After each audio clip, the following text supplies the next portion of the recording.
All right, it's game time. Esports Arena, Microsoft Sunday, every single Sunday. Of course, $1,000 on the line, and the best players in Halo 5 are facing off to see who can take the lion's share. Of course, I'm Shyway, and I'm joined once again by Wes Clutch this week. Clutch, how you doing, man? You ready to cast some Halo?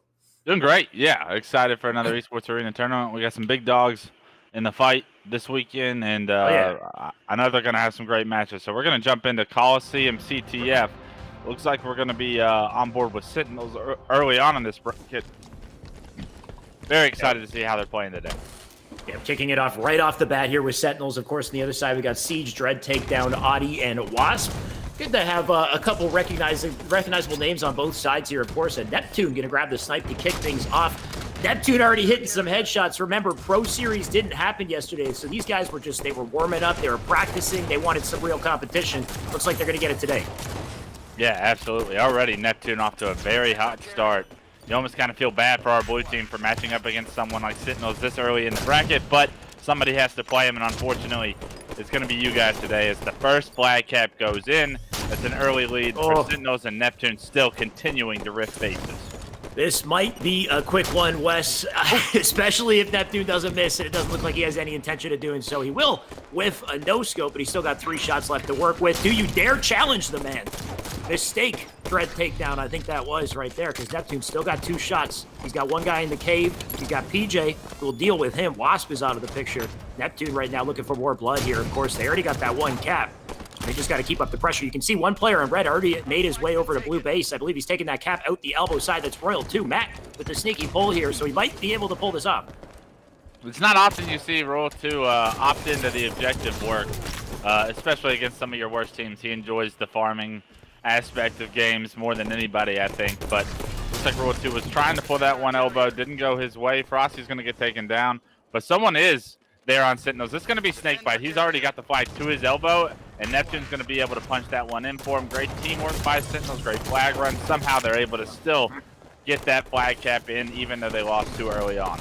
Someone you can always trust as an objective-focused player is definitely Snakebite. He'll keep that flag in play. He'll make sure they get it to the elbow, and of course they succeed. Now Frosty up on top. Cat already lighting up players on the elbow. He does get taken down, but Snakebite looking to pick up the pieces here. Thrust sliding across the map already. He'll get himself over to blue side and pressure their window. You can tell how comfortable Sentinels are. They got no fear, flying up across the map, getting into the enemy base to look for yet another flagpole. And of course the rockets in the back pocket of Neptune as well. Just wait for the onslaught here.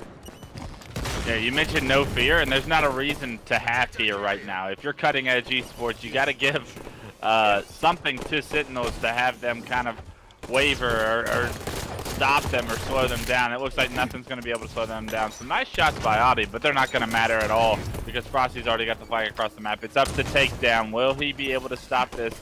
Great job by Neptune, actually, to really back up with and wait for his team to come off spawn. And because of it, they land 2 kills. And it looks like that buy is going to be punched in. And that's the first game, GG 3-0. Very quick start for Sentinels. Yeah, I mean, you couldn't really expect anything else when you got a squad like Sentinels right now, the most dominant team in Halo 5, facing off against our cutting-edge esports roster. I know all 4 of these players on this team, and I know they're very talented. But to come together and to face off against Sentinels for the very first game of the broadcast, it's just probably the worst luck you could get here. Or you could treat it as a bit of a learning experience also as well, just to get to know what the level of play is like at the very top here. So you got your game 1, and that one was quick. Obviously, you know, Kali CTF as well is probably one of the most difficult map game type combos to have to face, because this is the game type and map where I'd say Sentinels is most confident, one of them at least. Yeah, it's their ballpark. I don't really think it matters too much. There's plenty of tape on Sentinels playing Coliseum Flag. I think we saw them play it for 3 years in pretty dominant fashion, right? If you're cutting edge esports, like you said, a learning experience is the best way to put it, and you're going to learn the hard way today, it looks like, because that was a very fast game 1. Game 2, I could make up a story and say it's going to depend on the game type, but it's really not. These are 2 different tiers of teams. And with that, I think we see a huge difference resulting in the score lines of each game. Yeah, you can't really expect them to pull, out a win from this series at this level. But Plaza Slayer is an opportunity for the players on Cutting Edge Esports to at least showcase what they got. Maybe if somebody grabs a sniper, they can land a couple headshots, or you get an OS. You can play a little bit aggressive for a little while. We'll see if they can pull off any nice plays. But as far as stealing the W, we got to give it to Sentinels here, just off of expectations. But let's see how it goes. Of course, Plaza Slayer kicking it off with Neptune yet again. Oh, okay. Neptune knows I'm watching. A nice little jump to start it off, though. Nice little jump is going to end up getting him killed. So, yeah. As much as you want to try new stuff and flashy little jumps, sometimes they're not in the right time, right? And because of it, we have Siege with the overshield, and they're able to get 2 kills, but Siege is immediately taken down. And speaking of takedown, we're going to hop on board with him.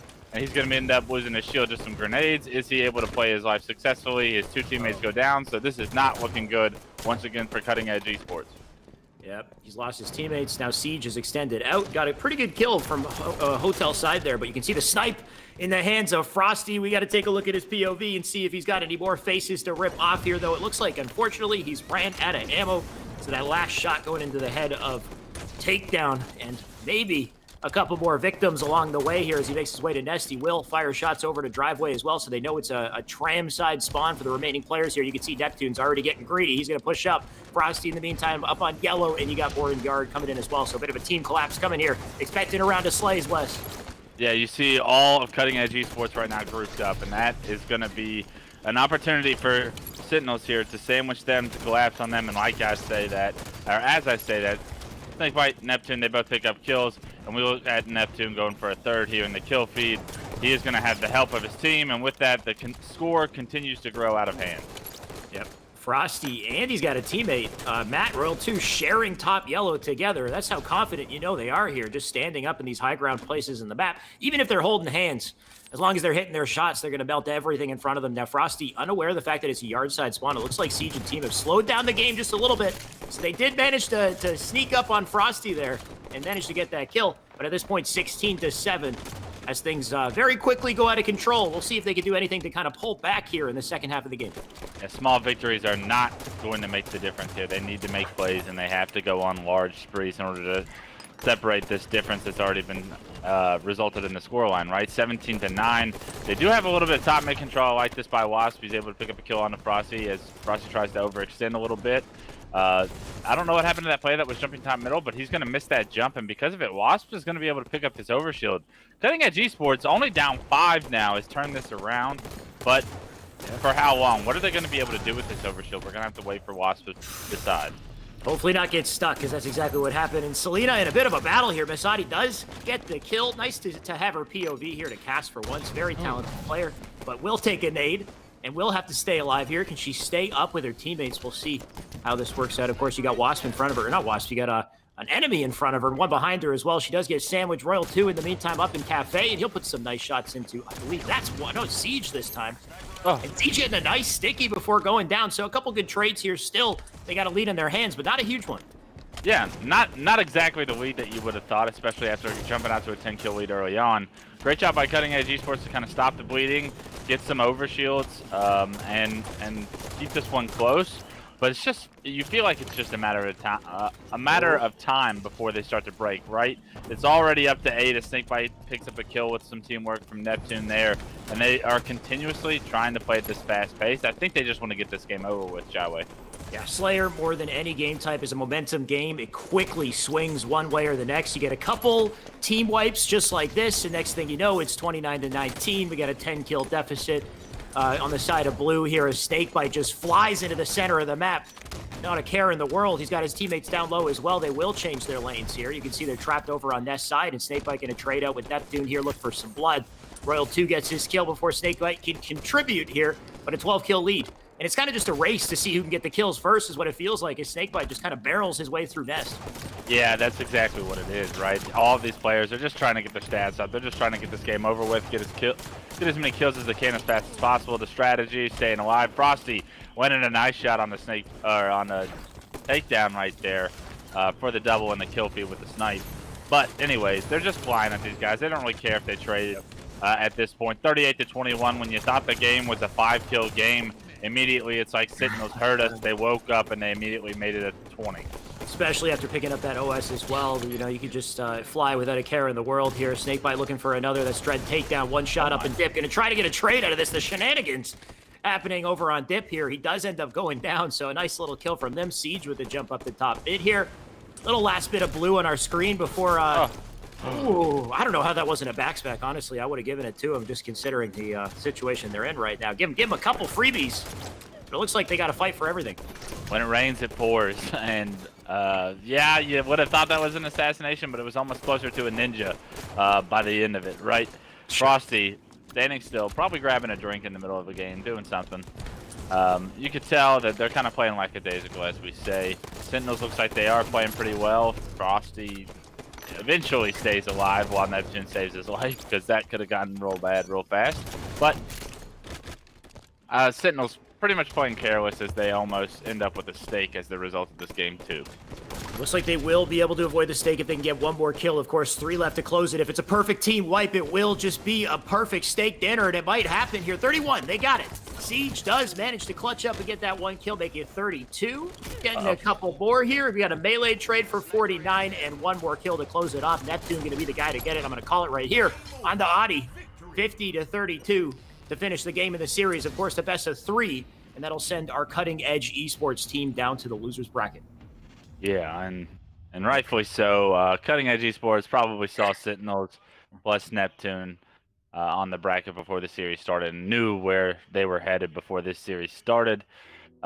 Always give them an opportunity to play the game. There's a reason why you always play the series out, but they still have a lot to learn if they ever want to try and take games or even a series off of Sentinels. Absolutely. Take a look at the scoreboard here. Why not? Let's see who did well, who didn't. Of course, Snakebite 16-7. Neptune was 16-8. These guys just flying and slaying, and we saw it on their POVs as well, just looking for kills. It was a race to see who could get the kills on their POVs. Siege, not bad. Dread as well. Dread went even 10-10. Siege went 11-13. So, you know, a couple of them on the team managing to kind of hold their own as far as the KD goes. But when it comes down to, you know, team dynamics and chemistry, it's just not there in the same fashion. I mean, Sentinels, we know how talented Sentinels is. They're winning time and time again. What I'm thinking more so for Sentinels is what kind of competition are they going to have to go up against today, though, on a larger scale, right? Because we didn't get to see Pro Series yesterday, and we know some of the best players in Halo are tuning in to today's esports arena. We've got, I believe we have Inconceivables. And on my right here, Wes, by the way, this is something we've been doing recently in esports arena as we jump from game to game, from series to series without a break here. So on my right, I've got Fung 4, another heavy hitter going up against an EU team, which I don't know the name of just yet, but it's Legend, Sika, Shady, and SLG. It's been a while since we've seen these guys, and we know they're some of the best players in France. Yeah, these guys have competed a while back in these esports arena tournaments, so it's good to see them back in action. Here, Kansas City Pioneers is going to be the new team name for Fung 4. It's like they want us to be able to get caught up in our words as casters trying to go over the team name, right? But Fung 4 for short, Kansas City Pioneers. We know that they're one of the heavy hitters in this bracket right now, so we're going to hop on board with them, see what they're bringing to the table today, because you know that they have aspirations of trying to get back to the finals and win one more. Right. So just an update. Fung 4 have changed their name. Wes said it was Kansas City Pioneers, I believe. I'm not sure of the name of the EU team. So producer, if you one more time. Legend. Okay, so Legends. All right. So just like it was back in when they were previously competing in esports arenas, we got Legends, which is Legend, Sika, Shady, SLG going up against what was once Fung 4, now the Kansas City Pioneers, and Manny, a new addition on the squad, has the rail already getting the kill to start it off. He will make that a double, so nice little play to kick it off, though he does leave the rail in basement. Yeah, nice start, I will say, for Legends. It'll be interesting to see how they're able to compete against a team like Fung 4, because we know that this Legends team has a lot of skill on it, has a lot of veteran players that have been around for a while, I'd say. Yep.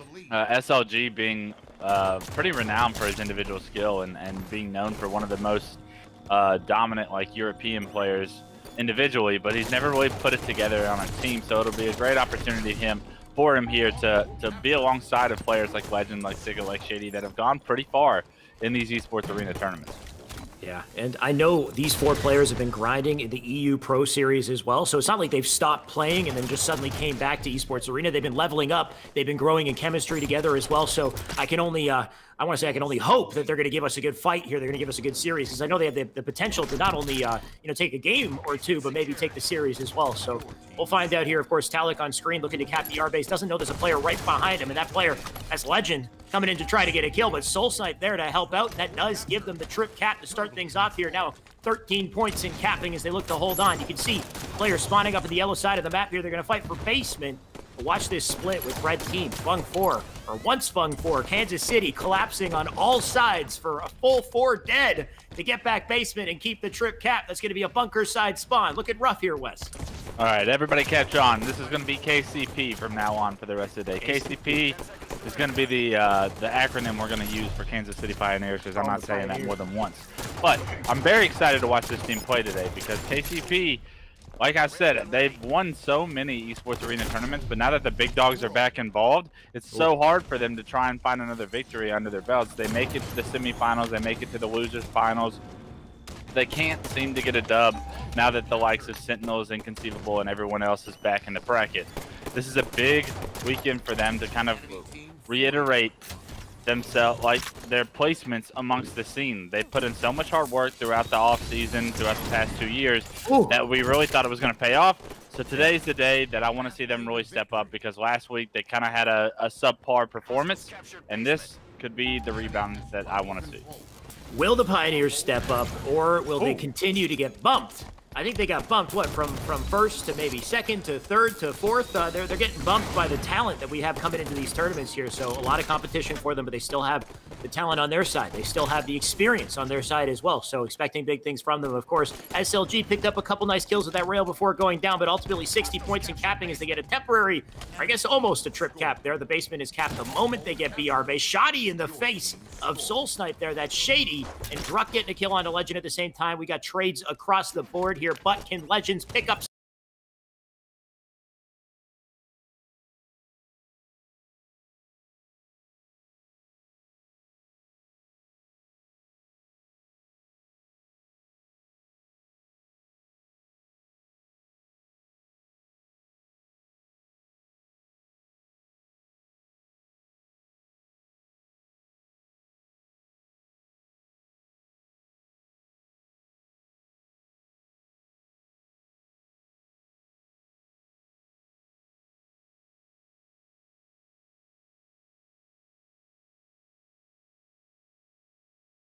One-on-one.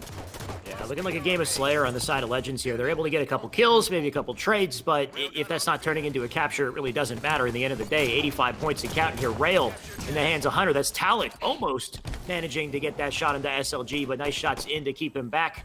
Wonder if Talik's got any more in the tank here, if we can swap over to his POV. Of course, there you go, up on top tower. Camo coming up, or may have just come up in a second. Now at 90 points here. We're at the very end, the final stretch. We'll see if Talik can pull off any kills to close off our game here. Looking for one, does whiff it. He's got a couple in front of him. Let's see how he plays this. He's going to have to play it patiently. There you go. There's one on Shady. He's got one beside him. T1, the radar gives him the info for the double. Nice little melee to get in there in the last second. But at this point, Wes, it's over. Just a couple more points to close it out. Yeah, absolutely. This game is all she wrote, right? KCP coming out really hot this tournament. That's what you want to see, because this is not just a pushover team in Legends. Like I said, they have a lot of experience. They have a lot of veterans. They know how to play Halo 5. So this is a big statement win for me. This is 100 points to 6. A dominant performance early on can give some momentum to a much-needed KCP trying to rebound after the previous tournaments. Yeah, very big statement for sure. You said it. These guys are not pushovers. So I'm expecting in the games that follow in this series to see a little bit more out of these Legends guys, especially in the Slayer category. So I can only imagine we're going to be jumping into a Slayer following this. But for now, looking at the scoreboard, 14-6 coming at Italic. You got 10-7 from Soul Snipe, 11-6 from Manny, 9-7. So everyone positive, of course, on the side of Pioneers here. Whereas on the opposite side on blue, everyone's negative. 5-13 from Legend, 7-12 from Sika. So rough situation in the Slays category and the objectives and just about everything you can see on the board here. And as I switch over to Observer, I'm curious to know what we got coming up in our next game here. I can only imagine, like I said, it's going to be likely a Slayer. So we'll find out in just a second, Wes. But what are you thinking as far as if we jump into a Slayer here? Do they have a chance? I think everybody has a chance in Slayers, especially when you reach a certain point where like you're good enough to compete. But game one showed me that Legends is not on the same level, Yeah. and that KCP is really playing well, and I think that rightfully so. This KCP team is still very very strong. I never want to underestimate them.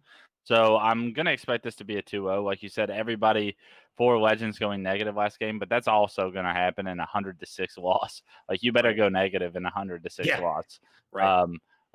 or else you got to have a serious conversation with the rest of your team.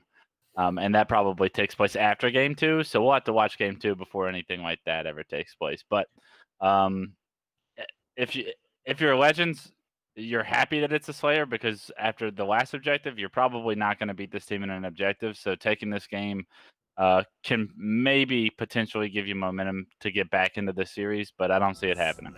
Right. Well, it is Slayer and it is Truth. Coming up next, of course, they got the camo to fight over. We got the combo as well up on top mid here. A better chance for Legends to make a comeback here and to really shine in this map game type combo, but can they do it? KCP, like you said, they're playing lights out to kick off our Sunday here, and I only expect them to improve as we go. Soul Snipe flying as usual. We're used to this at this point as he makes his way over to Cardor in just a couple seconds, all the way around the map like a little circle here. He will get that kill, and that's 3, now 4 dead. First spawner up on Car, making his way to top mid with the camo in the hands of Fung. You love to see that Soul Snipe. He was literally coming out of their base pink side as they were pushing up the pink street almost. So like that timing right there was absolutely insane. If you don't send anybody's car, you're immediately going to get punished, and that's exactly what we just watched KCP perform. They were able to overextend that quickly to where they had an immediate flank in the game, and now the score line is 8-2. This game is already out of control. The crazy thing is, Wes, they sent someone Car. Soul Snipe just ran over him so quickly, it's as if he wasn't even there. And I didn't actually get a good look at it. I don't know if it was Soul Snipe's nades or if his teammates have coordinated some sort of Car side nades to give Soul Snipe, a little more freedom to run as fast as he wants. But whatever it is, they got some sort of coordinated route here. Of course, a little fight with the camo there. Druck does end up living up, and he's going to live to see another day. He's got a teammate with him on Car Door. You can see players across, it looks like top mid and pink side here, spawning up in blue. Druck right now, all the way in the back in an anchor position. We'll fire some shots in from the window. Nice shots from him. That's the tac mag in a nutshell here. So damn destructive from a range. Yeah, they were not ready for that tac mag fight, and they both got back down to no shield. And because of it, they're going to lose control of the map. Legends is going to be sandwiched in this base, and this is the opportunity KCP needs. This is all because of those nice shots that Druck landed from red window, that he's able to like force Legends to turtle up into blue and get their shields back, but while they're doing that, they're getting collapsed on. Something I've been noticing a lot more of in these Slayers is the type of game plan these teams are going for. They're looking to force spawns in either the blue or the red base, while at the same time collapsing from both Car and pink side at the same time. So you get like a 2-2 collapse, 2 on pink, 2 on Car, while you force the spawns into, let's say, red base, and then you just light them up from both sides, get a full round of slays, and then do it again on the other side here. Battles across the board, though. Talik right now in one hell of a fight. He does end up getting a trade. The camo should be up, and they'll be fighting for it in just a second here as Soul Snipe flies back over to pink side. Get to see how quick he can make his way to camo here. Not fast enough to get a burn. Still a big lead forming here on the side of KCP.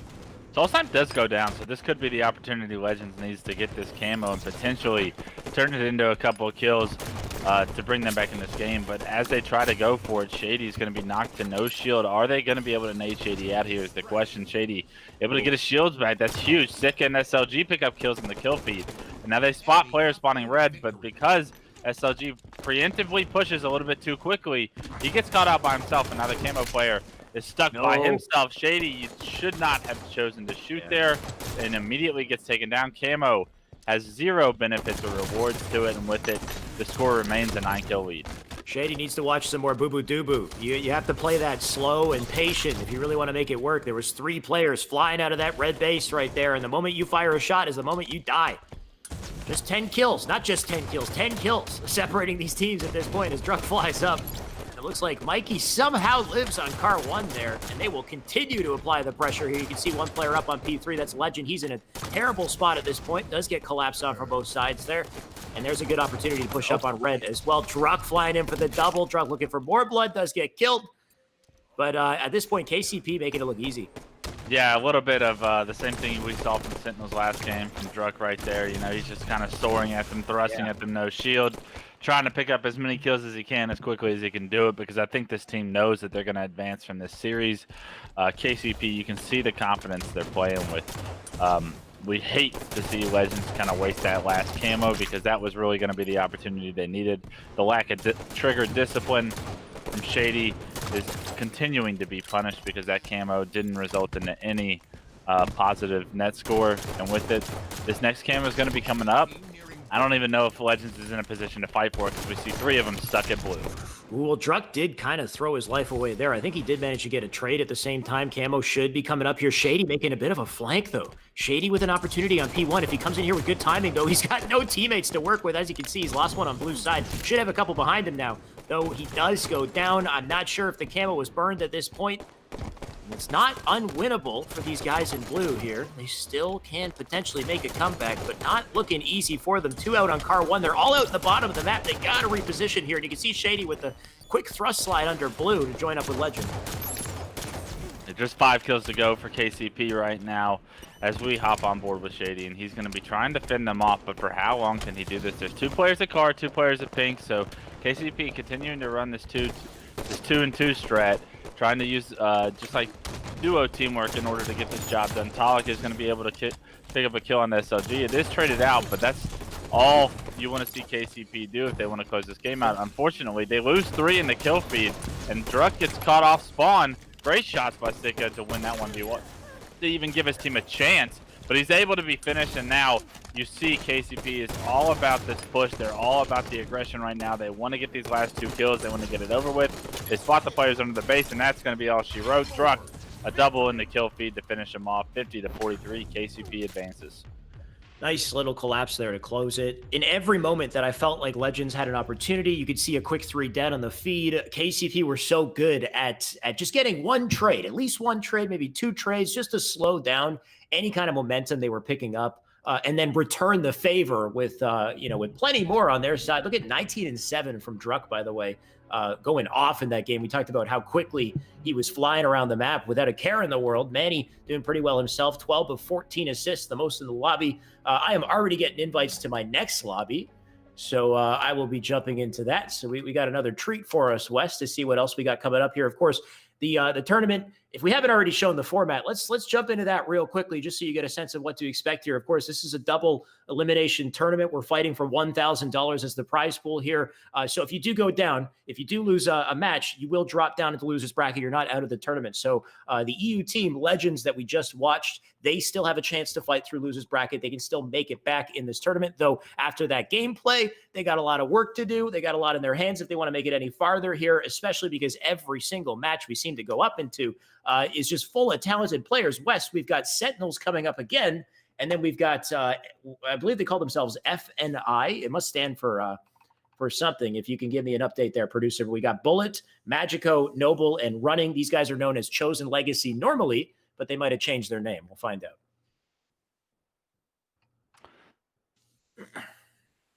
Fire and Ice. There we go. That's what they're called. Yeah, tons of great teams in this tournament, I think, and that's awesome to see that all these players are coming back to the scene now that they have multiple tournaments to play for every weekend. It feels like it's really revitalized the Halo 5 scene in general. That only raises the caliber of play, the caliber of matches that we get to cast over, and that our viewers get to experience. Right, they get to watch the favorite pros go against some of the best in the world, and then with that, some great results and some intense matches come out of it. So very excited for everybody that's chosen to compete in these to come back to Halo 5. We're going to be jumping onto Strongholds on the rig right now. It's going to be Sentinels versus Fire and Ice, you said? Versus Fire and Ice.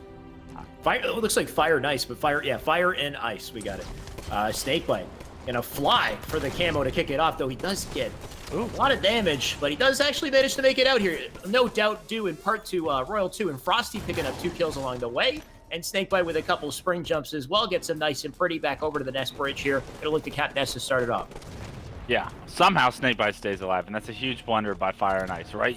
If you get that player to no shield, you have to figure out a way to finish him off, because now Snakebite is not only going to be able to take Nest with this camo and get that control, but the amount of pressure that he's going to bring with this camo here in the next 15-20 seconds is going to be pretty difficult for Fire and Ice to kind of deal with. They're going to know that he's in this stronghold, but are they going to know it's the camo player, and how long is it going to take them to kind of make a play on this? They are opting to push towards the basement instead. So right now, the camo not doing a ton of work, but he is just capturing strongholds for free, and at the end of the day, that's a winning recipe. Yep, all you got to do is cap these strongholds. Of course, basement looking like the one to cap right now, and they do manage to get a reset. Bullet on screen here. Bullet avoided capping the BR base, maybe just to get some timing to pressure basement as fast as possible here, but at this point, he was unsuccessful, so just ends up dying for it. And a quick 3 dead. You can see the efficiency coming out of Sentinels here as they don't let up. 25, make it 26 points and counting, as we literally just started the match a minute and a half ago, Wes.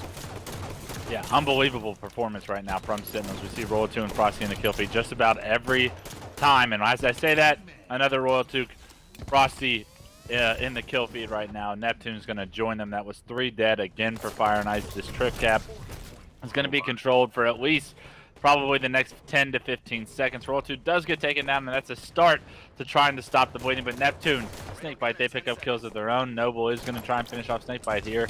Finds him successfully and immediately jumps into basement. They need to get this capped, and they have to do it quickly. Can we get a point on the board for Fire and Ice? They do have an opportunity here. Shoddy and they almost in the hands of Noble. He gets pelted by nades.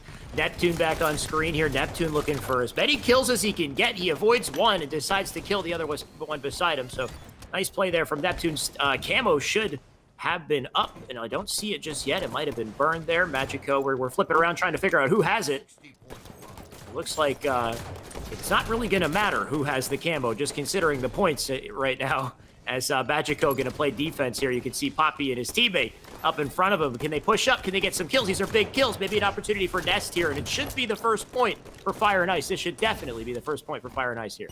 Yeah, absolutely. With this Nest control, what are they going to be able to do? Are they going to try to push this trip cap, or are they going to try and hold 2? Because holding 2, I think, is a mistake. You need to be able to try and push 3 against Sentinels. You've already built such a deficit right now, 67-4. You need to be able to hold the same kind of a trip cap that they held against you early on to kind of mitigate the damage that's been done.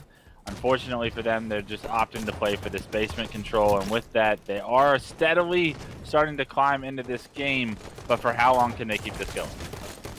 We'll have to find out. Maybe running can set the trend here. Looking to turn on Frosty and 5 of them, but that's not going to work. Royal 2 up in tower. This has got to be Royal 2's favorite spot on the map here. He has a turret up on this spot. He hits all of his shots up here, and the ones that don't get hit, his teammates clean up anyway, but he will push up here over to the elbow. He's lost his teammates in the process, so he will have to play this slow. I like this from Royal 2. He's not going to commit himself to basement until he knows he can get that capture. In the meantime, he will try to get the Slay Snake by flying in with the damage. That's some good help to have, though. He may have red barred that player. He will live with no shields.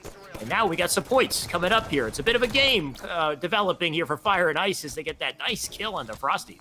Yeah, some great kills there. We saw a 2v2 where Snakebite and Royal 2 went up against 2 members of Fire and Ice, and the Fire and Ice members actually came on top in that trade, and because of it, they've been able to continue to build this score lead to 29, making it up to 30. They already are basically halfway to Sentinel's scoreline. So they may not need this trip cap if they're able to continuously play at this steady pace, but it's just a matter of time, right? Snakebite has found the opening. He finds the kill on the Noble, and with it, he's going to be able to jump in the basement. He has a teammate in Roll 2 right next to him, and now the kill's all of a sudden not going in favor of Fire and Ice, and because of it, the score is about to start going in Sentinel's favor once again. Yeah, amazing plays from Snakebite here. He gets the opening kill, drops into basement, has the teammates with him for the collapse, picks up the clean double, and now he's flying over to Nest. I'm not sure he's aware of Vic being directly below him here, but we'll see how he manages to play this. This is a great spot to stay in if he stays perched up on that wall, though he doesn't. In a fight, you're going to try to take it, though he can't. Nice little reset on Nest just to keep that in play. Though they have BR base, they have basement, and Frosty has the railgun, which is a recipe for disaster if you're on the side of Fire and Ice here. Frosty will see if he can land this final rail just for a kill before he switches off. He does get the hit marker, no kill. Comes in to finish it, though. Nice shots from Frosty getting aggressive there. And 81 and counting, Wes. 3 dead and a trip cap back in Sentinel's favor. 84 points, like you said. This game is going to end very quickly if Fire and Ice are not able to jump in multiple strongholds. And it looks like they are going to be spawning towards the BR base. They are going to have to jump in this. It's already up to 92. They are in it for a second, but they get the capture. So it's just a 2-cap now. They have some time, but everyone needs to make a play right now. You got 95, and they're still continuing to spawn BR base. If they don't get in the basement this second, this game is going to be over, and it looks like no one is going to be able to rotate that quickly. Thanks to Snakebite's kind of positioning right there that allowed them to kind of just trap Fire and Ice there towards the end. 137 scoreline. Sentinels continuing to play dominant as they advance through the bracket. No surprise, no shock there. Game 1 was a very dominant performance. Frosty and Royal 2, I'm going to imagine, were the leaders in this kill feed. Frosty, definitely. Neptune would be next. So it's we got 13 and 10 out of Neptune, 17-10 out of Frosty. Frosty going off. Of course, I've lost my scoreboard though, so that might be Rip scoreboard. But so rough at the end of the game in Stronghold's rig when you're stuck on that bunker spawn. It can be so hard to break off of that when there's so many areas that, like you saw Snakebite up on that engine 3 spot. If you have a player up on tower, you can assault them from both sides. I find one of the biggest ways to break out of it, you got to send a player through E1. A player that can maybe flank around through E1, make a sneaky play, try to get to nest, try to find an opening, instead of just dropping into BR base and thrust sliding through the center of the map to try to get, past tower 1 into the cuts area. Because we watched a player do that, and Snakebite just lit him up for free, got the easy 5 on him as he went by. So it's just a very, very difficult situation to break out of. And teams haven't quite mastered it just yet. They don't have time to when you've got Sentinels putting on so much pressure. But just like the last series, Wes, we're going to be jumping into Slayer on Truth for the next game here. Maybe a chance for Fire and Ice to get something done, get a couple nice slays. But Sentinels looking like they're just as dominant as usual this weekend. So it's going to be tough for them to even get them into second place today. Yeah, I think Sentinels is definitely the heavy favorite coming into this. I mean, there are some teams that can upset them if they're playing well enough, and if Sentinels makes a few mistakes, but we know who this team is and we know how dominant they can be. That's why we're seeing the score lines that we're seeing when we're watching them play. We are going to be hopping in, like you said, to Truth TS, and as hard as it might be able to fathom that Fire and Ice can take a game here, this is probably the game type you want to see if you're Fire and Ice, because this has not been a strong game type for Sentinels throughout their Halo 5 time. But we always say that, and they always win. So there's not that big of a difference in many of the game types. But a great start. It looks like Magico is able to pick up a double, and Roll 2 is going to actually be the last guy alive for Sentinels. Magico actually finds him as well. Wins a nice star on the Neptune. That's going to be 4 kills already for Magico. That's exactly how he's going to have to play if they want to create this upset. Yeah, great start from Fire and Ice just to get that lead early on. Not sure if the camo's still in play here, but Neptune going to try to get himself another kill here. He doesn't. He goes down. So some good defense coming out here as they hold on to their lead. Now make that 5 kills. Bullet shots into Frosty here. He's got to use his teammates to help him out. And I'm loving the teamwork here in red base as they take out everyone in front of them. Now pushing up to pink here. You got 2 players up in pink they got to take down if they want to win this. Royal 2's the first, and they can't get him. Royal 2 with a double. Big plays from him. 5 kills separating these teams as Frosty and team look to make a comeback the moment they get a couple crucial kills. Just watch them force those base spawns. Yeah, and the onslaught looks like it is going to be on right now. Frosty's going to be trying to entry frag into the bottom of blue base. He does get the kill, but he's traded out, and this is a great job by Fire and Ice to get that trade and make sure that he's not creating chaos underneath that base. Magico continuing to shoot well, lands a nice perfect shot, but does trade his life with Roll 2. If you're trading your life with Roll 2, that's almost a win in my book, because getting Roll 2 off the map is one of the most crucial things you can do when trying to compete against a team like Sentinels. I'm actually kind of curious to see what Magico's up to, if we can swap over to his POV nice and quick here. He seems like he's playing lights out. Can he be the one to carry the team this time around? Running, always a star performer as well. And I mean, he's holding his own pretty well here. Gonna stay alive long enough for Nobo to get the kill. Magico to get yet another kill. 19-12 here. Now 13, but they're holding down pink side, and Camo's coming up shortly, so great little setup forming here for Fire and Ice if they can continue to win these fights. Running with the nice shots on the Frosty to keep them back. They should be able to win this Camo, but 2 more players coming in pink side to fight for it. Big kill from Snakebite, and Noble does get it, but can he live? No, he can't. No, Sentinels knows that that camo is up and they know that there's a player down there. They're going to nade him out, get him to no shield, and then they apply the pressure they need. They're not going to make the mistake of letting that camo player get away. They are down 6, however, so Fire and Ice continuing to extend their lead and contain their lead.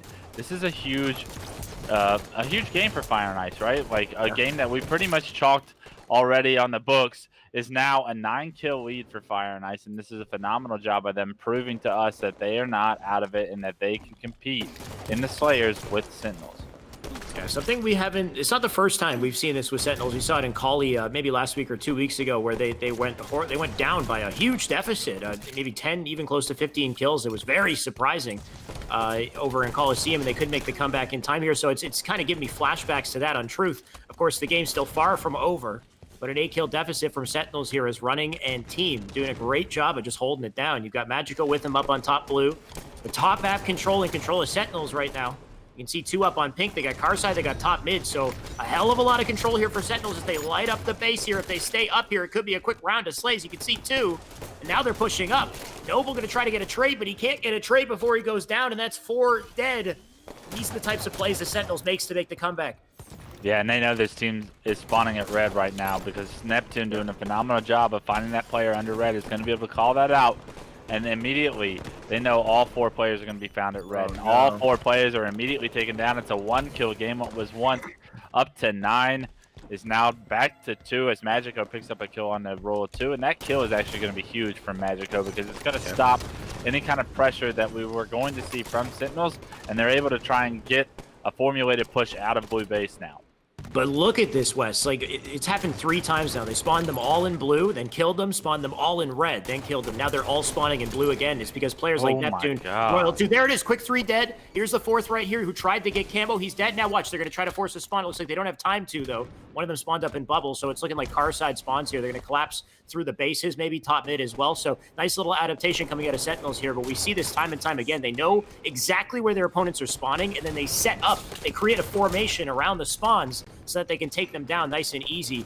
It looks like finally we got an opportunity for some trades here coming out from Fire and Ice because this is a bit of a weird spawn situation. Frosty, though, Frosty with the shots will get that kill, and it's a 5-kill lead here for Sentinels as they pull back and pull away. It's absolutely insane to watch the pace that Sentinels plays at when they're in control, but at the same time, Fire and Ice has made so many blunders when it comes to turtling up and playing safe, trying to just keep your lead, right? I think that that's what they're going to end up biting themselves in the over when the series is over with, because they had such a great lead off of playing aggressive, off of playing their own pace, and immediately when we saw Sentinels get control, you saw that Fire and Ice was kind of scared to push out of the base. We almost just witnessed a Ninja running, and Bullet do pick up 2 kills to tie this game up. So this game is far from over. It's actually tied up 41-41. But I want to see Fire and Ice play aggressive. I want to see them assert dominance, get some map control instead of turtling up, because when they turtle up, we've seen the scoreline drastically go in Sentinels' favor. Yeah, Fire and Ice is actually recreating the same thing that Sentinels did to them. You can see all 4 members of Sentinels on red side here as Fire and Ice control top map. You got 2 up on P2, you got 1 on Car, but Sentinels are so good at getting crucial trades so they can break out of these situations. Magico, though, beautiful shots from him. Likewise from PJ, though, and Royal 2 with the angle, and that's the beauty of the trades that these guys are getting. If they control Car side, then they can contribute to the fight from multiple angles, and it's so hard to win. Royal 2 now on our screen, 45-43. Fire and Ice cannot afford to make any more mistakes here, especially with the camo about to come up. Royal 2 in the perfect position to stop it. He only has 1 teammate with him, though, and I'm expecting a lot of pressure coming in here from red side as they try to get this camo. Royal 2 with 1. Camo should be up right now. Not sure if they grabbed it. Royal 2 doesn't care because he's got to hit these shots. Down to the final 3 kills here for Sentinels. Make it 2. Yeah, interesting decision right there by Royal 2, right? Not to look at camo, but to look at the player bottom middle. And because of it, he's going to get his team 2 kills. He found 1 himself and got the assist for the other. 49-47, they need just 1. They know 2 players are at red, but do they know where the other players are on the map? They do spot a player below the base. One's going to be jumping into the attic, and that's an over challenge by Magico that's going to cost him not only his life, but the game. 50-47, Sentinels is going to take this series 2-0.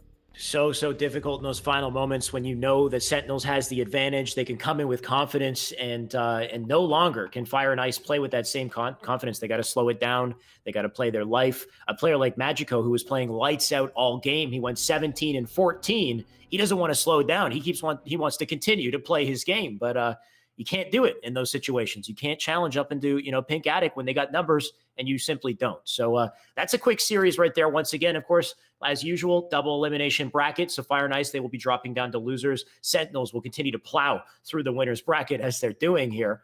But I already got my new invitation, Wes. So we got yet another match to jump into here. It looks like it's going to be Liga de Mal. And then I believe it's not Flyers, Ace's team. Do you remember the name of Ace's team? Last second. Thank you for that. All right, last second and Liga de Mal coming up next. Yeah, excited for this actual series, right? Liga del Mal plays so well throughout these esports arenas tournaments, throughout all of Halo 5. We've seen them kind of accomplish things that the LATAM scene has never accomplished before, and they really came up on the rise. Love these guys as individual players. They have a lot of talent.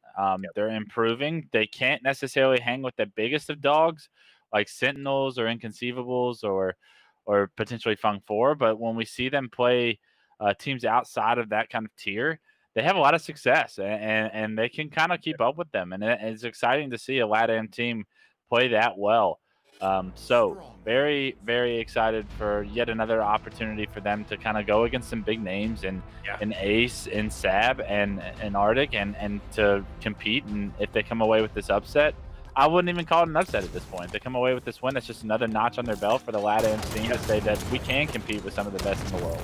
That's exactly it. This is the perfect team, I would say, for Liga de Mal to go up against to start our broadcast today. Because if they beat this team, this is a high enough caliber team that it gives them some nice momentum to push forward in the series. But they're high caliber, but at the same time, this is a team that hasn't really proven themselves in esports arena just yet. They're still kind of coming together. They're still kind of warming up. You could say shaking off the rust as Ace gets taken down, giving up Shoddy to, I believe that's Drift. Or Atso, I take it back. Atso right now with the camo, making some sneaky plays here. He's got the Shoddy in the back pocket as well. So Liga, this is a great first match for them to go up for, I guess. They definitely have the opportunity to show their stuff here. Yeah, absolutely. I think that they're very confident going into the series as well. They probably have played a majority of these players very recently, if not in just the playlist or in some of these esports arena tournaments, where they know they're probably the better team going into this. So being able to have that kind of confidence in a series with names like this is huge for this team, right? And we already see a trip cap take place. It's 16-0 and climbing as Asto, trying to make a play with this scatter shot to continue the trip cap, is actually going to find himself in some danger. He's no shield, but he does stay alive, and somehow everyone forgets about him for a second. Doesn't pull the trigger, and because of it, 3 go down for Liga del Mal. The trip cap's over, but the score is still in favor of Liga. They're going to be able to come off spawn and defend the R base, but they've lost Nest. Great work from last second, though, to take that 3 dead and very, very quickly capture Nest and capture Basement just to regain control of the map. They now have 5 points and counting here, but they got to hold it down, especially against Tapping Buttons, who does get a trade with Ace. Big trade right there.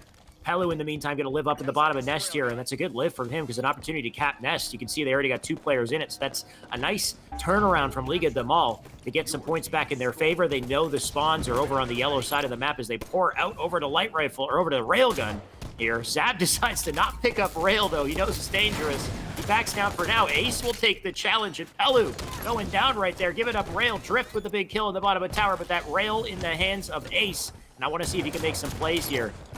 Let's get him on our screens. I really want to watch Ace today because the last few times I've seen Ace in these esports arena tournaments, he's been fresh back to H5, and it really looked like he left a lot on the table as far as an individual performance that I know Ace is capable of. It'd be great to see him play at a very high level today and actually come away with this upset for his team.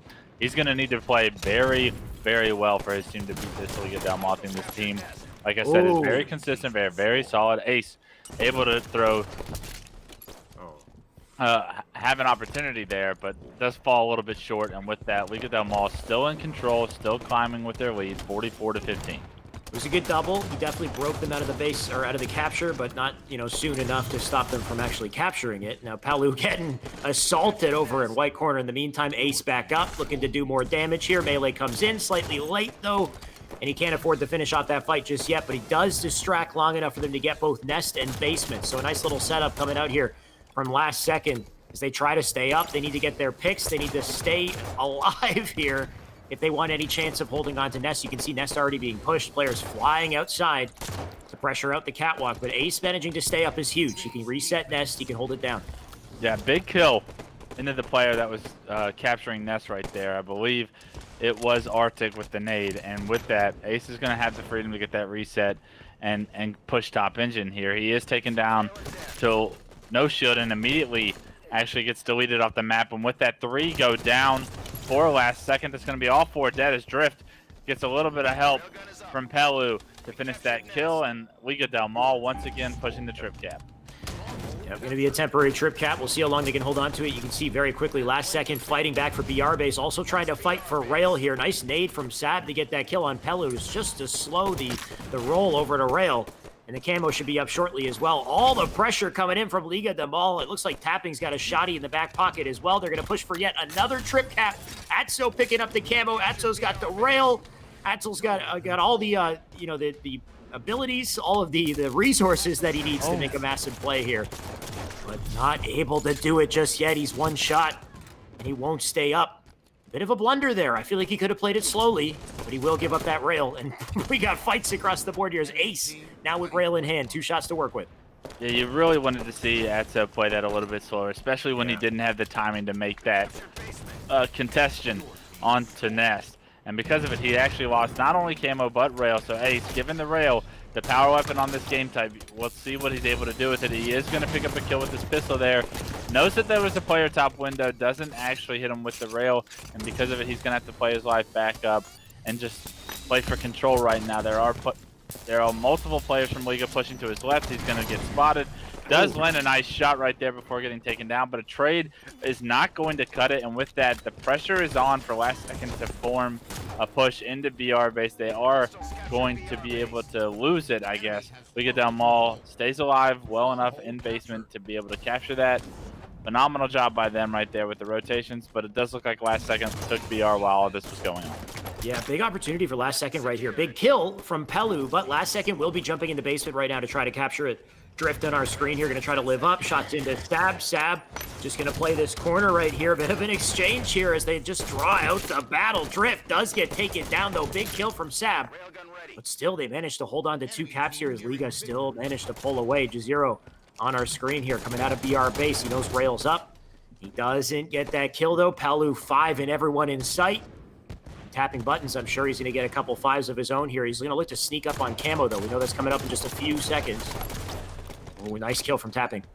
Yeah, an even better job of staying alive, and because of that, he's rewarded with a very low shielded player in Arctic dropping down on him. Not only does he pick up the kill on the Arctic, it's going to result in the camo play. So that's a huge job by Tapping buttons to stay alive and not over-challenge that fight. Unfortunately, the camo is only going to result in 1 kill, but it did allow a lot of pressure from Liga Del Mal to be applied on the last second.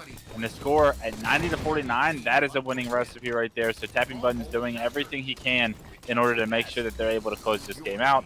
91-50, last second is starting to score with 2 controlled, but are they going to be able to continue this kind of pressure? There's nothing that they've shown me throughout this game that says they can hold this team off for 9 points, but Ace and the railgun are able to start that recipe. They get Ace in the shotty now. They're going to have to play some perfect Halo here, like you said. Only 9 points left for Liga Del Mal. They're already capturing basement. They're going to look to trade that out with BR base. Ace with the stabilized shotty doesn't work out. He's got a sliver of health left to stay alive here up on white corner. He should be able to work together with his teammate to take out Drifts. That's a big kill right there. They should actually be able to get basement at the same time. You can see Liga opting to try to get BR base. Ace going to try to get this shotty shot, but the shotty not working out for Ace today. As long as he stays up, as long as they get this defense, though, they're playing their game. They're doing exactly what they need to do to make the comeback here. It's just going to be a bit of a slow climb for now, but the pressure is coming on. Ace looking to apply it. Down to E1, big kill on the Drift. Now flying into BR base, looking for the trip cap and flipping the map at the same time. I don't know if it's the best timing to flip the map because the rail potentially in the hands of Liga. They're going to give up basement as well for this. No, absolutely. This is the play. Ace is actually clutching it up for his team. I love this push by Ace because what they did is they just rotated against Liga del Mal's rotation. Liga del Mal, you want to go basement? That's fine. We'll take BR base and we'll continue to hold two. They even get the player out of nest, so now they have the trip cap. This is all in a result from Ace rotating around the map perfectly, understanding the situation he's in. He's been able to pick up multiple kills in the situation. Drops down to help his teammate, does land a nice melee, and now the game is in favor of Last Second. They still have control. If they're able to get them out of basement here, this is going to be a good game. But Ace kind of overextends just a little bit and loses his life. Nest goes in favor of Liga del Mal as well, so now all the last seconds put on their back heels. What was once a trip cap with the potential to end the game is now Liga del Mal in control of this game. They're pushing Scattershot, trying to get control of basement again, but Elu spots that player. Jazero lands some big shots onto him, but at the same time, Drift wins his one-on-one to Sab, and because of it, he's going to make a play on Nest. Two players were in Nest, though, and Last Second actually takes control. No way. They take control of the Last Second. I think they're going to pull this back here. 99 and counting. That's it. Oh, my God. Last Second somehow make a comeback despite the losing their capture at 91. 8 points on the board there for Liga del Mal, but not enough to close it. My God, what a finish. Wes, great call on the rotation from Ace there. It worked out perfectly. Of course, you said he got a little overzealous in basement. He went for the challenge and died, but man, they iced up. They held on. They got back Nest before the game ended. Yeah, you know Ace is going off right now. 18, 13, 11. That's the Ace. I know that's the Ace I want to see. Yeah. Step up to these series that are very evenly matched and be the difference maker in them. Ace made the difference-making play in that game. Sometimes in Strongholds, it's as simple as they want to try and all four rotate to one stronghold, then I'm just going to sneak behind them and counter-rotate, and you end up playing like a merry-go-round cycle. And because of it, they were able to continue that. They not only took control of basement, but they somehow managed to win the fight over at Nest as well. And that trip cap really made the difference there and allowed them to not only climb back in the game, but be in the driver's seat towards the end. And then they made enough plays at the very last second. I mean, we'd have to review that and break it down because I couldn't tell you what happened from all four players' point of views, but they clutched up when it matters, and they won in the last second. Yeah, beautiful. And how Strongholds should be. That's the beauty of a hype Strongholds match is when it goes down to that 99 kind of point, especially when you think it's over. What they were at, like 60? It was like 91 to 60, and they just made some perfect plays, and they completely came back out of what seemed like nowhere. My only worry on the rotation was that it looked like they had given up rail there because you had one player sitting on it as the timer went down, but it looks like they managed to get rid of him and stop that from happening at the same time. So it was a nice little reaction to the situation. Can they keep it up, though? Truth Slayer is coming up next. This could be a series that really goes down to the wire, just considering what we've seen so far. So, this could go to anyone, of course. Truth Slayer, we'll find out. Coming up in just a couple seconds here. We're loading it up now. Yeah, I expect this series to go the distance after seeing that, right? Yeah. I mean, how could it not? I don't expect Last Second to really put on a super strong performance, but if Ace is able to play at that high of a level and understand when he's in a game-changing position to actually do that for his team, and he's able to do that successfully, they could easily win the series 2-0. But I don't think Liga del Mal is going to go down like that. I know that they still have the losers bracket if they were to lose this series, but I think Liga del Mal is too strong of a team for these guys to just be pushed over. I'm looking for a very strong rebound performance out of them, and I think Liga del Mal actually has a lot of success on Truth.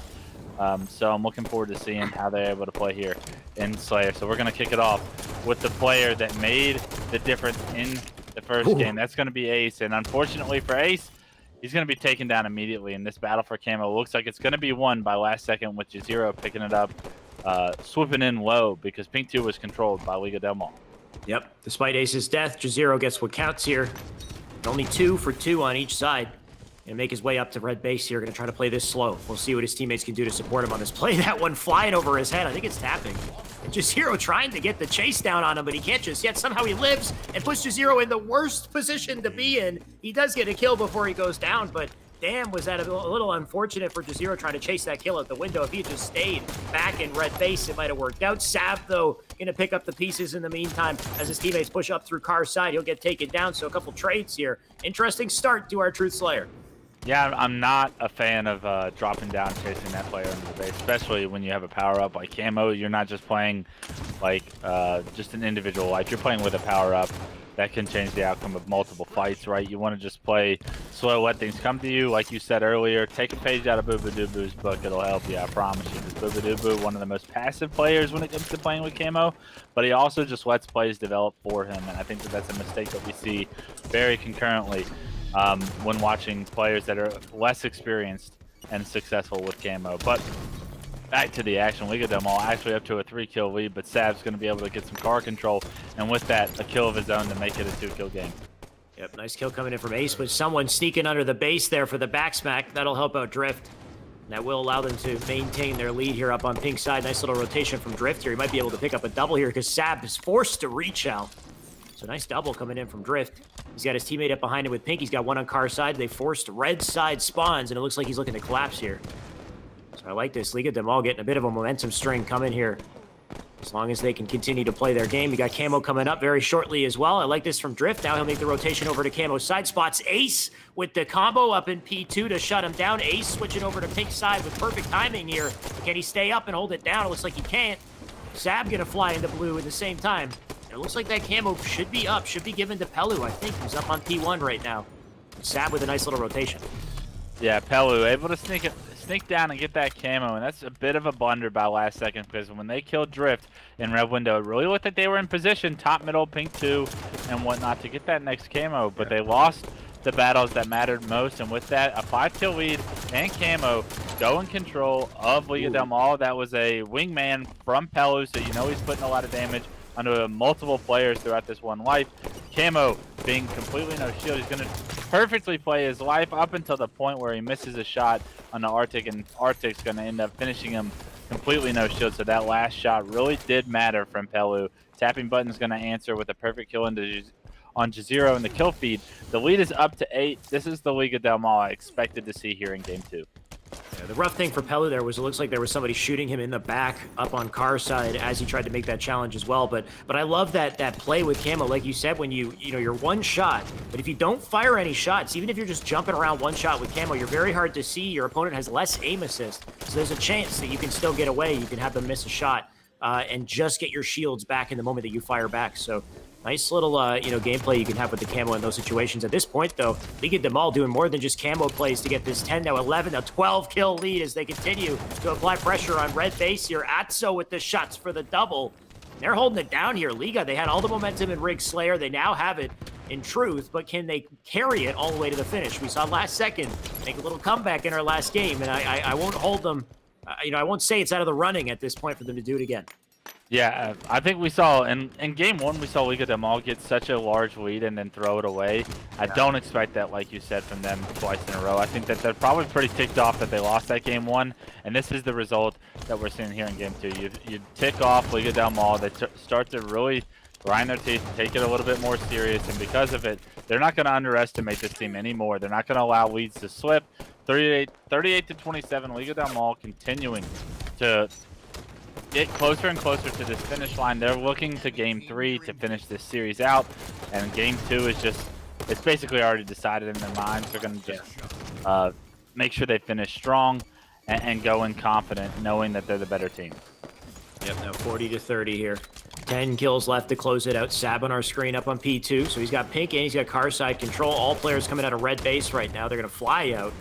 Try to get out of that base as fast as possible. With Sab looking for the cleanup, he's lost 2 of his teammates though. So this is nice defense from Liga. Even in the situations when they're on their backs, they're on the back foot, all spawning in red base. They're getting more than just trades. They're getting the favorable outcomes of these kills here. Now 43 to 32. As Ace makes his way through pink side here, going to try to retake P2. He's got Gish. That's Drift up on P2. He doesn't know just yet though. This play, he might have to double back for it. Just 10 kills. Well, it's a lot to work for, but we'll see if they can make this comeback here. Only 6 left for League of them all as they slowly try to claw their way back.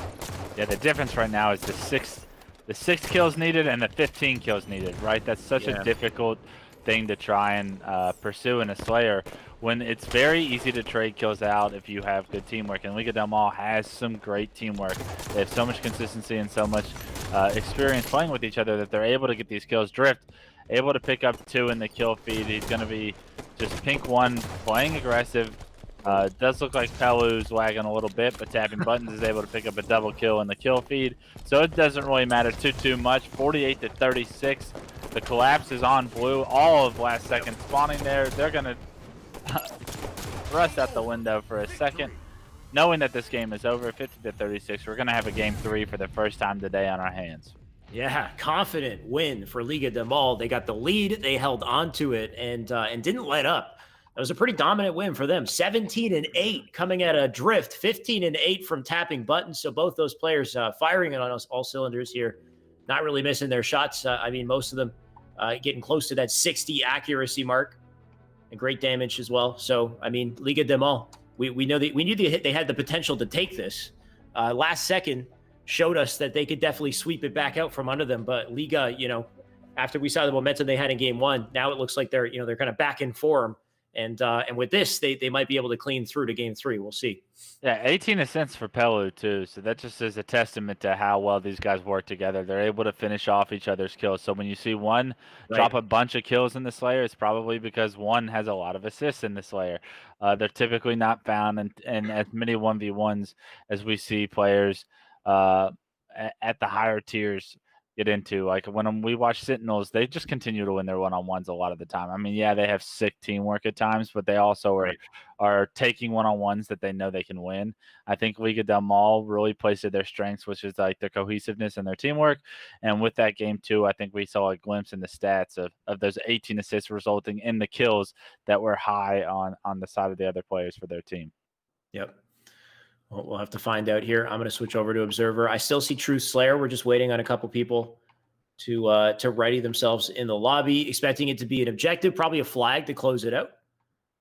But we'll find out in a second, of course. But when it comes down to flag, let me actually take a look and see if I can find the format and then give you the exact game type, Wes. And you can tell me what you think. This next one coming up here. So it should be... Yeah, Callie, CTF to close it out, which is a map that I think all these teams are confident in, though. Yeah, I think this is a good game type for last second. But that being said, I really think that Liga del Mal is the better team and that they should win this series. They have plenty of practice. They have plenty of time spent together. I don't think this last second team has put that time together in, or that has even spent enough time on Halo 5 as of recent to kind of play at this level. Liga del Mal proved to me in game 2 that game 1 was kind of a fluke and that this series should probably be over if it weren't for that one play that Ace made. So it's going to take another performance like what Ace had in game 1 for them to win this series. And I'm not sure that Liga del Mal is going to allow one of those players to kind of pop off like that again. So unless the power-ups and the power weapons really go in the hands of some important players on last second, and they really make a lot of plays with them, I tend to go Liga del Mal has this series in the books for me. Yeah, no, I completely agree. Seems like, Liga del Mal, of course, they've been together longer. They got more chemistry together as far as we can tell. So all things, go as planned. Liga should be taking this, though. If somebody goes off, whether it's Sab, whether it's Jazero, Ace, or Arctic, if someone goes off and makes massive plays, we could potentially see a little upset there. But as far as we've seen so far, Liga del Mal with all the momentum on their court. Sab taking a nade from Atso to kick it off. Looks like he's got some defense here for those Rockets, but Drift getting the kills as well. A couple crucial kills coming out here from our Liga del Mal to start it off as they fight for the power weapons and the flagpole as well. Yeah, the flag already out. Liga del Mal getting it already towards the elbow. It doesn't look like anyone is in position to really stop it. There is a player with snipe down by the sniper, but he ends up throwing it off. Jazero not able to make a play on the flag and actually costs his life and the power weapon for his team. So everything going right for Liga del Mal early on in this game. They're off to a hot start. Atso picking up a kill in the Rockets, so there's not going to be a counter cap involved. And actually, Atso has pressure for a potential second cap. Yeah, Atso getting caught in a clamber there on the pedestal. He will go down, though. So nice defense right there. Last second right now getting their kills as well. They already have flag out to bottom mid. If they get this kill as well, they might actually be able to cap this one. I think they will. So big return here from last second to get their kills, to take the flag, bring it to the pedestal, take us to a 1-1 game. Nice and quick. That's exactly what we need to see from last second if they want a chance of winning this. So they keep up that pressure. I mean, they got all their numbers up. You can see the cave spawn forced right here as Arctic flies in to pick up this kill on Pelu. He does. Good pressure here. They lost 2 of their teammates, though, as they made that push. So it's going to be a little tougher to pull this flag. They're going to have to slow it down. Yeah, I thought that was going to be a second flag pull for them, right? I think they had 2 dead. All 4 looked like they were collapsing on the base with 2 players spawning in a cave. And they weren't able to get the last 2 down, so that was a great job by Liga del Mal. But last second, I'm not sure how they were able to kind of formulate that first cap that they got, but that was a phenomenal job by them to kind of respond early on to Liga del Mal's pressure, because Liga del Mal got the kills they needed. We see last second playing a little bit more scrappier than we've seen them in the past, and that pays off dividends here in Game 3 already, tying the score 1-1, and teams continuing to battle for this cave control of red base. And Ace somehow still alive, and he's got that player on his team right next to him as well. They've been no shield for what seems like forever. They need to not line up here. This cave duo performance by Arctic and Ace is actually pretty insane, I guess. Yeah. But eventually Ace gets taken down, but not without creating a ton of chaos and allowing his team to push on the map. No idea what that synchronized cave play was. Ace should have died like 5 minutes ago. The man was trying to hold on to his killing spree there, but eventually they do get taken down. We got a couple players down here as we switch over. Tapping, probably the reason why. Getting the double kill as he flies up through snipe side here. Shots coming in as well. He does get taken down, so we'll stop tapping for now. And last second with a chance to push back up here. Those sniper in the hands of Liga del Mal. Who is it with the snipe? It's Drift. Drift getting a little greedy with it, though. He's going to drop that snipe early, give it up to the blue side here as they try to take the flag out through the elbow. They stop this flag. And last second not only has the defense, they also got a sniper in their hands. Good defense by last second there. That was going to be an opportunity for Liga, right? I think that continuing to weather the storm is what last second needs to show me they're capable of in order to stay in this game. So far, they've done a great job after the first cap of weathering the storm, making sure that no flags get pulled. But 2 go down, Drifts with snipe, and he's pushing your window. Is this going to be the opportunity they need to once again steal the lead? Does look like Pelu and tapping buttons pick up a huge double. Ace with the nice nade on the flag guy is going to slow this cap down for a second, but is it enough? Yep, Ace slowing down the cap, also getting the sniper dropped over to the trench, but Paolu rallying that flag over through the elbow. Flag still up. Drift gonna have to get the defense here. He should be able to get the touch. We got a bit of a baton pass situation here as they try to get it past the last couple links here. I see rockets, I see snipe. I'm not exactly sure who has them. It's not gonna matter though, as Atso doesn't make it to the pedestal, gets caught clambering. They dive in for the return. They will get it. And the flag's now coming out the window as they look for a counter cap. What a blunder there. Getting caught in the clamber, not making it. And now we could potentially see a 2-1 on the side of last second if they hold on. It looks like they're not going to. I don't think. We got Atso and team flying off a spawn to try it all over again. I said it was going to have to be last second making huge plays as individuals to get that done. The entire team actually makes a huge play to stop that flag on the pedestal and get the return. That was an unbelievable job by last second. Once again, showing that they have what it takes to compete with this team. Last second is starting to click, and this team has a lot of individual talent on it, but that was 4 down, 4 last second. So Liga del Mal is actually pulling the flag window. Great job by Sad to get that kill before the flag carrier gets it too far. But now they have to worry about how to get this return with multiple players from Top Rockets. It's great to see last second fighting back, getting these returns, but at some point, Liga's going to cap one of these. They've had a couple unfortunate blunders, getting it over to red base, getting the last second stop and then the return. But all I've seen is just Liga pulling flag over again. Last second need to pull a flag of their own, and this might be the opportunity if Sab can kick it off here. Of course, over on the elbow, he's going to receive some pressure here though. Couple dropbacks on the ledge, not enough to stay alive. Now, once again, Liga push up. We'll see what they can do here to try to take advantage, though. They got to stop for a second. Arctic making his way to elbow. It looks like they will be able to dispatch him. And Ace as well. So nice shots coming in from Pelu as he makes his way back over to elbow to try for this flag again. Yeah, are they going to know that Pelu's already elbowed, though? He's going to actually have a teammate over here with him, so it's going to be an opportunity for a 2-2 split, it looks like, from Liga, but they lose players across the map at Snipe. Fortunately, Pelu picks up a kill. Tapping Buttons is able to trade it out. Sab choosing to pull the flag in this situation with 2 of his teammates dead. That's going to be 3. 4 actually have gone down for last second. The Rocket player To be it. is Pelu, and he's going to be able to pull that flag after a nice rocket into the cave to get a player to no shield. And I love this by Pelu to not stop because he has rockets. He's going to continue to run the flag. Tapping doesn't even bother to pick up the rockets. He just wants the flag in his hands. He punches it in to take the lead. They know rockets are down, but they have the lead to play with now. 5.5 minutes left. Last second, not able to make the play they needed to stop that one from going in, and Liga del Mal is in the driver's seat. Tapping knew he had to get in there, grab the flag. He says, let me do it. This is how you cap a flag. He just sprints, thrusts, slides, gets it in just a couple seconds. You see how fast that guy's moving, and that's how fast you need to be moving if you want to punch these caps in and not get stopped last second. So great play from Tapping right there to bring us to 2-1. Not sure what happened to those rockets. Going to say they're burned probably at this point, but Pelu does have a sniper, though he's dead. There's the sniper. Drift's got it. He had another opportunity here. Does land a nice patient body shot, but gets taken down by a nade shortly after. Last second, gonna look to pick up that sniper, hopefully make some plays here. We got Aaron Ace Elam as he gets a kill of his own. But who got this snipe? It looks like it's Ace. Let's see what he's up to, if he can get a couple kills. Yeah, this is the game on Ace's shoulders right now. 4.5 minutes left. He needs to make a play with the snipe. Does land a headshot, but immediately throws off the map. Gets a little bit too anxious after making that play.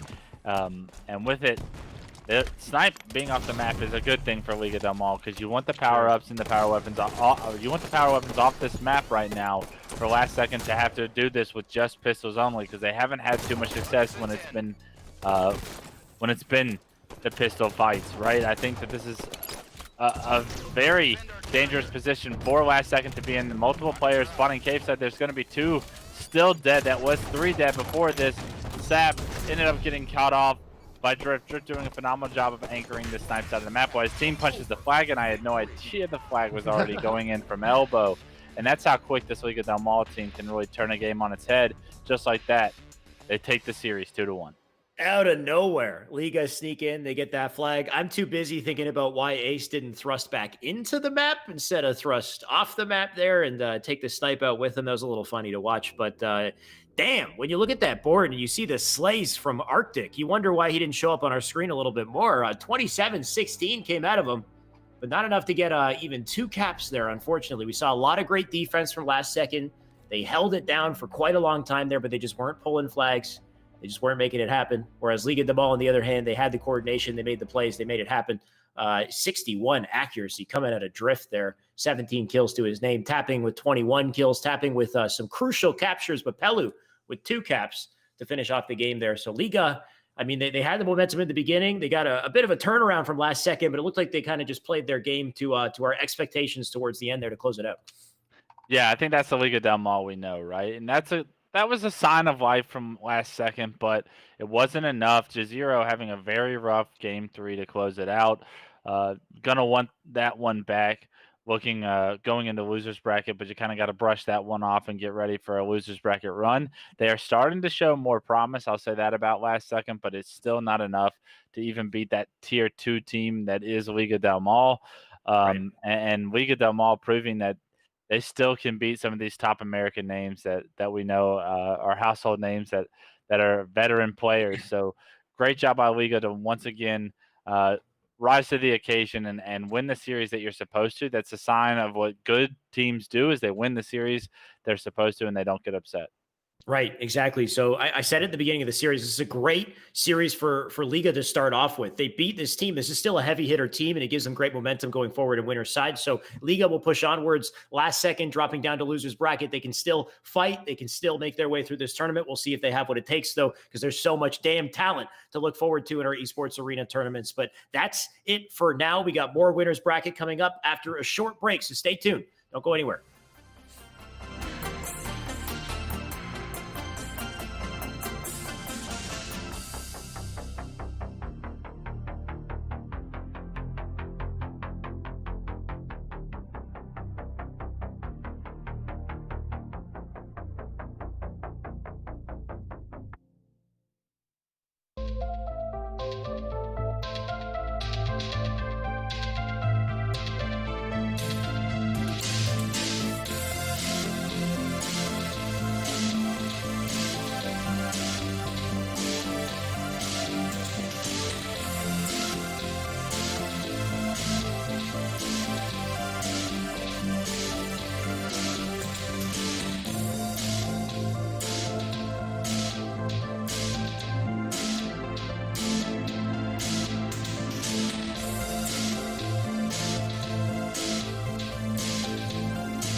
And we're back with more Esports Arena. We are sticking with the winner's side of the bracket. We're just about to jump into our next series. It's going to be a Fathom CTF between what was previously Liga. I believe they have a team name change, Wes. It's Just Latham now is the team up against another team name change. We've got what was previously Fung 4, now called Kansas. What was it? Kansas City Pioneers. KCP.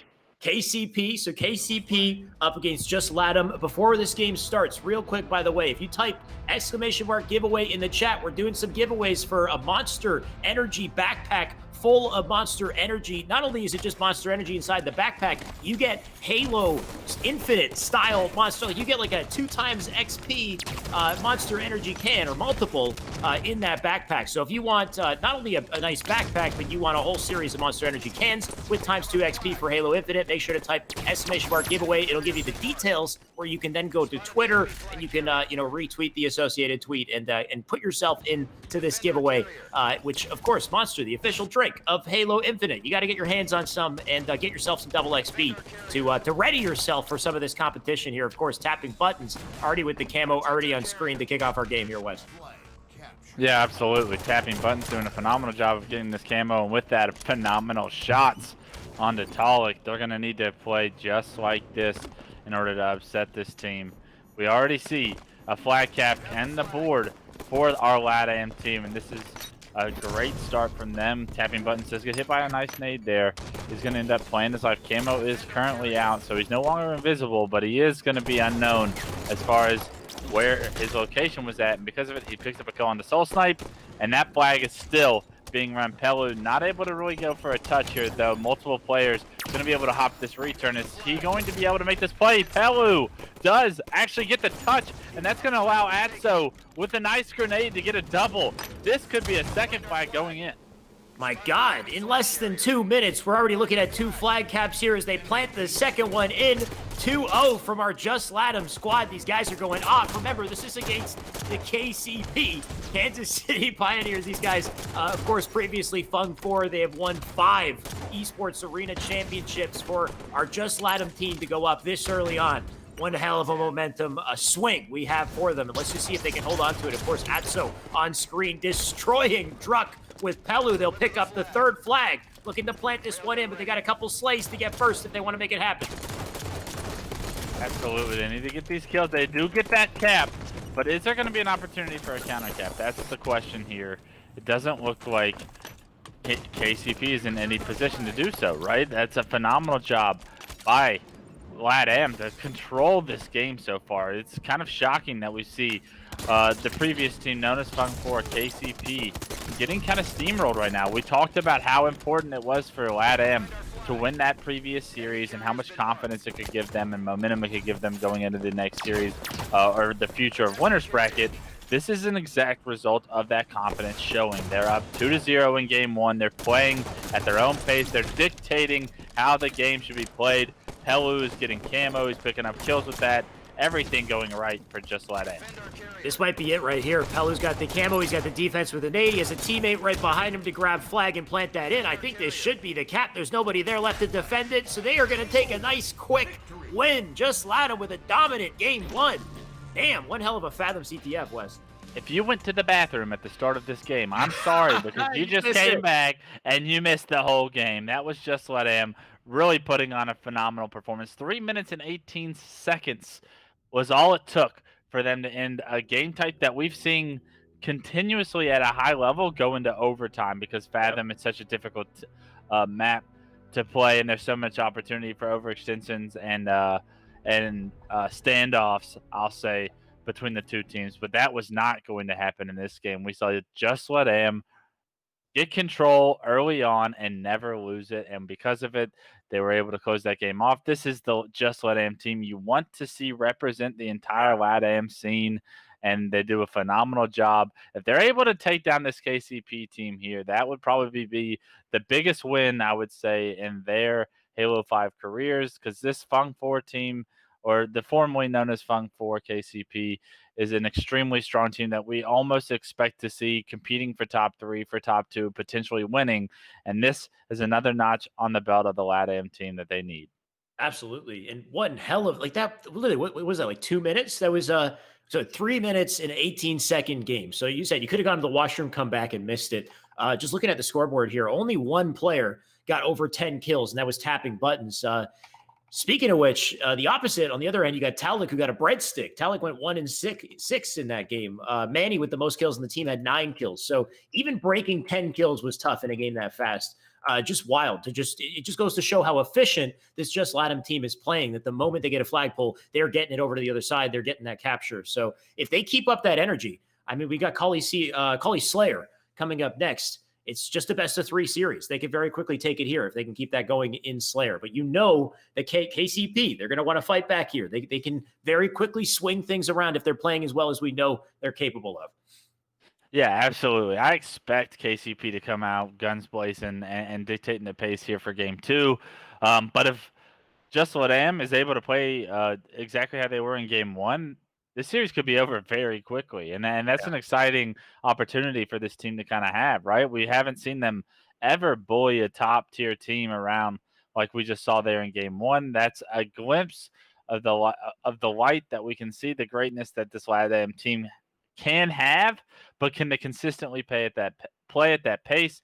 That's what we're going to have to watch develop throughout the rest of this series.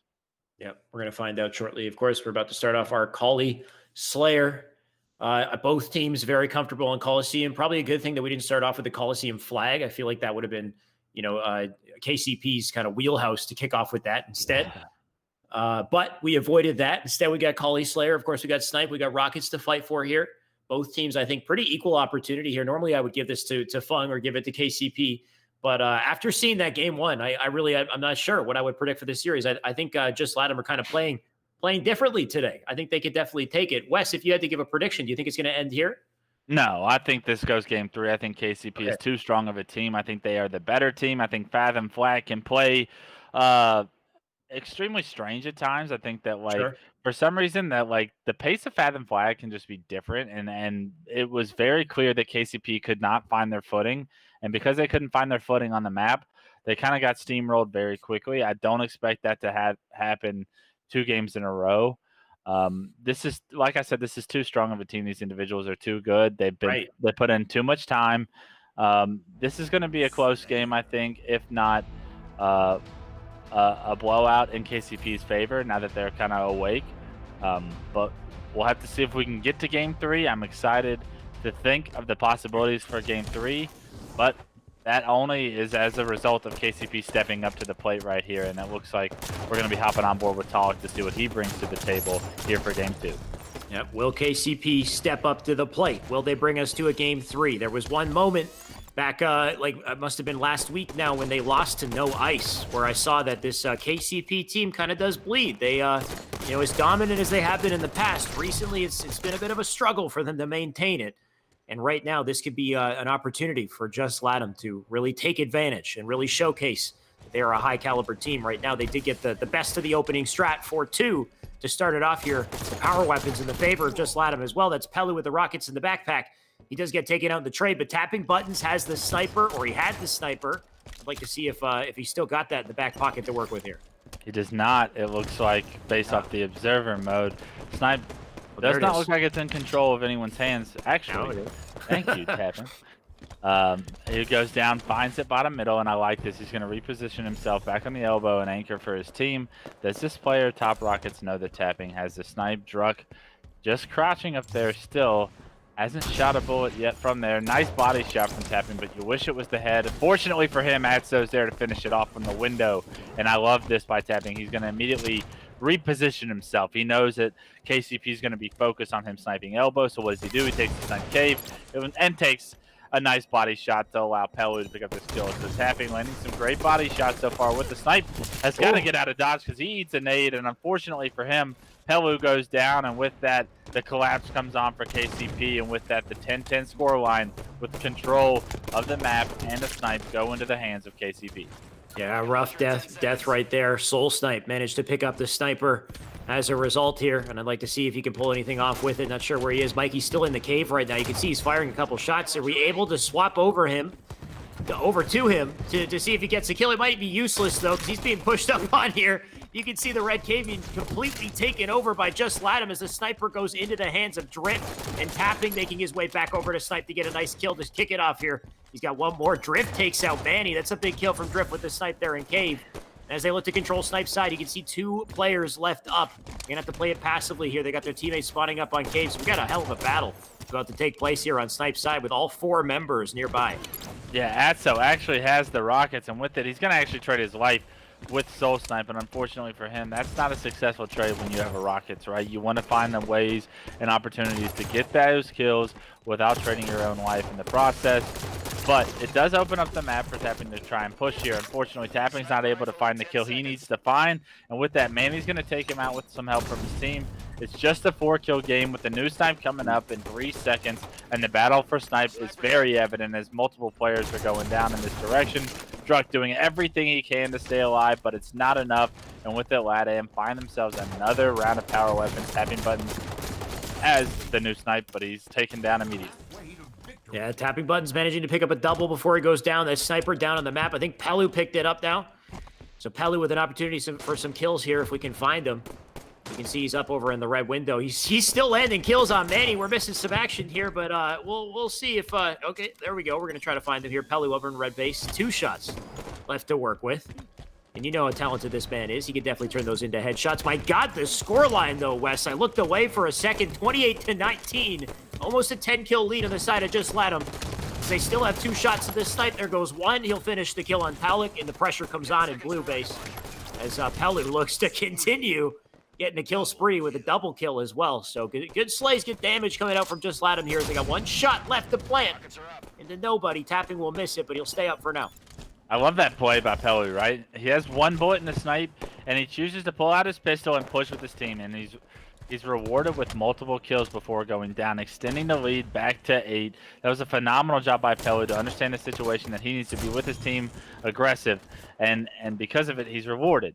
It's not often you see players make that decision, especially when they have the Snipe in their back pocket. But KCP making the lead to 6 is back in this game. They have a little bit of control of rockets out of the map. How are they going to be able to play with this, though? Are LatAm going to try and contest them from these disadvantageous positions at red, or are they going to try and overextend? It looks like they have players pushing top rockets, and that's exactly what they need to try and help this push out.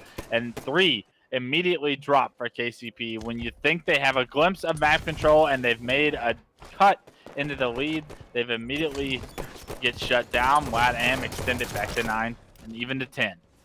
Just Latham, they're just looking like the better team right now. They're playing together effectively. They're winning their fights. They're 1v1s. We'll see if Talik can win this one. He's going to back off for now. You got Tapping under the base now, so big kill from Talik. Nice little opening from him up in the elbow here. He's got 2 players pressuring him over on red side. Now he's got a teammate. He's got a buddy to work with, so he'll move up here. Druck going to enter in. Talik to get the kill. That's a nice little 2v1 action there. You can see the remaining 2 players over on the red base. One on the red elbow as well. A bit of a scattered situation here, but an 8-kill deficit for this team right now. Still winnable for KCP, but can they bring it back? Can they get around the slays? You can see the Rockets in the control of Just Latham once again as they fight for Snipe's side. And they've been holding down Snipe's side. Lucky little nade there from Pelu. Gets a nice pick. And, as we get to that 40-point mark here, less than 10 kills left remaining. It's looking very rough for KCP to make any sort of a comeback here. We're seeing the LatAm team really do a phenomenal job of controlling all of the power weapons so far here in Game 2, and because of it, they're going to find themselves the victors, I think. 43-31 the scoreline. The new Snipe and Rockets are up, but we do see the new Rockets go in the hands of Atso. The Snipe still being picked up by KCP, and some beautiful shots and maneuvers from Pelu. The movement there with the thrust, throwing that player off and allowing him to miss a couple shots and come back in that fight. Pelu picking up a huge double. Now just 3 kills to go for this team to create the upset. Tapping Button smells blood in the water in red window, does throw a nade, and with that, he's going to pick up a kill. 49-33, 1 kill to go. The upset is now a reality. Just LatAm have taken down KCP. This might be the best week I've seen from this team right here. Like the energy they have coming in. They won their first series last second. They kind of dominated in their second series. I got to say that first Fathom seat, they totally dominated Fathom CTF. And then we have game 2, which really wasn't even that close. So Just Latham looked like a different beast today. Can they maintain this? Can they hold on? Because I can only imagine they're going to have to go up against Sentinels. I'm not even sure. I don't know if Inconceivables is in this tournament as well, but there's a hell of a lot of talent to face off against. At some point, they're going to have to try their hand against Sentinels, and I wonder if they have what it takes to carry this momentum over to a team of that caliber. But damn, one hell of a game from them. Pelu, by the way, Pelu went 15-9. Pelu made a huge play at the end there too when he threw that plasma, that preemptive plasma to land on Snipe, and he managed to take down Soul Snipe with the plasma and then get the kill outside on the sneaky as well. So that was a big, just a great way to cover both areas from Pelu. Atso doing really well, also 13-8 from him. And just not really the performance you'd expect to see from a team like KCP, who performs so well every single week, going largely negative in that Slayer game. Both games were a story of power up and power weapon control to me. So often in game 2 specifically, you saw rockets and snipe in the hands of Just Let Am, and with that, those are easier kills. They have stronger guns. They're going to be able to kill you, right? So that's a recipe for success. You have to, when you want to create upsets against better teams, you have to control the power weapons. You have to find success with the rockets, with the snipe. They did just that in game 2 to win that. In game 1, we saw an early camo go in the hands of Tapping. We saw Rail in the hands of their team every time. We saw multiple players get camo for every single time camo was up. It was LATAM that had it. So a lack of focus from KCP, really being punished, trying to just win the series with your pistols is not going to be a recipe for success, and they're going to be bouncing the losers bracket much earlier than they expected. But that shows that LATAM can play to their potential, can upset even the best of teams when they're in control of the game, like they were these past two performances. Yeah, just control like we've never seen it before coming out of Just Let Him. You said it yourself, the power weapon control. They had every single power weapon. There was not a point where I felt like there was really anything that KCP could do. I think they picked up a snipe for maybe 2 seconds. They got a kill. It was just a trade the moment they went down. Exactly. So nothing really came out of any of the power weapon grabs out of the side of KCB, and that's unfortunate for them. Of course, like you said, they go down to losers bracket. That means the Tapping and team get to continue onward in winners. And my only assumption is that we got a quick break, and then we'll come back with more winners action. We're just waiting to find out the moment we can ready up the lobby for the next game. So stay tuned. More winners bracket coming up soon. We'll see you in just a second here. Maybe we don't even need a break because I'm getting an invite. And we might just do this. You know what? Here's a nice surprise, Wes. We're going to go right into game, and that game's going to be up against our new C9 roster. So speaking of talented teams in this tournament, it looks like we've got Renegade. Actually, this is not quite C9. This is Renegade, Eco, Trippy, and Saiyan. This is some sort of combo of you got two duos here, right? You've got the Trippy. Well, the Trippy and Saiyan duo is a longtime duo. Renegade, Eco, maybe not so much, but these guys are used to playing with each other on Splice. So this is one hell of a team right here. Yeah, that's a very good team. All those guys very talented at the top of Halo 5 towards the end. Top 4 teams in their own retrospective places. But the amount of individual skill when you say those names is pretty shocking to me. I think that this is going to be a very difficult series for whoever the other team is. Sentinels. Going to be up against Sentinels. So it's you would think it'd be a difficult. You would chalk that. Yeah, it could still be difficult for Sentinels, but it's Sentinels. I think when you say names like Eco, Renegade, Trippy, like those guys are saying. I mean, those guys are some of the best in the world. But then they actually happen to be playing the best in the world, so this series might not work out in their favor. But I think going into every other series in this tournament, they're going to be a heavy favorites, even though they're a scrappy, put together team. Basically, probably a last-second team trying to get some great individual players onto a squad to see if they can create the upset and have a good Sunday tournament. I think they're going to have their hands full, and it's going to be interesting to see how cohesive they are as individuals trying to form this team, because I'm not sure how much experience Eco, Renegade, Trippy, and Saiyan have playing together, but they all know how to play good Halo 5. They all know how to play situations correctly. So it wouldn't shock me if you came out and saw them have some early success, and they're the good thing about this team kind of forming is that they're able to play freely. They're able to play stress free. They know that they're underdogs. They know that they're not a team with aspirations or expectations Sure. of staying together. They're kind of put together for fun, and with that, you're kind of able to play like loose, right? There's no pressure on you. The pressure this series is on Sentinels. It's on Sentinels to make sure that they don't get upset. It's on Sentinels to make sure that they kind of live up to the standard that we know. The standard really isn't there for the other team. The standard is like if we upset them, awesome. If we don't, well, we just played against Sentinels, a team that has Right. like 3 people that have been teaming together for 8 years. So there's nothing to lose there. So it'll be very interesting to see how this plays out. I'd love to see the Last Dance come off and have some success early on in the series. I think Fathom Flag is once again a great game type for them to potentially see that. But we're going to have to kick it off with Frosty first. We got to pay our man his dues, being the greatest Halo 5 player in the game for a reason. And he's not even going to be worried about kills. He's just going to run the flag. And unfortunately, a flag run from Trippy is going to be the decision made from the Last Dance. That's all 4 dead from the Last Dance. And this can kind of happen when you put together a scrappy team, right?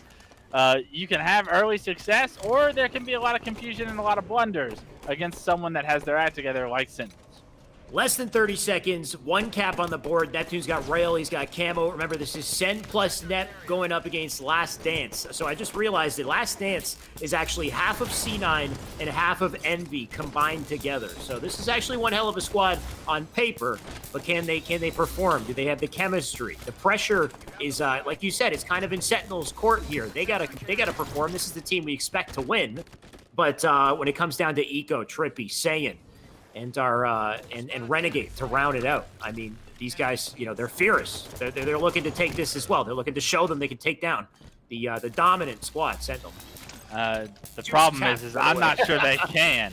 Take down. It's already almost over. It's like when you start taking pieces from these teams away from each other, they all of a sudden aren't complete teams. They aren't well polished, revolutionized teams that have their act together. They're kind of scrappy, right? And that scrappy play might work against some of the lesser tier teams. We might see this team run over the LATAM scene or the KCPs of the world. But this is Sentinels we're talking about. You need to have all of your ducks in a row. You need to have your I's dotted, your T's crossed to try and beat Sentinels. And unfortunately, the first flag cap does go in for Last Dance. But what did they say? No! My God, I'm so sorry. Just seeing it now? Just saw that. Oh, Why are you seeing it now? The game's just about to end. Oh, that cannot happen at a tournament. I don't know why you're just seeing it now, Wes. We got to get you to refresh or something. But my God, Trippy, ankles broken. That's for the game. They grabbed the flag. They got the back smack. They got a 3-1 victory. Sentinels with a dominant start to our series. Sheesh. And it looks like we're going to restart our entire broadcast and make sure we're There we go. We're back. We got to see this at the same time there, Wes, because I was like, what's he yelling about? And then all of a sudden, the ninja. The ninja. Oh no, Trippy, not like this. Trippy, my guy. All right, well, that was even faster than the last Fathom CTF we had with Just LATAM. That was a 2-minute, 31-second Fathom CTF. I don't know what's going on with Fathom CTF today. Either Sentinels is just super efficient, which I know they are, or there's an inefficiency on the other side or something. It's just, man, what a game. I was going to try to take a look at the scoreboard. Honestly, not much to look at because nobody even had 10 kills as far as I could tell. It looks like the scoreboard kind of got taken down, though. But I saw like maybe 3 kills across the board, I think, for our Last Dance team. Wild game. And of course, we're going to be jumping into Kali Slayer to follow that up. Now, Kali Slayer is a game type that I could see them winning, but does that mean they have any chance or any business like winning this series? I'm not sure. It looks like Sentinels is going to take this team as serious as they should, and with that, it looks like that game 1 was very dominant. That was one of the, like you said, the fastest Fathom flags we've ever seen. And even though they got a flag cap, it's like, what did it cost? It costed a counter cap. It costed Trippy getting highlight reeled and montaged. Towards the end of it, unfortunately, Trippy. Rest in peace, my guy. I know you didn't wake up on Sunday morning thinking that that was going to happen to you, but when you play against Sentinels, anything is possible, so you got to be on your toes. Man's a competitor. He's going to come back from the dead. He's going to fight hard in this game for sure. But like you said, do they have what it takes? Because after game one, I think that just set one hell of a precedent that Sentinels looking to not only win today, but they're looking to make it like quick. They don't want a game five. Like I like getting game five esports arena tournaments, but Sentinels trying to completely throw that off. They want this done in 10 minutes flat. We'll see though. Slayer Callies is loaded up now. And once again, this is half of Envy and half of C9 combined together to form Last Dance. There's so much talent on this roster. I'm expecting big plays from these guys. They need time to get it going, it seems. They got to rev up the engine. So maybe Callie Slayer is the opportunity. I mean, any lapse in judgment or any lapse in cohesiveness that you have against Sentinels is immediately punished. And I think that, like, after watching game one, that's what you see. You see these guys that are all great players in their own rights. They might have a lapse in judgment of, like, when they're and timing of when they're going to push. And because of it, Sentinels is able to just capitalize so successfully. Great job by Renegade to win that one-on-one rocket side of the map and potentially get his team rockets. But it does look like somebody actually on Sentinels was able to pick up those rockets. Renegade actually takes Royal 2 down in the kill feed who had the rockets. But Neptune's going to be a completely different problem over here at Snipe. He might have been, but Trippy takes him down with the rockets. This is Trippy's. Just grab the snipe first, maybe. There you go, buddy. He's got the snipe. This is Trippy's opportunity to redeem himself here. Now, 4-4 on the board. He's got a full sniper to work with. Maybe a couple headshots in the back pocket here, looking out to the elbow. Will be maybe in a second. We'll see. He's lost a couple of his teammates here. He's going to play from elbow. Nice safe spot to play from. Maybe get a couple picks here. He's got players spawning up over on Rock's side. If he can get that pick, that'd be pretty huge, but he will be in trouble in just a second. Neptune flying up. Nice shots from him. He will back down. Still looking for opportunities here. Whiffs the body. Does get melted, though. Kind of an unfortunate situation for Trippy. No real opportunity with that snipe to make any big plays there, and it does go down, and Sentinels gets the kills in blue. Sentinels looking to pick up snipe. Frosty has the snipe, which is probably the biggest nightmare you could look forward to here. We'll see what Frosty can pull off with that in his hands. Yeah, we know what Frosty's capable of, so this could be this week could extend very quickly if Frosty's able to find a few kills. It does pick up one in the kill feed. Yeah, we're on Royal 2's point of view. Observer, can we go to Frosty before he rips another head off, because he's just taken down Renegade as well. We got 4 bullets. What kind of damage can be done? He's got a player right next to him that just meleeed him. Trippy is there, and he takes him down, but Trippy actually costs his life. Nice stick by Frosty. Might not land the no-scope for the viewers, but the stick to trade that kill is going to be huge for denying the pressure that Last Dance potentially could have put on there at Snipe after picking up that kill onto Frosty. Yeah, anything Last Dance can do to slow down Sentinel's momentum here would be nice, because you can see they're starting to pull away. It's a 6-kill lead. Renegade looking to slow that down. He'll drop a nade over to Top Cat. He's got a teammate behind him over on Cave's side, but you can see there's 2 players above him. This is so rough for Renegade to challenge. He backs off, rightfully so. He's got to get out of there, and he does get taken down. You can see multiple players up on Snipe as Kevin Eco looks to get in there to pick up the pieces. Eco also in an unfortunate position. The moment I switch to these guys' POVs, they're dropping off at top mid. They're caught with their pants down on the bottom of the map. This is not what you want to see for our Last Dance squad. But Rockets, Renegade has him. Can he get away with his life? I don't know. I don't think so. Snakebite putting on the pressure here. There we go. Just rocketed Trippy. Oh, no. When it rains, it pours, Trippy, and your teammate's rocketing you when you're trying to hunt down the no-shield player right in front of you is just a devastating blow, right? It's just like when things are going wrong in Halo and you're playing against some of the best in the world and the game is so fast-paced and chaotic that you're just trying to find your footing. You think you got an easy kill, but Renegade actually takes you and him out. But just a 3-kill game now, so Last Dance actually doing a great job of picking up some unanswered kills right now. They spot Roll 2 on the flag, and this is going to be 3 straight dead for Sentinels. Great push by Eco and the boys to come back in this game. It's a 1-kill game, 22-23, but I love the positioning here by Eco, top snipe, to be able to anchor this position for his team and deny anyone trying to push up back. He does spot Frosty, and he knows Snakebites down in the cuts. Now this is going to be a very interesting setup for Last Dance to try and hold. They are able to do this, and like I said, these are great players, so when they have control of the map, they know what to do with it. It's when they don't have control that they may seem to struggle at times, but right now they are in the driver's seat. Beautiful sniper control from Last Dance right there. It does still stay at an even game. We had Pyramid with Eco. We had one on top Cat. We had the Maze undercover as well. So that worked out so well, and just getting a couple crucial slays there. Snakebite, of course, on our screens, just trying to nade the damn rockets. He does get a big one on the Renegade. Renegade will back down temporarily. The snipe coming into the picture. That's in Saiyin's hands. We'll see if he's got any more shots left to work with. Of course, the rocket's up in play, as you just saw there, Saiyan. It looks like he might be out of snow. He's got 3 shots. There's one into the body. He'll clean up that kill. Going to try to stay up here. He's got Joey Trippy pushing up to take some of the aggro and Saiyan. Going to look to land a couple more shots here. Just waiting for his opportunity.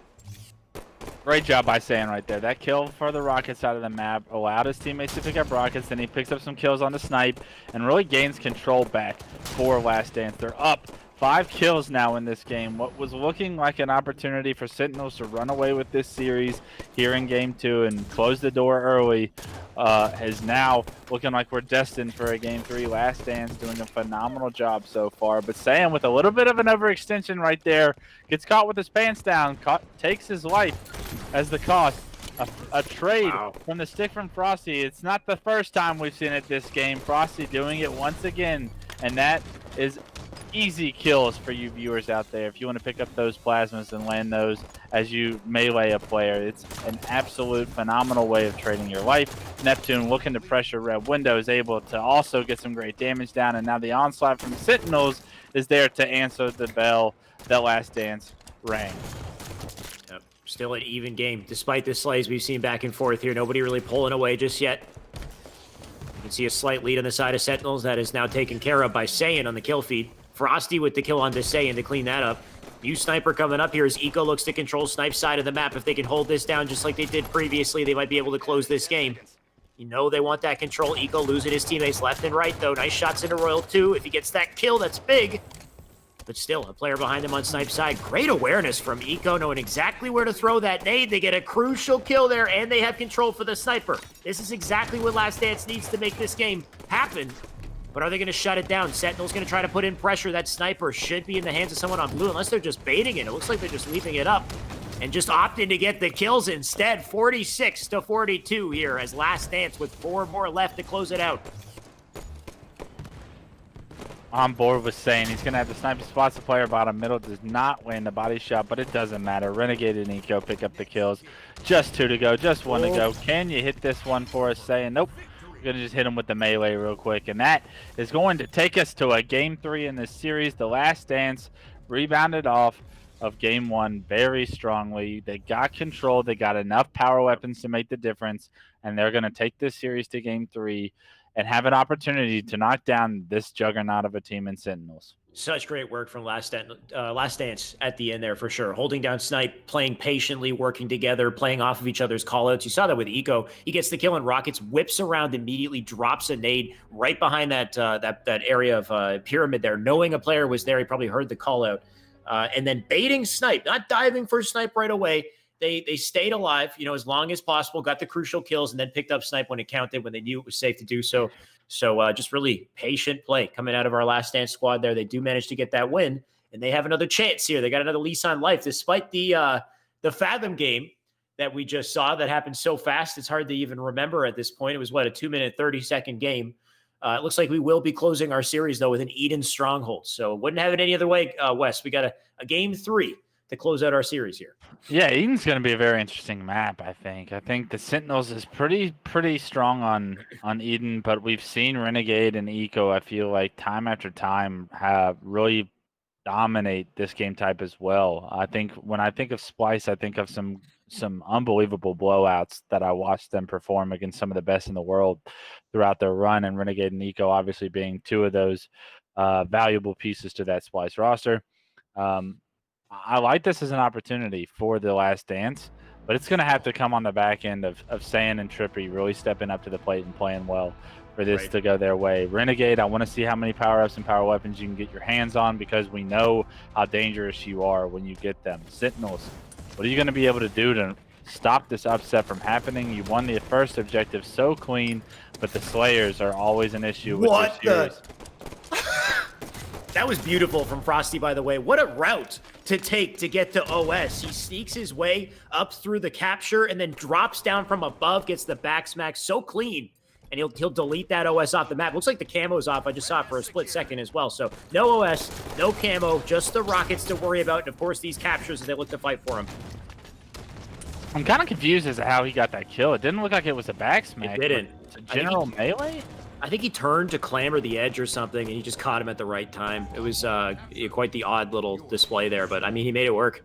It's Frosty. I'm not going to try and make sense of it. There's half the things this kid does don't make sense to me, and they always work out. So we're going to talk about the position we're in for Royal 2 right now. He's got Red Nest and 1 rocket to deal with. He's going to try and just deny the rotations here to Red Nest as his team fights for Catwalk, but his team loses the fight for Catwalk, and he's going to be forced to try and win a one-on-one. Misses the rocket onto Trippy, and this is Trippy pressing his advantage. Is going to end up trading the kill out. But that's all Trippy needed to do because Renegade's right there to hop in Nest. He picks up a kill on the Frosty, and now a trip cap is about to ensue. Yep, every player on Last Dance doing their job accordingly. Renegade getting that capture, though it looks like Sentinels bringing that pressure right back. They might be able to get control of top cap, but it's not going to be easy. You can see the fight going down for it. Renegade not noticing that player right behind him. What is this exchange? Frosty, I believe it was Frosty who got the best of them there. In the meantime, Neptune up on top cat, looking to take advantage here, try to get this capture, stop the bleeding, because 26 points in counting to kick off our game here. Last Dance coming out strong here. Yeah, Last Dance doing exactly what they need to win this series and create this upset. Frosty is going to have something to say about it, though. He takes down Renegade into red, and they're going to look to push Red Nest here. Frosty is going to get into a fight there as well. Neptune doing a good job of taking him out. Overshield coming up, and Roll 2's there. Is he able to pick it up, though? He does have a one-on-one to win, and he does take down Renegade. It looks like Roll 2 had the overshield. Renegade did some damage to it, but it's going to be Frosty that picks up the camera. So both power-ups actually going in the hands of Sentinels for the second round of rotations. Yeah, that OS was neutralized pretty damn quickly, so don't have to worry about that. But the camo could definitely be a problem, and Frosty, you know, can make it one. Royal 2, by the way, with a triple kill on the feed, so everybody's off the map. The last one left alive is stuck under red base, and good luck to him. You can see the rest spawning up in the tower, going to try to make their way to top cap, but this is where the camo comes into play. Frosty can set himself up like a turret as his teammates just walk in to fill up the cracks here. Just, get in, finish off the weak players. This is it right here. Frosty with the damage. Frosty going to turn right back to Red Nest and just kind of recreate this process. Wherever he needs to help, he's going to be there. Absolutely. Love the camo play so far by Frosty. They haven't resulted in a ton of kills for him, but the damage and the rotations have been perfect. Snakebite and Royal 2 are going to get the kills. You already know what they're capable of as Slayers, and that's all 4 dead. Frosty actually says, I'm going to get some kills this time around, picks up a double, and total control for Sentinels. Now they're catching up, and they're catching up quickly. How is Last Dance going to stop the bleeding? Yeah, Sentinels bring it right back. And in a second, they're going to overlap the score. They're going to take the lead. Saiyan right now opting to fly through Red Nest. Not even going to sit there for a second. Under way too much pressure. Frosty takes a nade, but Renegade getting some nice kills on the feed here. Frosty looking for another. Was he the one who got the first back smack? I'm not actually even sure who broke Trippy's ankles. It might have been Frosty, but still looking to bring the pain. Renegade, though, will get the capture, and it looks like our Last Dance team will hold on to with their lead, or maybe get their lead back as they get these caps. Yeah, it looks like they are going to be able to tie this game up. What is going to happen after that, though? The kills going in favor of the Last Dance right here. That's 3 dead. Snakebite, the last guy alive, is going to be Blue Ben playing for his life, going bottom middle for the overshield, but all 4 players for Last Dance are going to try and make a play for that overshield. And because of it, it looks like we see it go in the hands of Eco Smith. Yep, Eco with the OS. Camo, unknown at this time. Eco's got the rockets in the OS. I'm kind of curious to see what that man is up to if he makes some big plays. That's Trippy with the camo, and Neptune can't hit the man. He's still up. Trippy's still up and bottom mid with camo.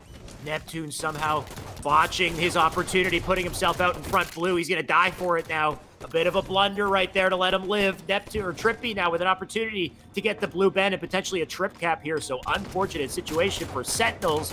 They're going to have a lot to fight for if they want to come back now. A huge blunder by Neptune, and because of it, Trippy's able to take blue Ben, put this trip cap into motion, and with it, a 30-point lead is going to be a threat because I'm not sure how Sentinels is going to get in a position to stop it before that, right? We have Saiyan anchoring it red. This is beautiful by him. Those players are going to be trying to push Catwalk. No players for Sentinels are going to be able to play their lives. Neptune does pick up a kill on the Renegade, but it's traded out with Frosty. could that choke have resulted in a loss right now? It's a little too early to tell, but we're approaching that 80-point mark, and God, is that unfortunate to see for Neptune not hitting those shots on Trippy. Saiyan right now still up. Saiyan getting some nice shots in. Also throwing the nades. They're not working out just yet, though. A lot of pressure pushing him on the low cat as he does opt to back down. So it looks like Sentinels do manage to get 2 captures. They got top cat. They had top cat. They lose top cat. I'm just seeing way too much pressure come out of Last Dance as they fight back. They regain control. Now looking to get a trip cap yet again. Unbelievable job by Last Dance so far. This is Sentinels we're talking about, and they're making them look easy, right? This is a beautiful job by Last Dance. I mean, the teamwork that they have is absolutely insane to not be a complete team, to not have played with each other probably previously before this. Rule 2 is going to be forced to try and get players out of Red Nest, and a great job by Sentinels to kind of subside that, but this entire time, the score is going against their favor. Man, I'm starting to think like this is half Cloud9, half Envy. Like maybe someone made a mistake and this was the team that needed to be formed. And instead they just ended up on 2 separate rosters because these guys looking like a couple gods right now. 96 points. 4 more will close the game. It's not over yet. You can't count Sentinels out, but you might have to though, because they got Top Cat, they got Red Nest, they got Blue Ben. That's going to be a trip cap. That's going to close the game and the series. Last Dance take it. Despite all the momentum that Sentinels had in the beginning, it wasn't enough. Damn. Yeah. Unbelievable. That should be or what is that? That wasn't winners finals, right? That's semis. So that's. Whew. You see Last Dance advance to the winners finals through Sentinels. The upset has been created on the back of a phenomenal performance from Saiyan. 17, 7, and 9, and that's exactly who needed to step up and play to the level of these world champs on the other side. Saiyan doing a phenomenal job of leading his team in that direction. Power-up control goes in the hands of the Last Dance. That third power-up that came up when they were able to get those overshields, and then somehow Trippy gets that camo, stays alive with it, and because they get both power-ups, they're able to really induce a trip cap for multiple minutes, what felt like, and Sentinels had no answer to try and break that as Trippy and the boys really picked up some important kills. Yeah. After game 1, I didn't see this happening. I'm not sure how that kills him. Eco had to have been weak or whatnot because it was just a melee that kills him. It's not a back smack. So okay. Eco probably rocked by a nade early on while going forward or whatnot. But either way. I kind of want to see sorry to interrupt you. If it's possible. Was a back smack. It was. Yeah. Okay. It's difficult to tell in observer mode. Yeah, if it's possible, I want to see Neptune try to shoot Trippy because honestly, that was probably what kind of sealed it. Like I don't want to be that guy, but missing those shots on Trippy gave them a trip cap and pushed them to 80 points. It wasn't the game, but it was a big part of the game. Looks like we're just relapping on these two, just replaying these two. Okay, so we didn't get all those highlights for you. Some frosty highlights. We're Frosty fans here, apparently. I don't know who isn't a Frosty fan that plays Halo 5 these days, though. The man's just too lovable. But I am going to take a look at the board here just before we move on. Trippy went 12-9, 17-9 from Saiyan. We saw a couple great plays from him, but he must have been going lights out the whole game. And just wild. Everyone going negative on Sentinels except for Royal 2 went 13-10. So honestly, I'm kind of happy about this result, Wes, because Sentinels, we know without a doubt, I think they're gonna come back to grand finals. Like there's no way these guys don't fight through losers and make it back to grand finals, which means they have to bracket reset, which means we have way more games to cast. Wes, we could have a nice long sweaty series, which is always the most fun for not only just for me and you, but for the viewers, for the chat, for the whole experience. So prepare yourselves for a nice long tournament, guys. Sentinels down in the losers bracket early, and moving on in winners, we have our Last Dance team likely going up against the Just Latham squad, playing exceptionally well also. So stay tuned. We got more coming up. We'll be right back.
And we're back with more Esports Arena, more Halo 5, continuing with the winner's side of the bracket. We're about to jump into winners finals. Wes, prepare yourself. We've got our last dance team. This is Trippy Saiyan, Renegade, and Eco going up against Just Latham. I don't think we've seen this Latin American team make it to winners finals since the beginning of Esports Arena, maybe the first couple weeks when they were playing up against Fung 4. But this is just like an unprecedented performance for Atso, for Pelu, for Tapping, and Drift, these 4 members jumping into Truth CTF to kick off our series.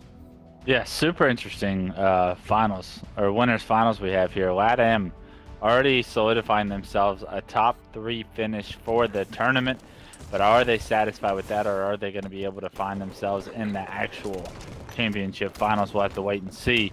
Eco Smith, a man who's been in too many championship finals for me to count, is on board, and he's taken down before he's able to make a play onto the camo player, and that's Atso. A phenomenal job already by LATAM to get control of the camo, get a nice flag pull. Unfortunately, he does lose a teammate there, but I believe another one is going to be in position to run this flag. We don't have vision on the flag carrier, but this is a great job by Atso right here to anchor. As multiple kills go in the kill feed, that's 3 dead, and the flag gets punched in. First cap on the board, LATAM come out swinging. Wes, this is the day for Just Latham right here. This is perfect, honestly. Not to say that Last Dance is like an easier team or anything, but they have dodged Sentinels, basically. They get to go up against Last Dance. They win this. They sit pretty in winner's side at grand finals and then have to wait to face off whoever their competitor is. But my God, do they have a massive opportunity here? And they're starting out so hot with 1 cap on the board. Those Saiyan on our POV. Saiyan looking to return the favor here. Going to get shots into Tapping. No need. He's got a teammate with him. He's got 1 more up in the attic to take down, though. They got to get these crucial kills if they want that opening. Saiyan with the shots into Pelu. Pelu with the chow. Pelu looking to get this trade, and he does. These trades are crucial in just slowing down the pressure because it's on right now. Eco in the back of the base gets taken out. So big defensive kills here coming out from Just Latham as they stop this pressure, if only temporarily here. Yeah, I was thinking about that statement before the series started, right? It's like, if LATAM was going to win this tournament, could they do it by beating Sentinels? And I'm not sure if they'd be able to beat Sentinels, but a team like Last Dance seems a little bit more beatable. Even though they just took down Sentinels, they seem more beatable for this LATAM team. Already up 1-0, 2 kills go in favor for Drift, and that's going to be a second flag pull for Pelu. If they're able to pick up a couple kills in this kill feed, pay attention to the bottom left. This flag is going to get punched in. Drift picks up a 3rd, Atso with a 4th, and that is going to be the cap that you want to see punched in if you're a LATAM fan rooting for the underdogs of the tournament. They found themselves here in the winners finals. Camo is up. They're up 2-0. A beautiful start to this series from Just Latham. This is wild, Wes. What a great time to change your team name. Like the moment where you may be making it to grand finals, you decide to rebrand yourselves Just Latham, and all of a sudden you're a top team in the league here. So amazing plays from them as they got 2 flags on the board. Looking to actually, they're looking to defend here because you got Renegade and team looking to get a cap of their own. Eco's got the camo here. They got the perfect setup to get this flag in, so that will be 2-1. And Last Dance fighting back, showing they're not pushovers. They're going to try to make this happen here. You got a player up on top mid still. Eco going to try to dispatch him, and you got once again an opportunity for Last Dance to maybe push up, get themselves another capture here. We'll see. Just Latham going to try to slow it down. You can't forget the recipe for success if you're LATAM, right? Every time you've been able to create this upset, you've had success in these games against such strong teams. You've been able to control the power-ups and the power weapons. You let Eco get a camo, it immediately translates into not only a killing spree, but a cap on the board for Last Dance. Now Eco still on this reign of terror in pink because of the entire camo play. You have to make sure you do not give up this next camo if you're a LATAM fan, because right now the pressure is on. You have 3 members of Last Dance pushing into your base. I'm definitely thinking too far in the future here, but to have Just Latham win this tournament would be pretty unprecedented. Like I don't think we've ever seen a Latin American team play at this level and win at this level. It would be it's just something that's just never happened before. So it would be pretty unbelievable to see. But of course, we got a long way to go before we get there. We're still game 1 here, winners finals. But damn, are these players looking good. Damn, are these players looking poised for greatness here. They're pulling yet another flag. Atso over on P1 as he looks to get the defense here. They get this flag in, they can close it, but the energy, the pressure coming out of Last Dance to get the defense is unrelenting. They'll stop it for now. Renegade up on top mid also is going to look to stop the camo. I'm not sure if that camo's come up. If it's late, we'll see if somebody grabs it. Pelu right now getting taken down in a flash. Looks like they do have the camo. So Drift slips away with camo despite not being successful in that flag. They're going to set up for yet another one. This is still perfect, though. Drift is behind 2 players. He has this information for his team. He's got the flank. We do see Last Dance pull a flag, but this flag run is going to be all for naught if he's able to pick up another kill. That's 3 dead. Huge. That's a killing speed for Drift. Okay. Last player alive is Eco. They need to take down Eco so Drift can continue to run this flag. Unfortunately, Eco is going to be able to stall this flag run for enough time for his teammates to spawn up car side of the map. What are they able to do with it? They're able to land some great nades onto Drift in the window there, and that potentially could stop this entire cap. Eco able to get off spawn and stop the flag. Eco doing it all right now, but he's gonna have to kill at least one more flag guy because the flag is now up in the window. Eco, you gotta make the jump. Eco, you gotta make the jump. He's unable to make the jump, but he does have the flag under the base, and with it he gets the touch, but he's gonna be by himself right now. 2 fresh dead, 3 fresh dead for Last Dance. Eco by himself with an indicator over his head because he's choosing to throw the flag down. Pink, he makes the play. Pink 1, but is it enough to stop the rampant push from LATAM? Just because you have clamber does not mean crouch jumping is easy. Eco shows us that right there. Pro player can't get up in the window, though he did his job. He got the kills, he got the flag. We got a flag standoff here. The most crucial opportunity for Just LATAM to try to make some sort of a play here. If they can stop this standoff, if they can land this cap, of course they can win the game. You can see Tapping rotating that flag over to the bubble. A bit of an interesting play for Tapping to take flag out here and to try to take a more aggressive angle, try to help out. You can see 2 of his teammates got crucial kills. Tommy right now staying up. Big shots onto Renegade, but Renegade lives in the bubble. And if Renegade stays up, that's huge. Tapping right now. Now you can see why Tapping is pushed over to Car's side. He's trying to be as aggressive as possible. New camo coming up in a couple seconds, and it looks like our Last Dance team are going to hold on just a little bit longer with the defense here. They're stopping Drift. They've managed to just settle it down for a split second here, but the camo should be up. And if it is up, I think Crack was in position. I think Atso has it. Yes, Atso has camo, and he's up on top mid. He's going to look to make a play here. Tapping was able to finish that player bubble. That would have been huge. Flag gets returned, but unfortunately, Renegade is able to play his life perfectly. This camo push is the push we're looking for. He's going to pick up 1 kill, picks up 2 kills. Big win on the Eco, and a return results in a victory for Just LATAM. Unbelievable win for Just LATAM. They looked like the better team there throughout. They had, not only did they get the first cap super quickly, yes, they got countered on, but they got the second, and in the third cap, it just seemed like all the pressure was in their court. They were constantly applying it to the enemy base. Even during that flag standoff, there was never a point where I felt like Just LATAM was on the back foot, or I felt like they, were, had a chance of losing that flag, losing that opportunity. So I'm seeing one hell of a team right now, Wes. This is quite the surprise here. And can they carry it? Can they carry it throughout the whole series? Because we got Truth CTF. I can only assume we got a Slayer coming up. And we know how powerful this Last Dance team is in the Slayer category. Yeah, it's going to be a tough game, too, I think, for Just LATAM to kind of try and close the door on this series. But opportunity is all you need sometimes, right? And I think that's what they're able to ride on. And yeah, they're underdogs. They understand that they're underdogs. They understand that they've never upset teams of this caliber before in their careers, but they're playing very well, and they're all making the plays they need to. It's the power-up control that makes the difference. You see the camo play at the end result in 2 kills and a flag return. If they're able to continue the power-up, power weapon control that they've done so far throughout this tournament, they will continue to have success. But will teams continue to allow that to happen is the question, because it just feels like a lot of these camos and a lot of these power-ups and weapons are being given to them almost on a silver platter, like they're not being prioritized enough like they should be. And I think that's a blunder on other teams' part rather than LATAM focusing and prioritizing them more so than ever. Well, there's more to prioritize in Rig Slayer, of course. This is the match that could seal the deal for Last Dance here, that could bring Just LATAM into grand finals. We got the camo We got the shotty, we got the sniper to fight for, and a couple fisticuffs as well. Tapping gets the best of that exchange, and Eagle will go down there. That's 2 quick kills for Just Latham to kick it off here, looking to make it 3 as Atso makes his way over to the bat ledge here. Just trying to figure out the info on the radar. Trippy making a big play, though, upsetting him. And we got an even game with Pelu sneaking away with the camo to start it off. Really interested to see how Pelu plays this. Has the scatter shot, so there is opportunity for him to really open up the map for his team. Able to find one, get away with his life, but that jump is going to cost him his life. And with that, it's just a 1-for-1 trade. Great job by Last Dance to minimize the damage there, but we see once again the power-up story goes in the hands of Just Let Out. Yeah, Tapping being such a nuisance on the map. Look, he's in a play position as well. Does he manage to play it, though? I don't think he did. He dropped that snipe into the trench and drift with the red bar. He lives, gets the double, only for a couple more seconds, though, before getting taken down. That snipe looking like a hot potato. It's still up in the map.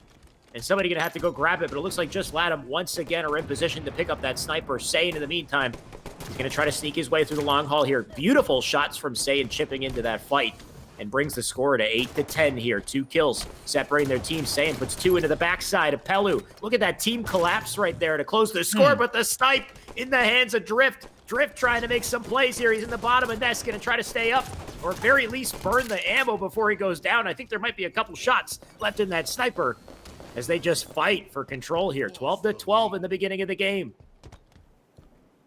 Renegade and Saiyan both pick up big kills, and the inside of the map is Last Dances to control right now. Camo coming up here in about 15 seconds. This is going to dictate how the rest of this mid-game goes, I believe, if a team is able to secure it safely. Renegade going to back all the way up to the VR tower in order to get a nice angle with this snipe. It's just worried about players flanking Engine right now, and I wish that he wasn't the player that had to watch that kind of a situation. We are going to see Camo go in the hands of Atso, but immediately Renegade positioning himself to take him out, and there is going to be no power-up on the map right now. That's a big kill by Renegade. Good burn on Camo. Still a pretty even game here. Atso on screen. They got a 1-kill lead on the side of Just Latham as he makes his way over to Yellow. Look at that nade, dude. It looked calculated, almost bouncing downwards, perfectly exploding on Trippy right there as he grabs the shotgun as well. Gonna make his way over through short hall here. Gonna have to back down. You can see there's a carbine spawner, but this positioning from Atso might work out perfectly. Trippy with no idea that he's behind them. He gets the shotty kill. Shots into Renegade for the double. And 23-20 here is just a slight lead, but Wes, you said it with the power weapons, whether it's the shotgun, whether it's the camo, or the sniper, it's all in the hands of Just Latham as they hold it down. Beautiful nade right there from Pelu. I'm not sure if he's going to know that he's got to know that player's no shield, but he doesn't look that direction, so he's unable to capitalize on that. Is in a dangerous position here. I want to see him try and get up top, find a better angle. A nice body shot's going to allow him a little bit of room to get up top, but he gets flanked from barrels once again. And with that, he loses the snipe. Renegade's in control of the scatter. It looks like the snipe potentially could have been out of ammo, but multiple kills go in favor of the Last Dance here. All right, Saiyan with the snipe. Tapping tried to get out of that situation. He wasn't successful. You can see Renegade and Eco both got 2 kills as well. As Saiyan makes his way back over to tower here. Going to get tower side control. You can see they got bunker, they got tower, they got yellow, holding off half of the map here. And the outside of the map, all Just Latham. Saiyan ripping the face off Drift, though. Man starting to hit his shots here. You can see Last Dance pull away just a little bit. 5 kills separating the teams as Saiyan lands another. And the body shot into yellow. Saiyan's lasered right now. He's not missing, Wes. Unbelievable stuff here from Last Dance. Right, led by Saiyan right now. The snipe in his hands. A nice body shot. Finished with the headshot. Quick and easy. He's not going to allow anyone else to spawn there. He's actually going to block the spawns with that kill, knowing these players are going to be spawning outside. He's going to allow some pressure here from the snipe ball. Chooses to back up, play his life, but he's built himself and his team a 10-point lead, and he's able to play so freely with this. A nice killing spree to add on to it. Saiyan not about to let his team get shut down, just made massive plays, bringing the score to 38-28, and Renegade with the camo. Renegade got melted with the camo. I'm not sure about that play right there, getting taken down in just a second. But it might not matter with the lead that they have. And Eco playing so sneaky. Gotta love that from Eco, just waits and baits for his opportunity right there. 39-29 here as they hold it down with quite a substantial lead in the final moments of the game here. unbelievable job. And this is what we kind of feared if you're a LATAM fan, right? If you're not getting the power-ups and making crucial, important plays with them, what does the game score look like, right? And this, I think, is a result of it. The last few camos have been burned immediately, have been traded out immediately. No success found from the LATAM team. And even though you got off to a hot start and got some early power-up and control, it takes the entire game to beat a team like the Last Dance. You cannot slip up. You cannot have any voids in your strategy. You have to implement it throughout the entire time because you know Last Dance will capitalize. Yeah, they absolutely are. It was an even game up until about the 30-point mark, and then all of a sudden they pulled away. Now 48 points and counting here, looking to close it out now. 2 more kills left to do so. Renegade, of course, on screen. He's got Trippy with him. They got the sniper. This will probably be the end. And how's Renegade going to do it? Can he land the shots? They already got one. They need one more. Renegade, I want to see the world star for the final kill here. Looking for the head. Does get the body. Forced to back down. He's got all of his teammates dead right now as he tries to get out, and he can't. One more kill here. Somebody's got to get it. Sniper now down in basement, and Liga or LATAM doing everything they can to fight for it, but it's not enough. Trippy will get the kill to close it out at 50-40, bringing our series to 1-1. If you thought the Last Dance was just going to get pushed over and bounce into the loser's bracket, think again, right? Yeah. Last Dance did not just beat Sentinels to not advance to the winners or to not advance through the winners finals into our championship finals, right? They know how important it is to make sure that they solidify themselves a spot in the finals of this tournament. And in doing so, in game 2, they're going to take this series to a 3rd game, and we're going to have to really see, is LATAM capable of creating an upset this big, or are they going to fall under the pressure? Yeah, and you said it's not just about grabbing the power weapons, because that's what we saw LATAM doing in the first half of that game, is they were grabbing all the power weapons, but they weren't making big plays with the power weapons. You got to pick them up. You got to get as many kills as you can, of course. And Saiyan was the one who really showed us that when he picked up sniper, he got at least 3 or 4 sniper kills or damage, right? He put so much damage in as well that his teammates could pick up. Renegade leading the pack, though. He went 15-9 in that game. So Renegade really showing up. And I noticed that Renegade is one of those players who, the more pressure is on his team, the more they start to show up, the more they fight harder and make big plays. So Plaza Strongholds is the final match in this series, Wes. We'll see you can take this, but with the momentum currently in the Last Dance court, it might be tough for LATAM to fight back here. They're playing pretty lights out, though, so we'll see how it goes, of course. It's going to be very tough for them to try and win this game type. I think Plaza, as one of the best game types in Halo 5, one of the we're in it right now. Game types, right? I'm watching it right now. Yeah, it's Strongholds Plaza. I'm on board with Eco. He's already got shots in the at. So if we can jump into this, okay, our observer got kicked. So how do we give us a play-by-play, shall we? I mean, I can see Eco's got camo. He's got top mid control. He's got a nade takedown tapping. Renegade got a kill as well. So it looks like the early control should be going over to. This is silly though. We can't actually do this. No, I know. I didn't actually mean give me a play-by-play. Yeah. We can't just end the game. I guess we just have to end the game. Producer, let me know what you think we should do. All right. They're going to try to figure it out. I think we're going to reset this game because, of course, we need to see this to believe it. Eco was making big plays, though. He still is. Though I'm sure these guys will be informed. They'll reset it shortly. That's unfortunate for Last Dance to get the best of that starting strat and have to make the little replay here. But such as Halo 5 at times, they're still playing it, man. I'm watching.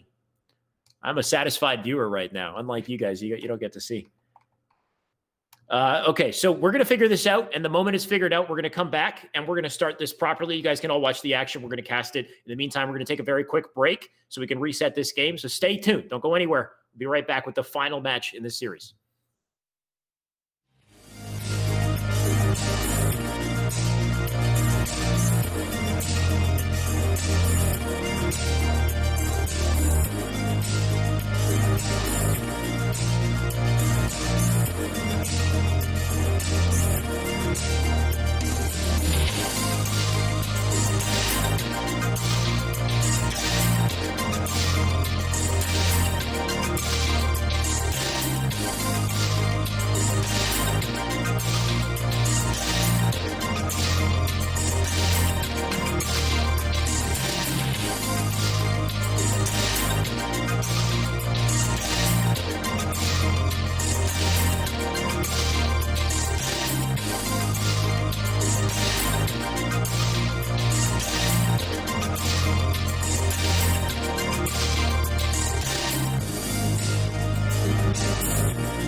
So, interesting update for you guys. We are actually on board with Trippy's live stream. So, it turns out our observer got kicked out of the game, and there is no way to stop these boys once they get going. We're sending them messages. We're trying to get a hold of them, but they're so laser focused on the game. We can't stop the action. And at this point, it's 71-21, and we're just going to cast off Trippy's stream, Wes.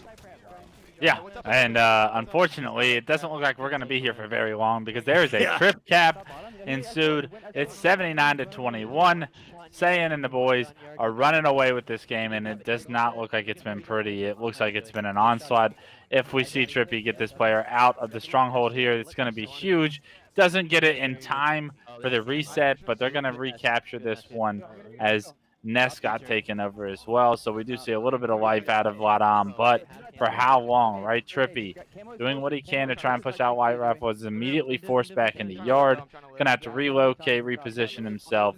But Ladam, with their backs against the walls in a best of 3 in game 3, they really have to start making plays, and they have to continuously do so for a long period of time because this lead is out of control. It basically has to be perfect Halo from here on out. You got 30 points in counting here. They got inside map control. You can see Trippy's forced to spawn up in yard side. He's got Saiyan with him. Just going to bank a couple nades off Saiyan's back because why not? You know, let him know he's there.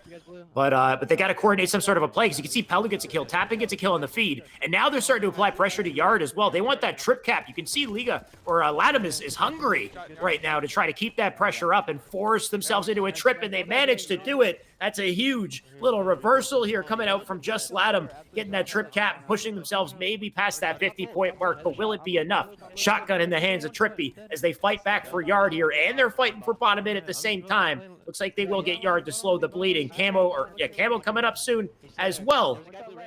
This could be a big turn of events here if they can get that camo. How about Trippy staying alive there in yard? Yeah. That was huge. How much damage he was able to do while playing his life in order to stay alive. It looks like Saiyan's going to have a one-on-one bottom middle, and the reset actually comes in somehow. Wow. Saiyan must have gotten out of the stronghold for just a second, which allowed that reset to happen. That's crucial time that Ladam are getting because of that. It looks like they have been able to kind of start this comeback, actually become a reality, right? Camo is up. Bottom mid actually goes in the hands of Last Dance. I want to see what they choose to do as far as Ness is concerned because Camo just went in the hands of Ladam, but this Camo player is being hunted down. Yeah, I'm not sure if that Camo player got away. That'll be huge if he managed to live. I think that might have been Adso. Yeah, so he just went down right there. They're fighting for bottom mid. Trippy loses that battle in bottom mid. They're almost capped on bottom mid to get it back. 95 points. They swing it back to get 62 here. They literally need to play perfectly or it's going to be game over here. You can see Trippy spawning up in yard, already receiving pressure the moment he spawns. So just Ladam fighting back. You know how bad they want this. They get this win. They get the grand finals. They need to hold on to inside map here if they want any hope. Look at the kill feed, West. They got 2 big kills right there. Trippy unable to push up immediately here. He's losing his teammates.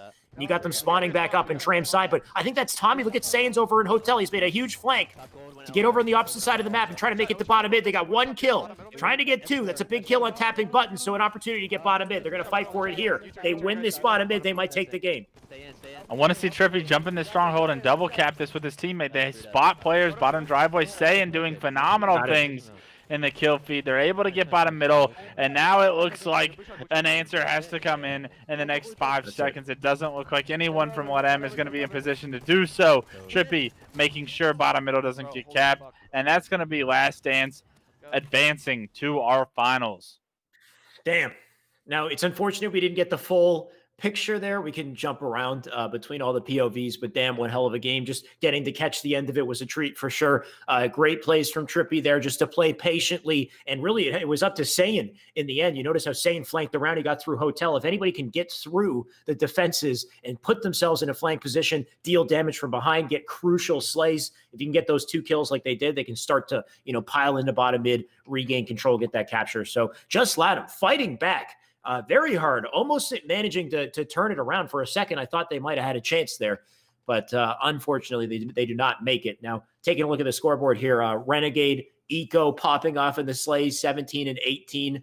Atso doing pretty good as well. Atso and Tapping with 16 kills each. So, I mean, they had the damage, they had the slays, just Ladam performing like a top-tier Halo team right now, but not enough to win that series, and that will bring them to the losers bracket. Yeah, it'll be interesting to see who they face up there in losers finals, right? I think Ladam really has their minds set that this is the biggest tournament that this is the best they've done in a tournament to this I think date, so. right? And with that, are they done here, or are they going to be able to get back into the finals and find themselves with a rematch with a team that they know they can go the distance with? Um, that's kind of the question for me as they drop into the losers bracket. Unfortunately, it's not often you have a team like Sentinels or the caliber of Sentinels coming through the losers bracket with their eyes set on that Yeah. same ambition. Yeah, that's going to be a rough one to go up against. Only imagine that's going to happen, but it's nice to have a kind of a different storyline develop every single week with Esports Arena. Like, this week, of course, I think the star of the show here, just Latham, really showing up, playing exceptionally well. Though they do go down to losers, that means the Trippy and team last dance sitting pretty in grand finals. Going to wait to see who their competitor is. Of course, just Latham going to have to go up against, like you said, they're going to have to go up against Sentinels in loser side if they do want to make it. Those Sentinels and just Latham have quite a lot of competition to fight through in the losers bracket to even get there. There's always so much talent and so many great matches to look forward to. I'm already getting an invite to a match, so we might not even go to break. We might just jump right into one, Wes. And it looks like, as far as one team here, I've got one side of it. I've got Legend, Sika, SLG, and Shady still in this tournament. So Legends is going to be one team in our next series. And we are already jumping into losers bracket, Wes. Yeah, awesome. Not sure how far into the losers bracket we are in order to kind of get a good picture of the bracket. I'm probably going to need to pull that one up, but yeah, I think the biggest storyline right now is Sentinels being knocked into the losers bracket, not from the winners finals, but from the winners semifinals, and how many teams that they are going to kind of ruin the opportunity to advance as far as they would like to in this bracket. We have Sentinels, we have last second versus Legends. So you said Legends is going to be the winner of that series, or are we watching Legends versus last second good and question. Ace's team? It is going to be Legends versus Last Second. So Last Second still in the tournament. They're just yet to fill into the lobby, and as soon as they do, we're going to kick it off. Check. Yeah. What else do you see in that bracket? Who's so how far in is that? What round are we in now? This is going to be losers round 7, Legends versus Last Second. So we have Ace, Arctic, Sab, and Jazero versus the Legends team that we watched earlier. I think if you had to pick one side, I would say Ace's team probably is the favorite, but it's a very close series, right? I mean, this Legends team can play very strong. We've seen Last Second continuously kind of not show up to the expectations that we hold them to and so far in the Esports Arenas tournament. So will they be able to get to the next round? And just to let you guys know, the next round is going to be against Sentinels plus Neptune waiting in the looms. And with that, it's kind of like, yeah, we have this series to look to, but there's already this monster behind the next door that we have to worry about. One monster at a time, I guess, Wes.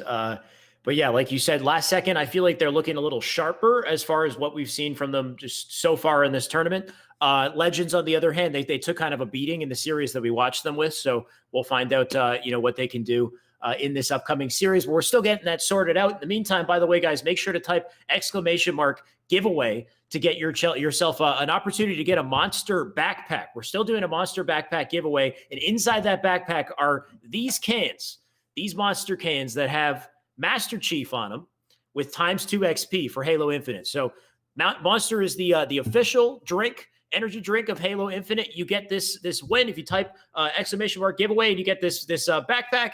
You get several cans of ×2 XP Monster in the process as well. So pretty good bang for your buck. The details will reveal themselves when you type !giveaway on what you have to do to enter yourself in that competition.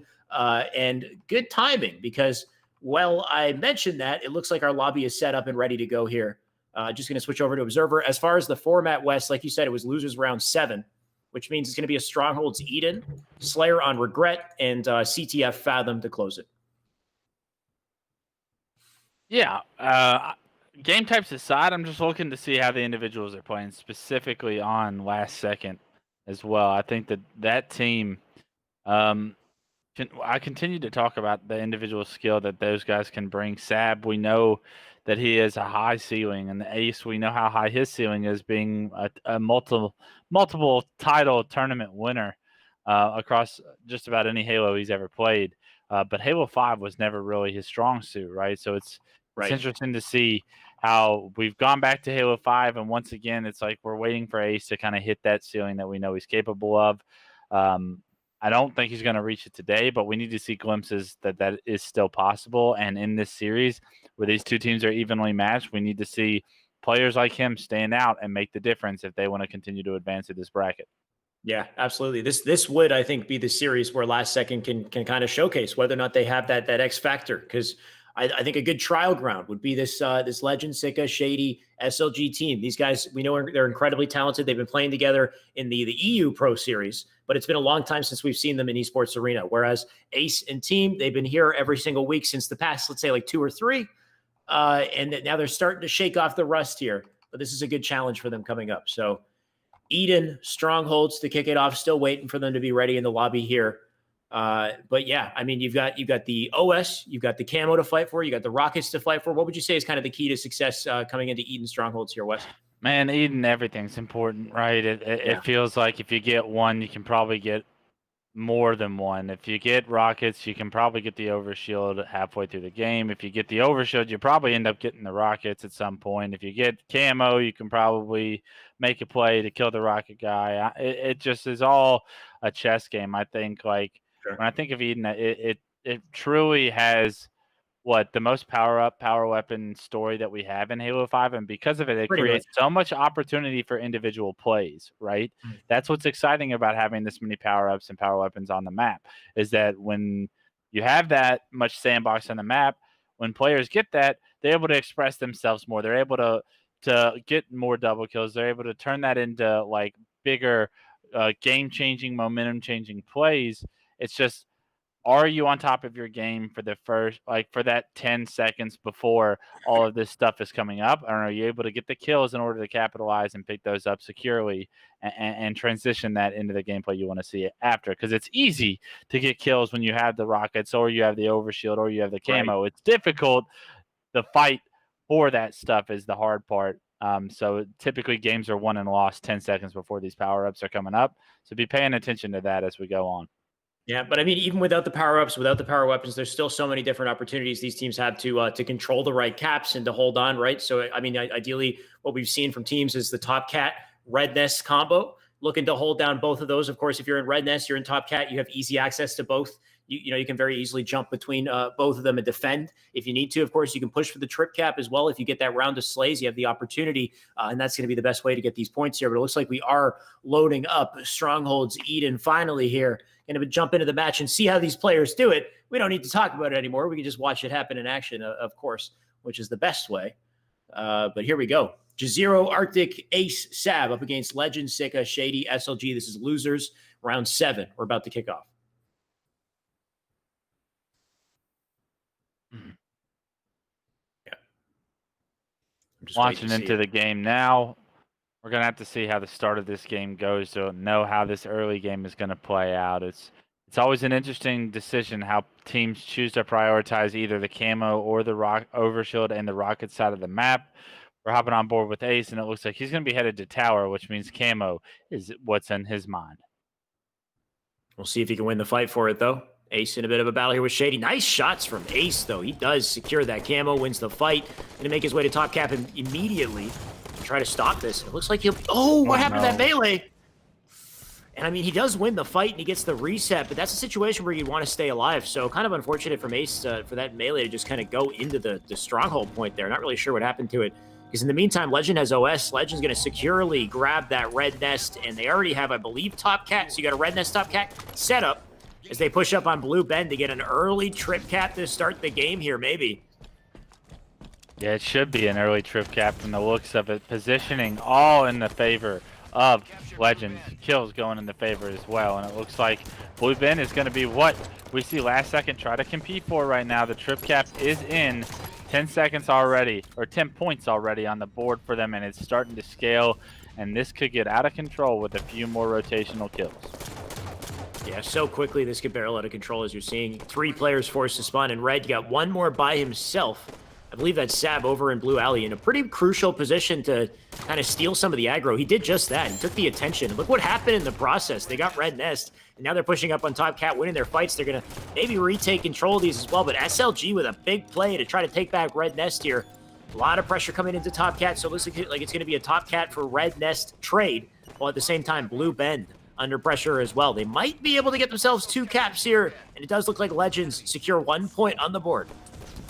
It does look like Legends has stopped the bleeding, but for how long will they be able to do this? Rockets are coming up in 10 seconds. That means Overshield, Camo, you're coming up in about 15 to 20.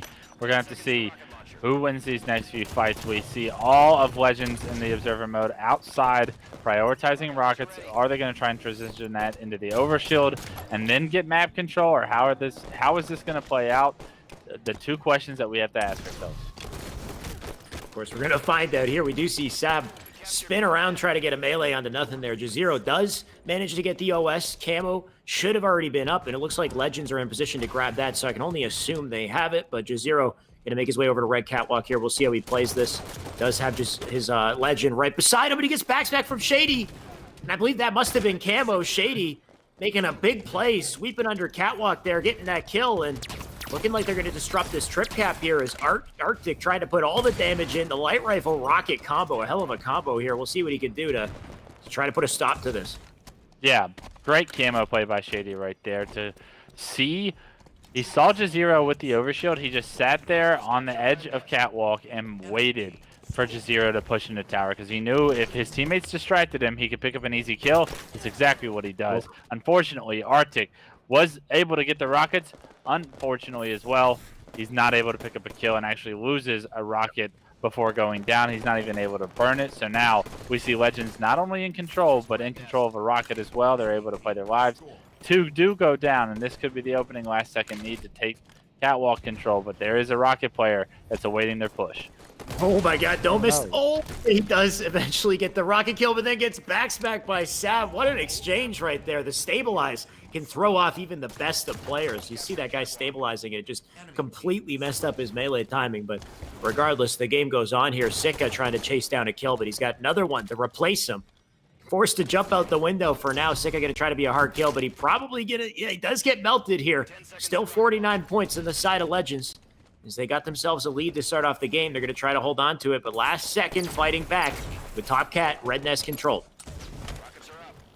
Great job by last second to crawl back in this game. Overshield Camo coming up here in the next few seconds. I know Overshield's around the 49 mark, I believe. So we see the player in rows going towards that Overshield. It looks like Sab's not really going to focus on it.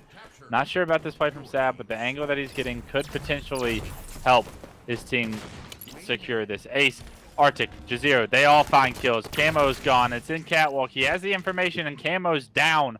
Big kill from Arctic to capitalize on that trade. And with it, Overshield rockets and everything goes in favor of last second.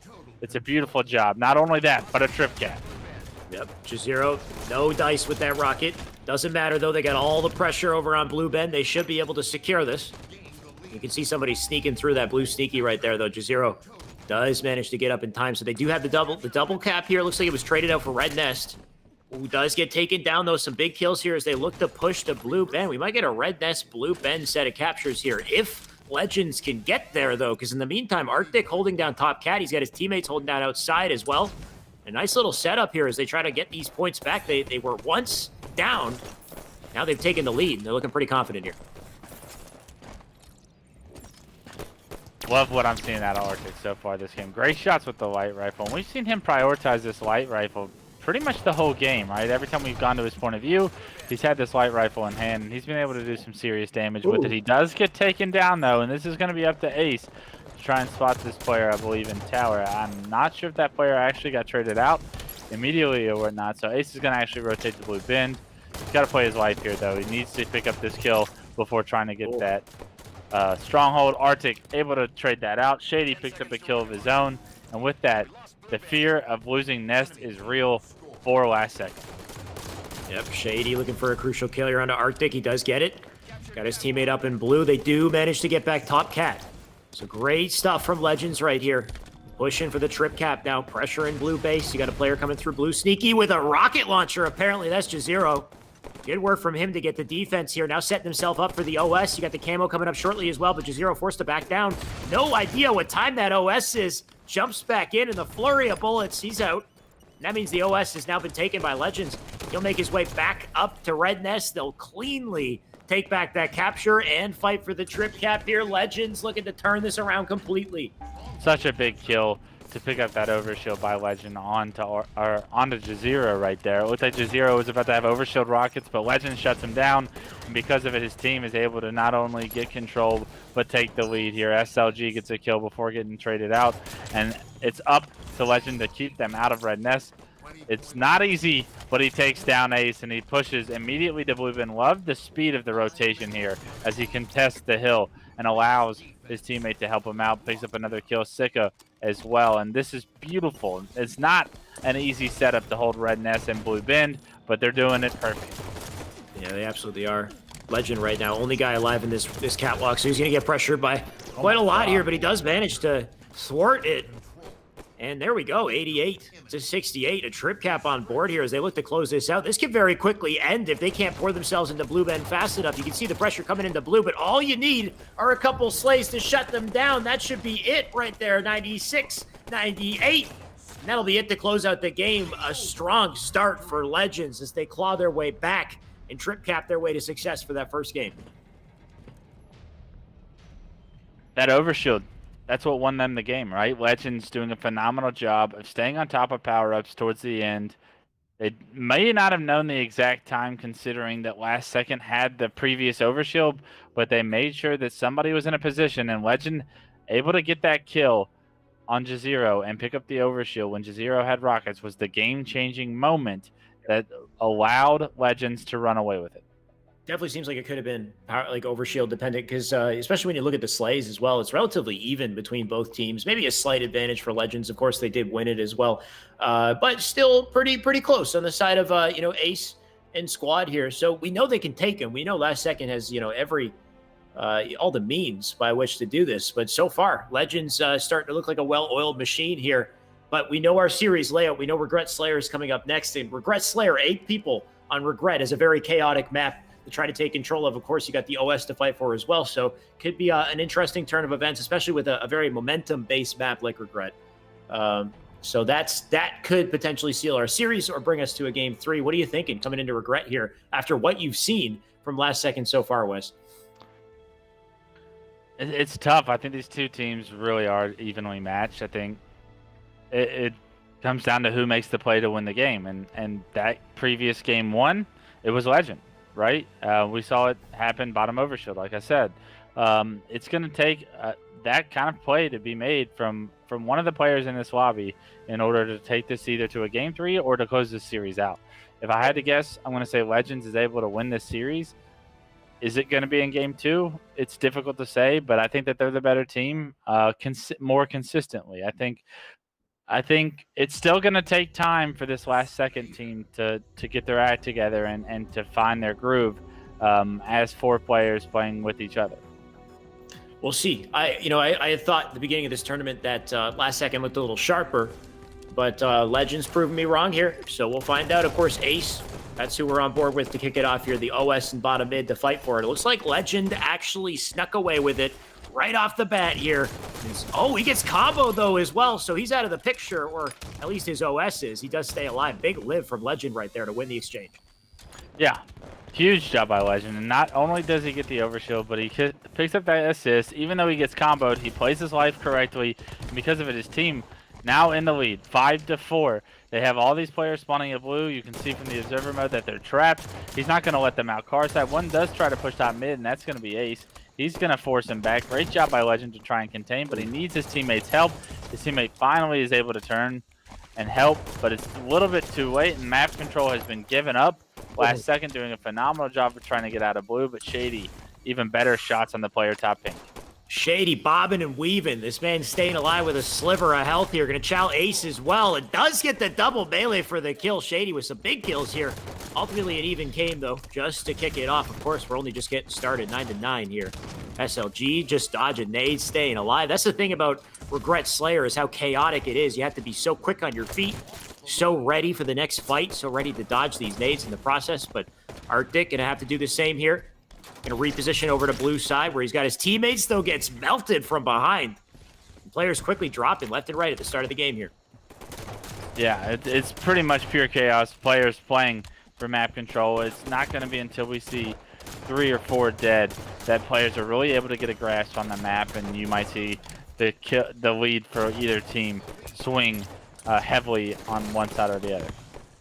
Yep. 14-14, like you said. Zero still on our screen here. Just up on top mid, we got the new OS coming up very shortly, so they're going to be looking to fight for that. But in the meantime, if they get a couple crucial picks, it'll be an easy OS. So great positioning from Jazero. Spins around on a dime. Gets shot over to P2. That player going to be forced to back down. Now the OS should be up here, so they're going to look to grab it. Ace in position. Sab is as well, and Sab gets that OS. Let's see if we can jump over to him.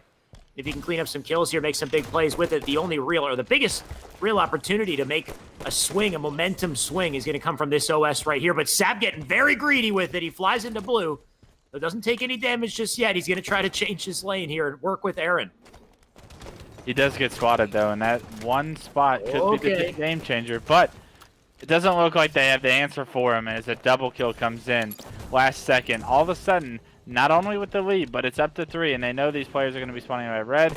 I love what I'm seeing out of Legends in the Observer mode, though. They're sprinting out of red to make sure they do not get trapped top to base. They are not going to get collapsed on here. They're going to try and fight for car side. This is the correct play, but will it work out? You're still at a very disadvantageous position here.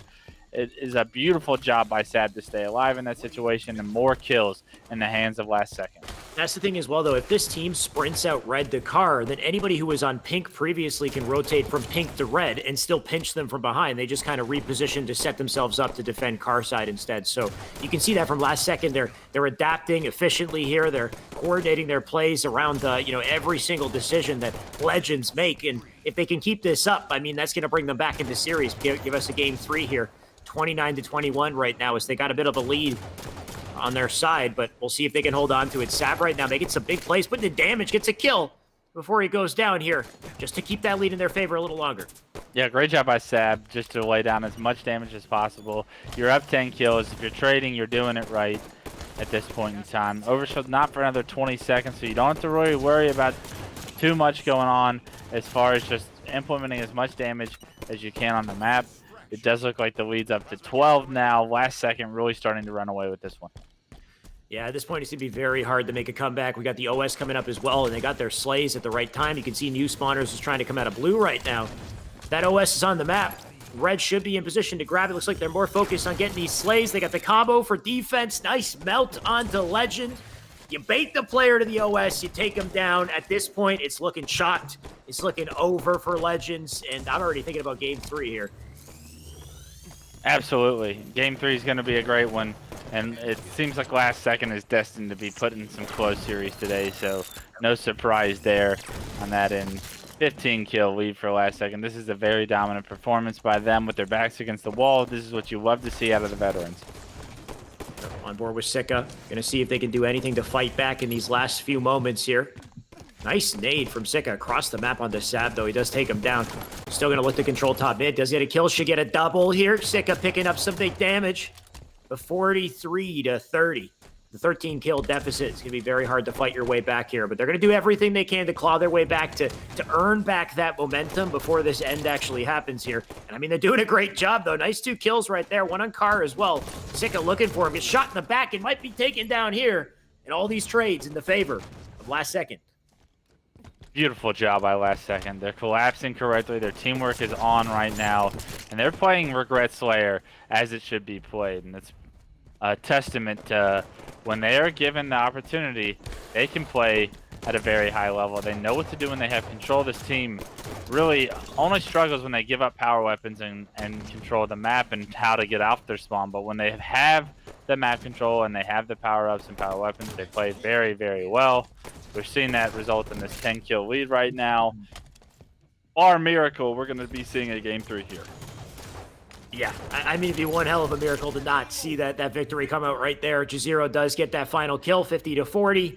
honestly, a nice little return coming out of Legends, getting as many slays as they could, really fighting back, trying to stop any momentum that last second had. And I think they succeeded somewhat, but ultimately that's a confident win on the side of last second, no doubt, in part due to Sab, who went 19 and 10. Great work from Sab there, ace. Playing his life pretty well. Also, he went 12, 10, and 10. But Sab really showing up. He had, by a long shot, he had more damage, 2,318. And they're immediately jumping into Fathom CTF West to get to the next one here. So teamwork, coordination going to be so crucial in this game type. I don't think I've seen Fathom CTF from either of these teams. But I want to say it was Legends team. Didn't they? One of these teams got the floor wiped with them in a CTF game in a previous series. I think we saw Liga del Mal win a CTF game in 3 minutes. Or was that on last second? That might have been it. That was Fathom. Yeah. Fathom. So it's Fathom. Okay. So last second, you're going to need to be able to play a little bit stronger here going into game 3. Backs against the wall. Like we said, loser is getting off for the night. Winner advances in the bracket to fight Sentinels. You can't worry about that right now, though. You have too much to worry about in game. So we're going to see Sad try and fight for this railgun early on. Sika's going to be on the other side of it, but they already have gotten camo, and SLG not only got the camo, but he gets the railgun, and just like that, they're going to have control. Big plays from SLG. Can only imagine he did that kneecap jump to get up to top mid immediately to get the camo, and a good old round of slays here. Gives them an opportunity to push up on the map, but these slays will not give them a flagful. They got to still get another round here. You can see they don't have the timing for it. That's why I love that SLG plays this slow. Sika gets a kill as well. These are great picks. SLG with the camo and the positioning can look to take out the spawners on Silo. That's exactly what he's trying to do here. That flag's already out. They're running it across. You got overextenders coming in to deny it. But SLG making some big plays. He's done his job on this side of the map. He's just got to wrap back. They got to get these final slays. They can hold it down. There you go. Killing spree on the ace. Turns onto bottom mid. One player left to get the defense. That should not be enough to stop this from going in. I'm going to call it. It's going to be 1-0 for Legends to kick it off here. Great job by Legends to turn those power-ups and power weapons into objective efficiency, and that's going to result in the scoreline 1-0, like you said. Legends early on doing everything it takes to win the Fathom flag game. You have camo, you have the rail, you turn it into kills, which gets you that flag cap.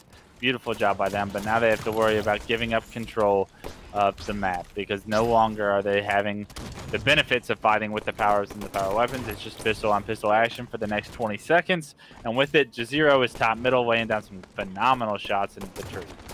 Right. Can they apply that same kind of pressure, that control without the power weapons, without the power ups? I'm not so sure, because right now last second is doing it right back to him, but Legend with a huge defensive kill. Jazero just butterfingers on that flag. Unfortunately, man didn't pick it up, didn't go anywhere. Now they're going to reset once again for that 50-yard line here. You got the camo coming up. Rail just spawned. Big fight right there, won by Sika, and gives blue team an opportunity to push up farther, maybe get the rail, maybe get the camo as well. We'll see. They already got that control. It's Sika with the camo. He's got to back out here. Sab looking to delete him off the map, and he does. It's a big kill from Sab to stop that pressure in its tracks. Still Legend making plays, though. Yeah, big railgun shot by him to be able to get a little bit of pressure off from top middle, but he's got two players collapsing on him, and just like that, the railgun is going to be in the hands of Arctic. Railgun back in the hands of Arctic. Light rifle as well. Practically a railgun. 3-shot kill with the scope with this weapon, of course.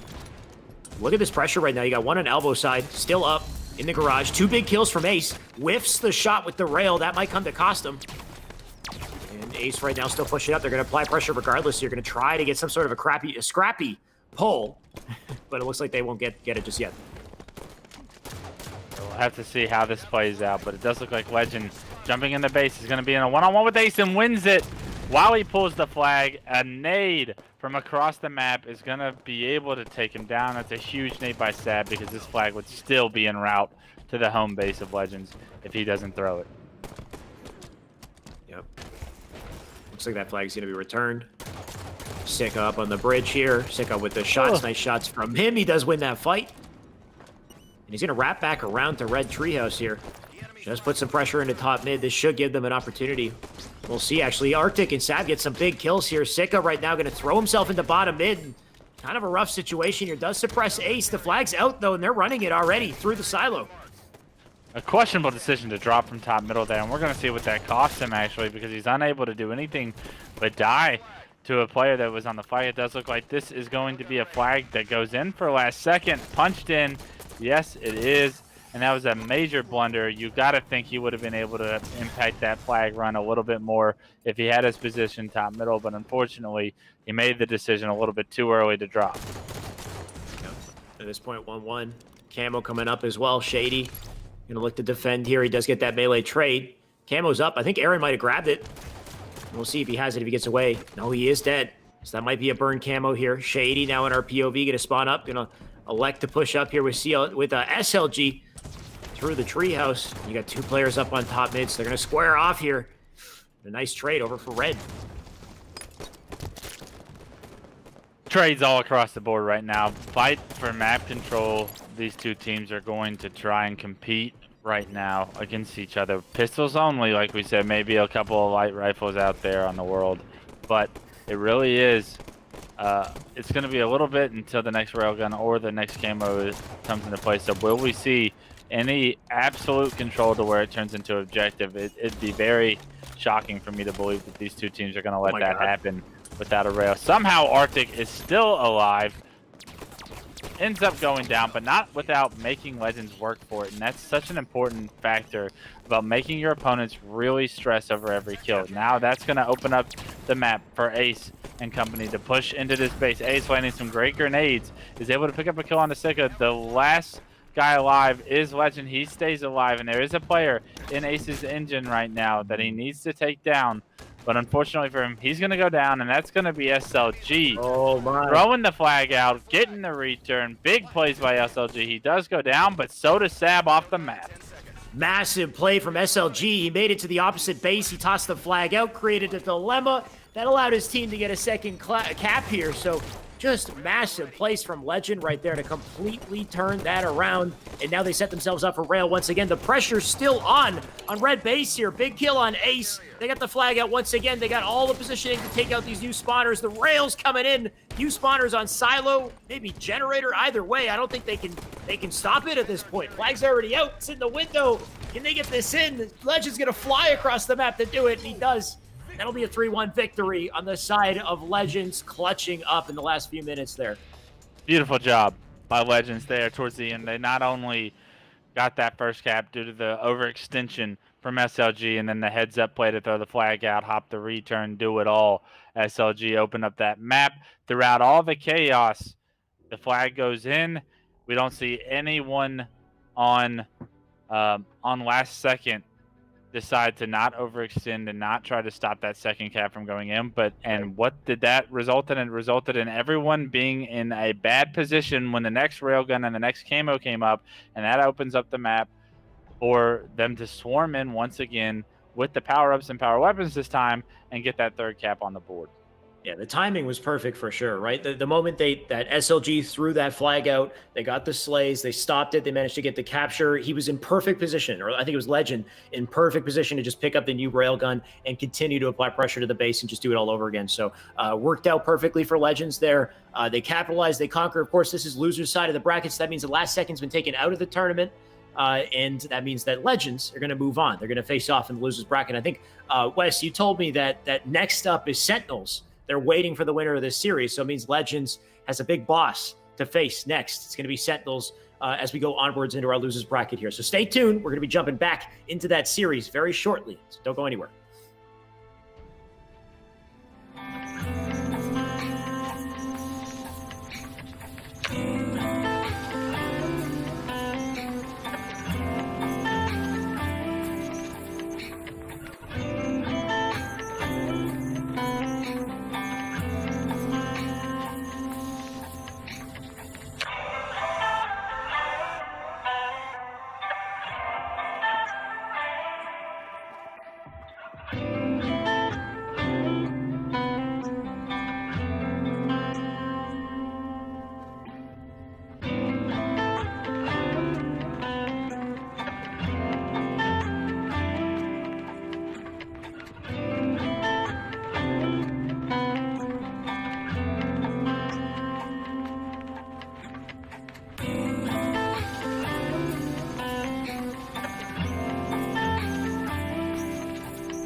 We're back once again. The losers bracket continues. This time we've got Sentinels coming up on our screens here. They're going to face off against this EU pretty dominant squad that we have here.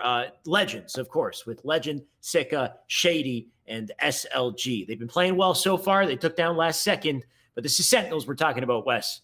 This might be the end of their run here.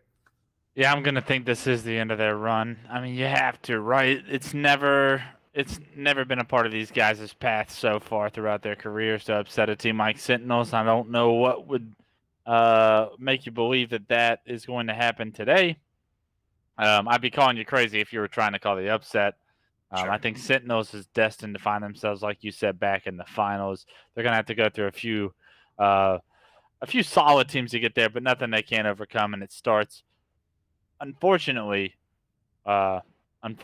for Legends, it starts with them. Yeah, I'm not crazy enough to vote against them. Not for this series. Maybe for the grand finals, I'll vote against them just because we already saw them lose in winter semis, right? But here is a different story. I think this could end up being a hot 2-0. We'll see how well Sentinels is playing, whether or not they really kind of took that loss as seriously as I think they did, because I'm expecting them to play at a whole new caliber now for the rest of the tournament. But we'll see, of course. It looks like it's going to be a Kali CTF to kick this off, which is their wheelhouse. What a great way for Sentinels to start the series. Yeah, absolutely. I think game types aside, I think they're excited to probably get this losers bracket run underway and to start beating some teams, get their confidence back, get in their groove, and then see what they can do further on in the bracket. I think Coliseum Flag is, after losing a series, I think that's the game type these guys want to see first and foremost, to kind of get the ball rolling downhill for them quickly. Yep. Well, loading up right now, so we're going to find out. Of course, capture the flag. You already know the name of the game here, but can they control the rockets? Can they control the snipe at the same time? Can they get that early flag cap, which is something we've seen time and time again? The first 30 seconds of Kali CTF is probably one of the most crucial 30 seconds in the entire game here. And it's going to start with Frosty and see how he plays it. Looks like he's not going to go for his classic Frosty strat this time. He's opting to throw some nades and defend snipe. In the meantime, though, he will get sniped. There we go. Make his way all the way over to Cave. It's a body shot. He's not letting up. No, that whip is going to land that body shot, and it's going to probably stop them from pushing snipe for just a second, but he is by himself, and that was 3 dead for Sentinels. So if this flag gets pulled, there could be some potential. But Shady, a little bit slow to the flag pull, and because of it, he's going to end up paying his life with the spawners from Sentinels, knowing exactly where to look, who to shoot, and to regain map control as fast as possible. Legend, unfortunately, unable to find a kill with the rocket, but he does pick up a kill with the pistol right after. Unfortunately for him, he's not able to stay alive with his life. But the snipe is in the hands of SLG right now, and SLG, known for his ability to snipe, can go off with it, but I can't even complete the sentence before Neptune takes him down.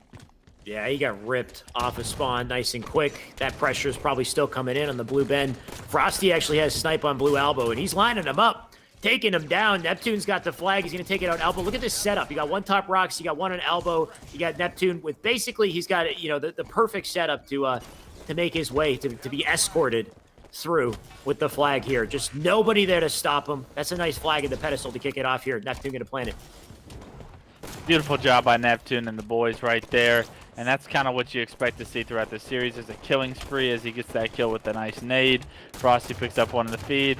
Last guy alive is going to be SLG, trying his best to stay alive on the fountain. Ooh. Actually does a solid job. Almost takes Neptune down, but almost doesn't count in Halo. You got to finish the job because none of your teammates were in a position to finish that kill. And now Neptune's able to find a few kills because he's able to stay alive right there. It's like SLG, try as you might.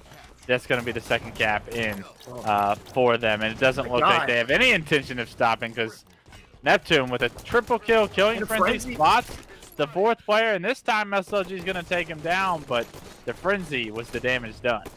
Yeah, did you see Neptune's pre-nades, though? Those ground bounce pre-nades he was doing are so perfect. He did one to the snipe street. He did one on the flag pedestal that got him the triple kill. Neptune landed some amazing nades and shots, and Frosty, he's doing just that. He's doing the usual. That's a 3-0 victory, and I don't even think I saw flag number 2, but man, that was quick. The flag number 2 happened as soon as he got that kill on SLG. That flag got pulled from the fountain, and a killing frenzy. It's like if you almost outplay one of the guys on Sentinels, it's not enough. You got to actually get that kill in order to stop some of the bleeding, because Neptune turned that one kill basically into a killing frenzy in the statistics. And like you said, those nades preemptively got him not only some good damage on the sniper amp, but turned it into a triple kill in the flagpole of his own. One kill for Legend as we go into game 2. But 2 of his teammates had 2, so they can't really talk too much trash to him, saying that, yes, they did double his kills, but only by 1. Yeah, it's not much of a double when you get 1 kill and your teammate gets 2, that's for sure. When you look at the other side of the board, 10-2, 6-2, 7-2, just, some beautiful score lines from these guys, even if they're barely breaking 10 kills. And that's just how efficient they are off every single flagpole. And I think Neptune definitely set that one up for them. And I'm seeing it right there. He's the only one to break 10 kills, going 10-2, and no doubt due to his triple kill, the nade placement, some of the work that he was putting in. They're going to carry that energy right into Plaza Slayer, I assume. It says Plaza CTF. Imagine Plaza CTF. I'm actually down to try it. It's probably terrible. I'm not. ASIM CTFs. It's ASIM. Yeah, you can't really do it. Find me out.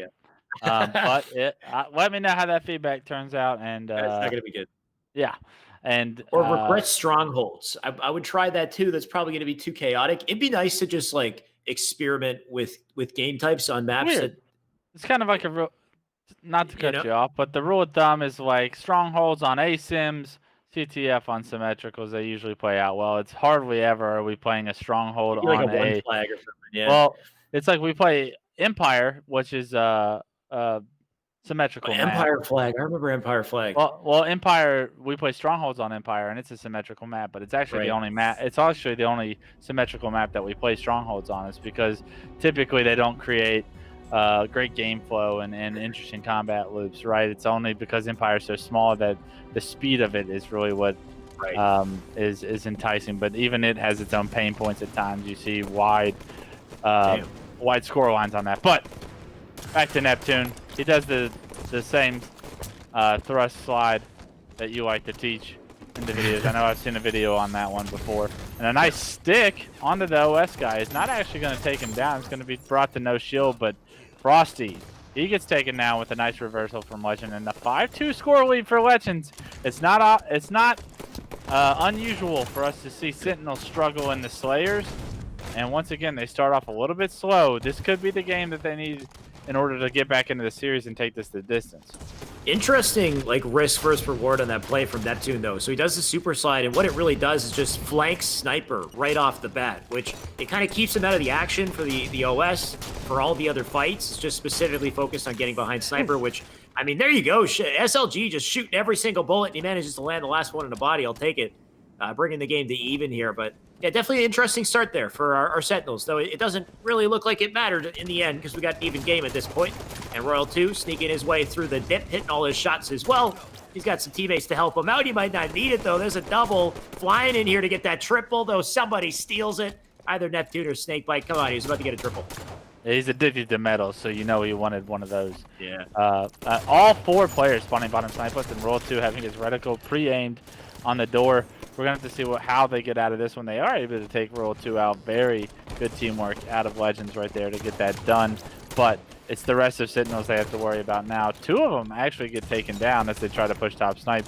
And a phenomenal job by Legends to be in that disadvantageous spawning position, but come out with the lead. I take that back. It's significantly gone in Sentinel's favor. It's 4 kills.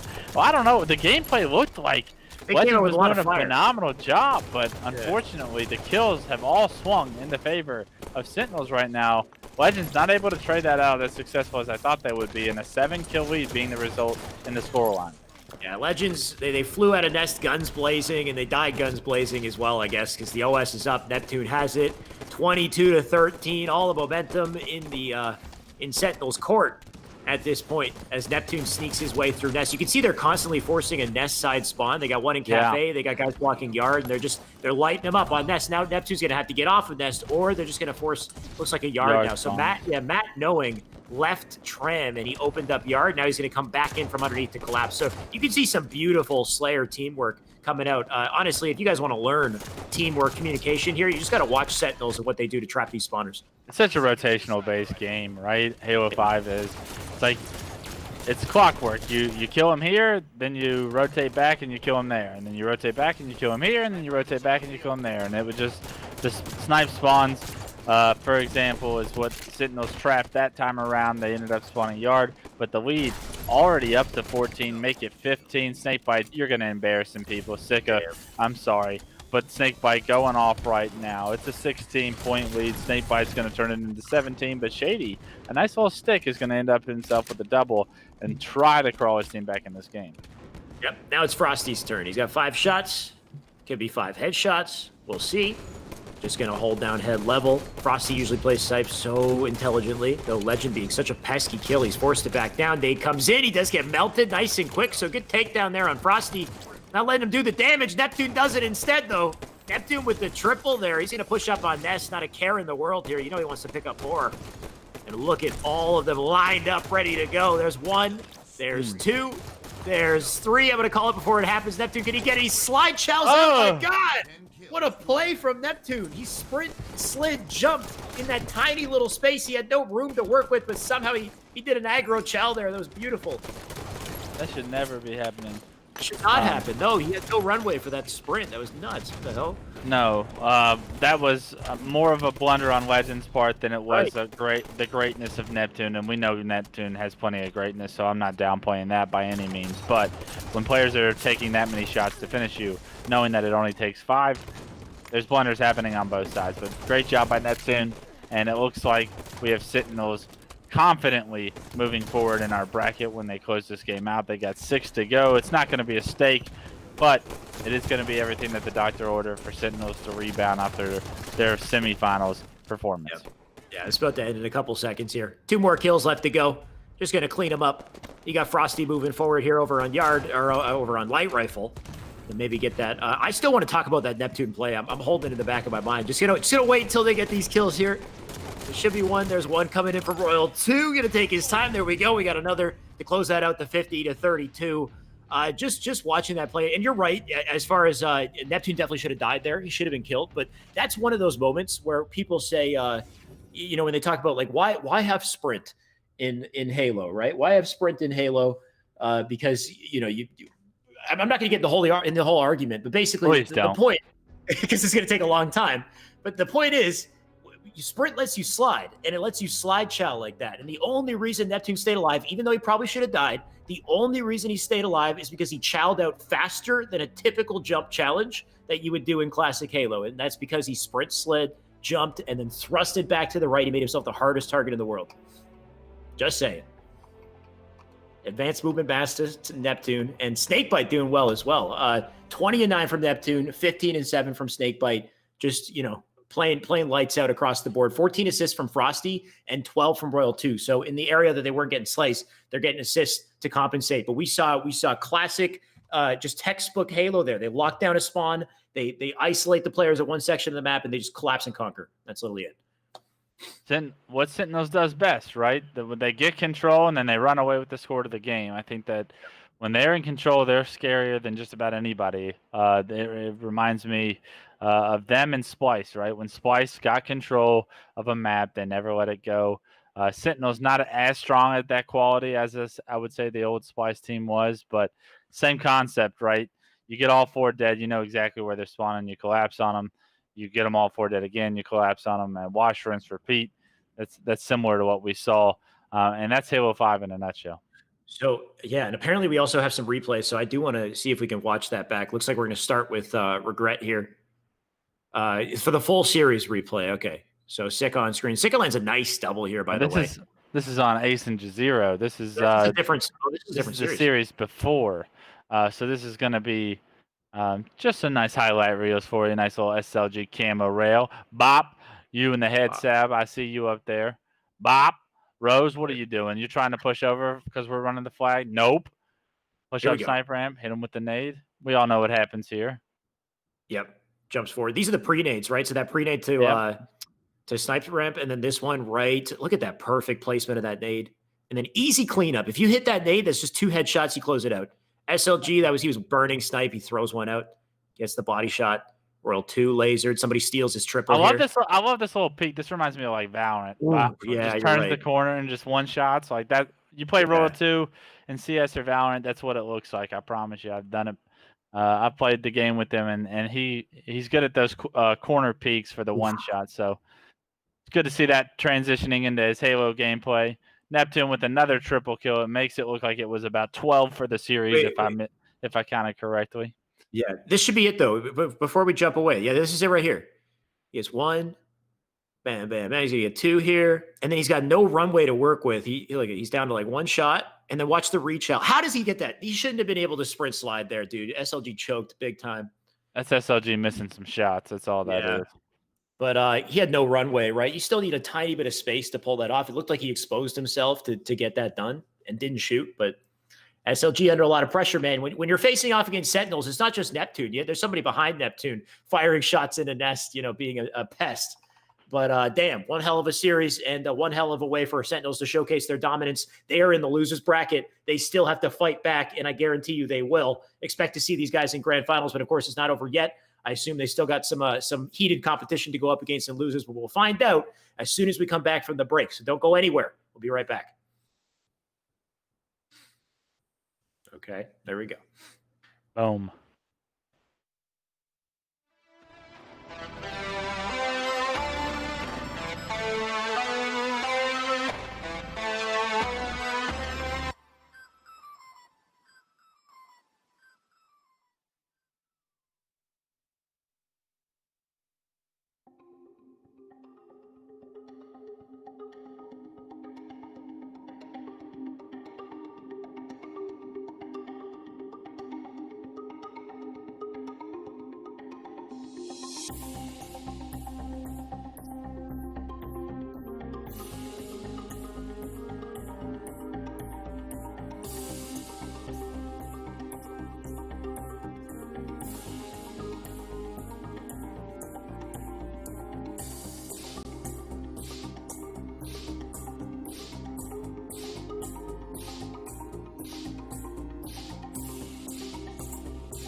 We're back, and the losers bracket action continues. We've got Sentinels back on board. That's no surprise. But the big surprise is Passion.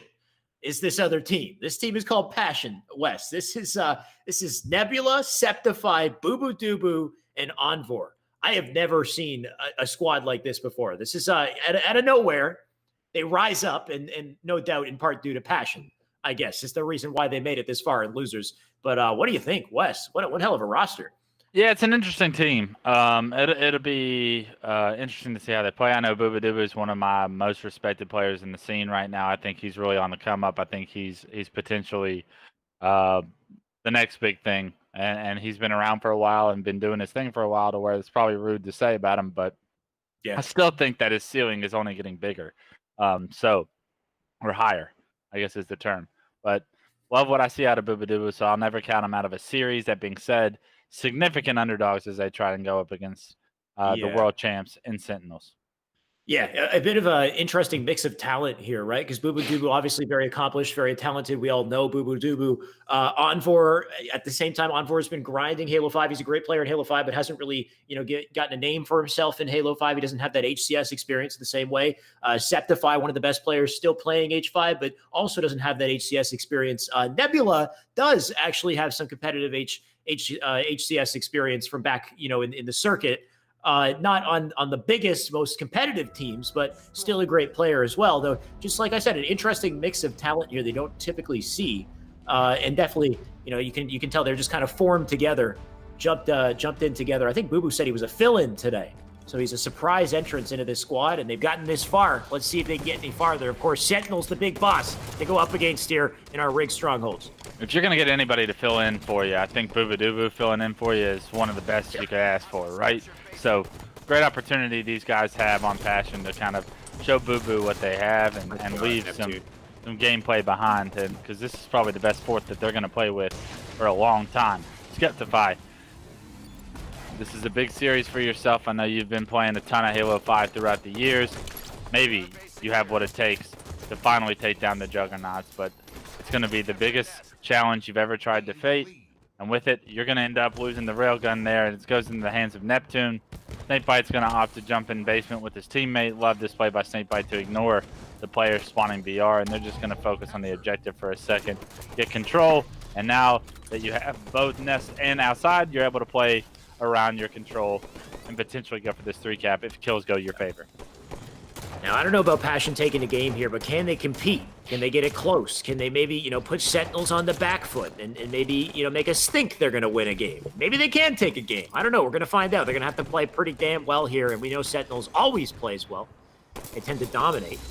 We'll see. Snakebite. There you go. Nice kill to start that off. He's lost Neptune in the process. He's getting shot in the back here from basement. So you got somebody who's flanked through trying to take control of basement. Snakebite going to play this slow. He's got Frosty over a nest. We got a fight happening for BR base. So Snakebite going to try to change lanes here. Trap flies in. They get the kill. 2 more to worry about in tower here. Snakebite going to opt to fly through T1. He's definitely gone off on the radar there. Jay's aware of it.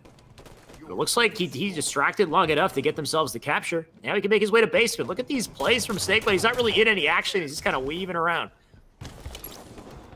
Interesting plays by Snakebite, but it looks like it's all going to pay off as 3 kills immediately go in favor of Sentinels. Players spawning outside are going to be forced to deal with Snakebite now as he captures basement for the trip cap here, and he's going to immediately run back to his team, help them control BR base, has the exact time on camo. That's a shout out to Royal One for having that camo time on point. The trip cap still in base, but Snakebite somehow eats an unfortunate nade, and with it, it looks like Sentinels is able to extend extend their lead now, 34 and counting. He really ate that nade, man. Just like died out of nowhere, it seemed. But Frosty can pick up the pieces here with that rail in the back pocket. He's got 2 shots. There's one into the body of Septify. Goodbye. And he's still going to look to lock down BR base. You can see Dylan. Dylan wants to chow, but Dylan's probably a little too scared to push up on Frosty with a rail at BR base. So wise decision. You're going to play it patient. Maybe come back around. Frosty smells him. That's Nebula. Bottom of tower. He's out. That's Shoddy down as well, likely calling out to his teammates. You can see PJ now flying up to the elbow. Probably has that shotgun in hand. They're trying to dispatch these players on basement. They get these kills. They can get that control. It's Neptune who has Shoddy. And it looks like they're going to be locking down a trip cap if they keep this up. Yeah, it looks like Sentinels has control, and although they don't have total control, it looks like they really are in total control of the game right now and how they want to kind of dictate the pace of what's going on. Do they want a trip cap or not? It looks like a bit of an overextension from Snakebite there as his shields were low. Doesn't get the kill with the scatter shot, but a huge kill comes out and delays the push to Nest. That's going to be a huge kill because it allows Snakebite to come off spawn and get that kill in order to make sure that Nest stays in control of Sentinels. If you have control of Nest, you have a chance, I think, because Nest is by far the hardest stronghold of the 3 to capture.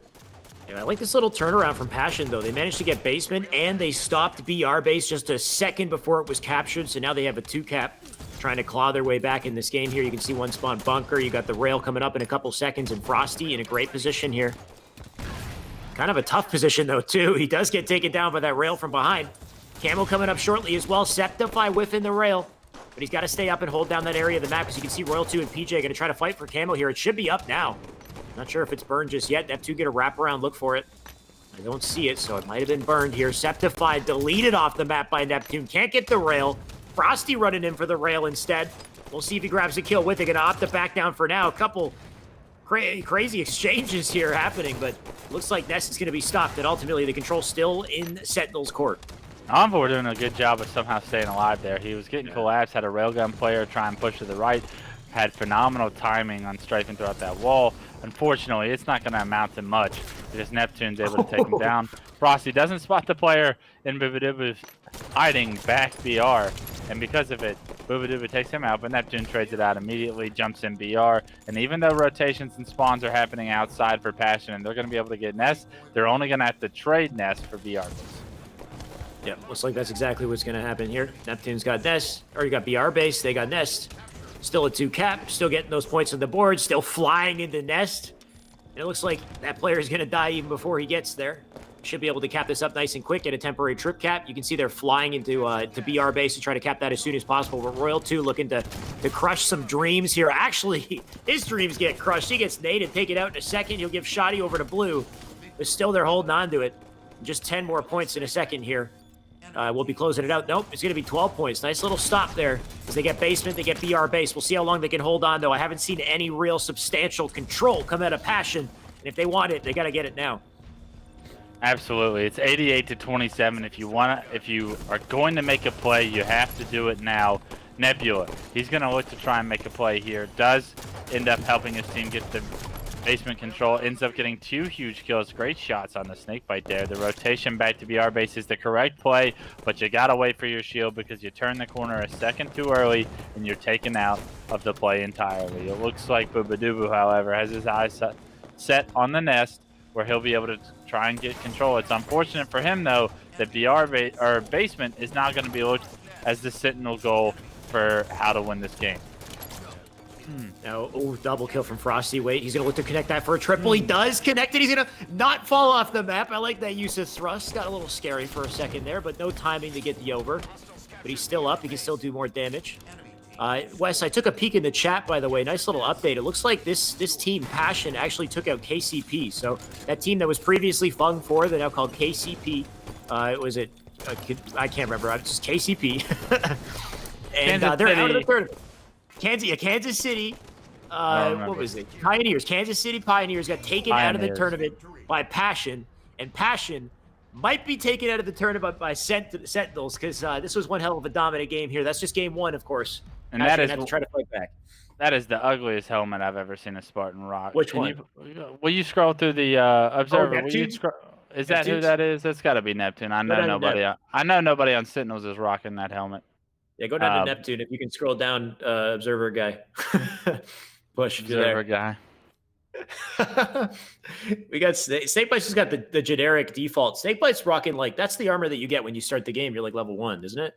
That's what it looked like. Oh wait. I went back to Snakebite and now Snakebite has proper armor. But yeah, Neptune has. I can't remember the name of the helmet. Let me see if I can find it. Wait, I gotta switch to Observer. I think he picked it on purpose though. He's trying to be unique. He's trying to be ugly. He wants to be uniquely ugly. I don't know. Maybe he thinks it slaps. I don't know. It's like APG and Reach used to rock the pesticides. Let me try to find pesticide, whatever the green stuff that floats around the Spartans and Reach. APG used to rock that on purpose. I'm like, APG, take that off. Every time I team with them, I just have to look at that the whole time. But damn it, where is it? There's like too many helmets in this game. Pestilence. Is it called Pestilence? Yeah. In the chat. No, that's not the name of the helmet. That's the name of that's Reach. That's Halo Reach. Yeah. Okay, my bad. Yeah, that's the name of the green smoke that you can put around with the flies and whatnot. Right. But basically the same thing. Players just trying to make their Spartan as ugly as possible for some reason. Yeah. To stand out. Oh, found it. It's called Argus. The Argus helmet. It's got no wonder people miss him so much. It's like when I see that helmet, if I put my reticle on that helmet, I'd probably miss too. I just feel bad for the guy.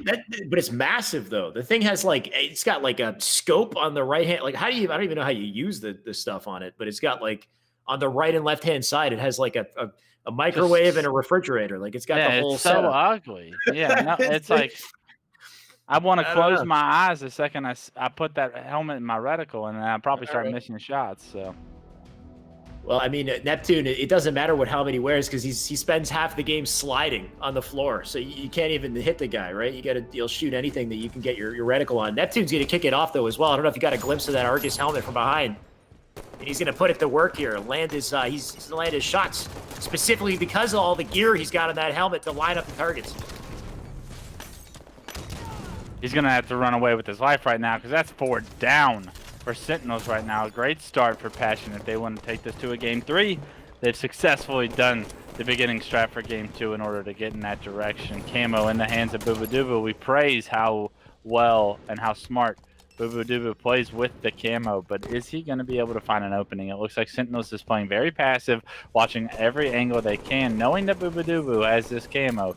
You can tell how cautious they are to try and push out before taking him down. Looks like Frosty stops the base. Frosty's taken down immediately. Snakebite unable to locate Bubudubu before Bubudubu gets free shots on him.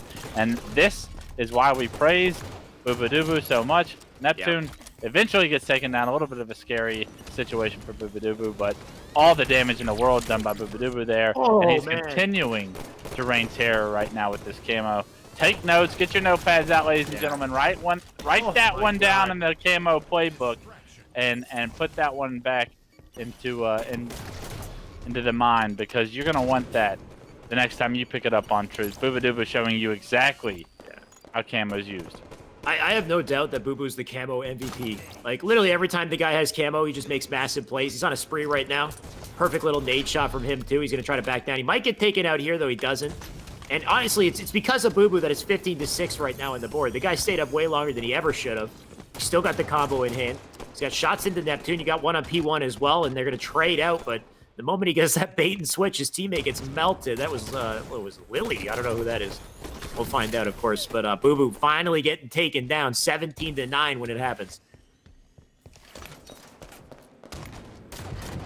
Waiting to see how Sentinels is able to get control of the maps, because as of now they've been stuck in bases trying to push out throughout the first part of this game. 18-11. There's a player behind you, Royal 2. You got to turn around. It's Bubudubu. Almost gets the better of Bubudubu, but almost doesn't count. Camo should be up, and it may already be in the hands of a player. I'm not sure. It doesn't look like Neptune has it. No one else is near pink, so I'm going to assume it's either burned or it is no longer on the map with us. got to be burned by this time, but we do not have a camo time from the commentator's point of view, so it'll be very interesting to see how that storyline plays out the next time it comes up. All I know is Boo Boo didn't get it, so Sentinels did their job right. As long as he doesn't have it, I think Sentinels can kind of claw their way back in this game, and it looks like that's exactly what's happening here. It is still an 8-kill game. Boo Boo and team Passion holding on here.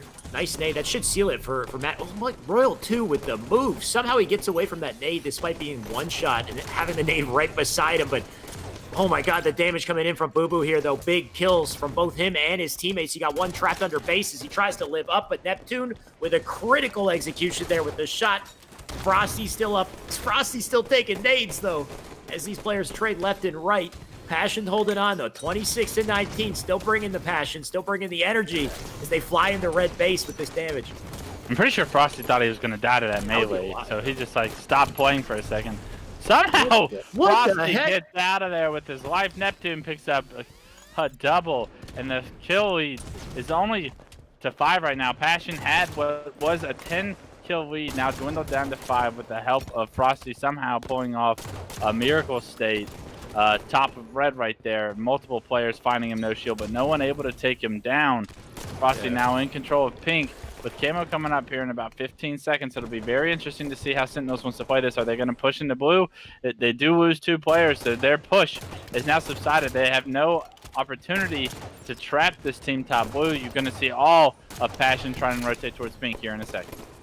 Frosty finally goes down. I kind of want to replay on his shenanigans there. Like, I genuinely have no idea how he lived. He was 1 bullet. Somebody was, like, basically sat on him from the attic, and he just meleeed the guy like nobody's business. So no idea how he lived. But despite the efforts from Frosty, there's still a lead here on the side of Passion, 34-26. Players dropping left and right as Septify goes down on the feed, and uh-oh! Boo Boo Doo Boo with the camo. Out of all players in the map to pick up the camo, it had to be Boo Boo. And he's up on P3. If they can get that info, maybe they can take him down, but Boo Boo going to play this slow. He's going to play it carefully. Let's see what he does here. He's got Royal 2 in front of him. He stays up for now.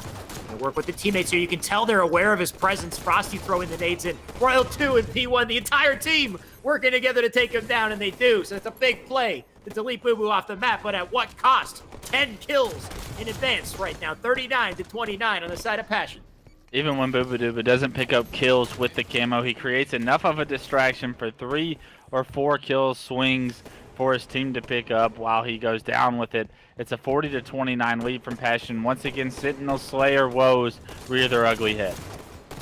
Wes, I just, you know, this would be wild to consider, but imagine Sentinels loses this series and we don't even see them in grand finals. I mean, I don't want to speak too soon. It definitely, you know, might not happen, but I mean, 42-32, this game's looking over. Like, I don't see Sentinels making this comeback. They might. It's not over, but, I mean, it doesn't look like it. This is what I'm saying, Wes. No, this game is pretty much over, I would think. That being said, there's still a Game 3, and that's always an objective here with the Esports Arenas lineups. So, it's going to have to take Passion beating Sentinels in an objective for them to kind of win this series, and are they actually capable of that? That I'm not sure of. The Slayer, they're always up in the air. Sentinels, we know Sentinels struggle with Slayers at times. Yeah. This isn't even the first Slayer they've lost this tournament. And because of it, we're going to see an opportunity for a Game 3 in Passion to show us what they're made of here in an objective game. Realistically, Passion playing amazingly well. They're going to take this in confident fashion. Here's the final kill to close it out on Snakebite across the map. Nice shots from Nebula right there. So that's 50-37, but like you said, the objective's coming up, and as far as the teams that can take down Sentinels, this just doesn't look like the team to do it. Of course, anything can happen, but you know, the objective coming up here, it could be a very different story, of course. We know what talented Sentinels are, so we'll see. But when I look at that scoreboard, I see some surprising things. I see, you know, Envor 16-11 in a game against Sentinels. I see Boo Boo 13-7, 13-9. From Nebula. Amazing performance across the board from these guys. You got to really hand it to Boo Boo's camo plays in the start to really set the momentum from the team. But everybody fired on all cylinders there. They played their game well, and it worked out. But we'll see. We'll see if it works in Game 3. Moving on to Game 3, I expect to see a completely different Sentinels team, refocused, refurbished, and back on the train tracks to the losers semifinals. Or no, the losers finals, right? So. No, it is.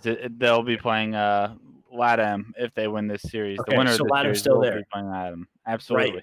Yep. Okay, So, perfect.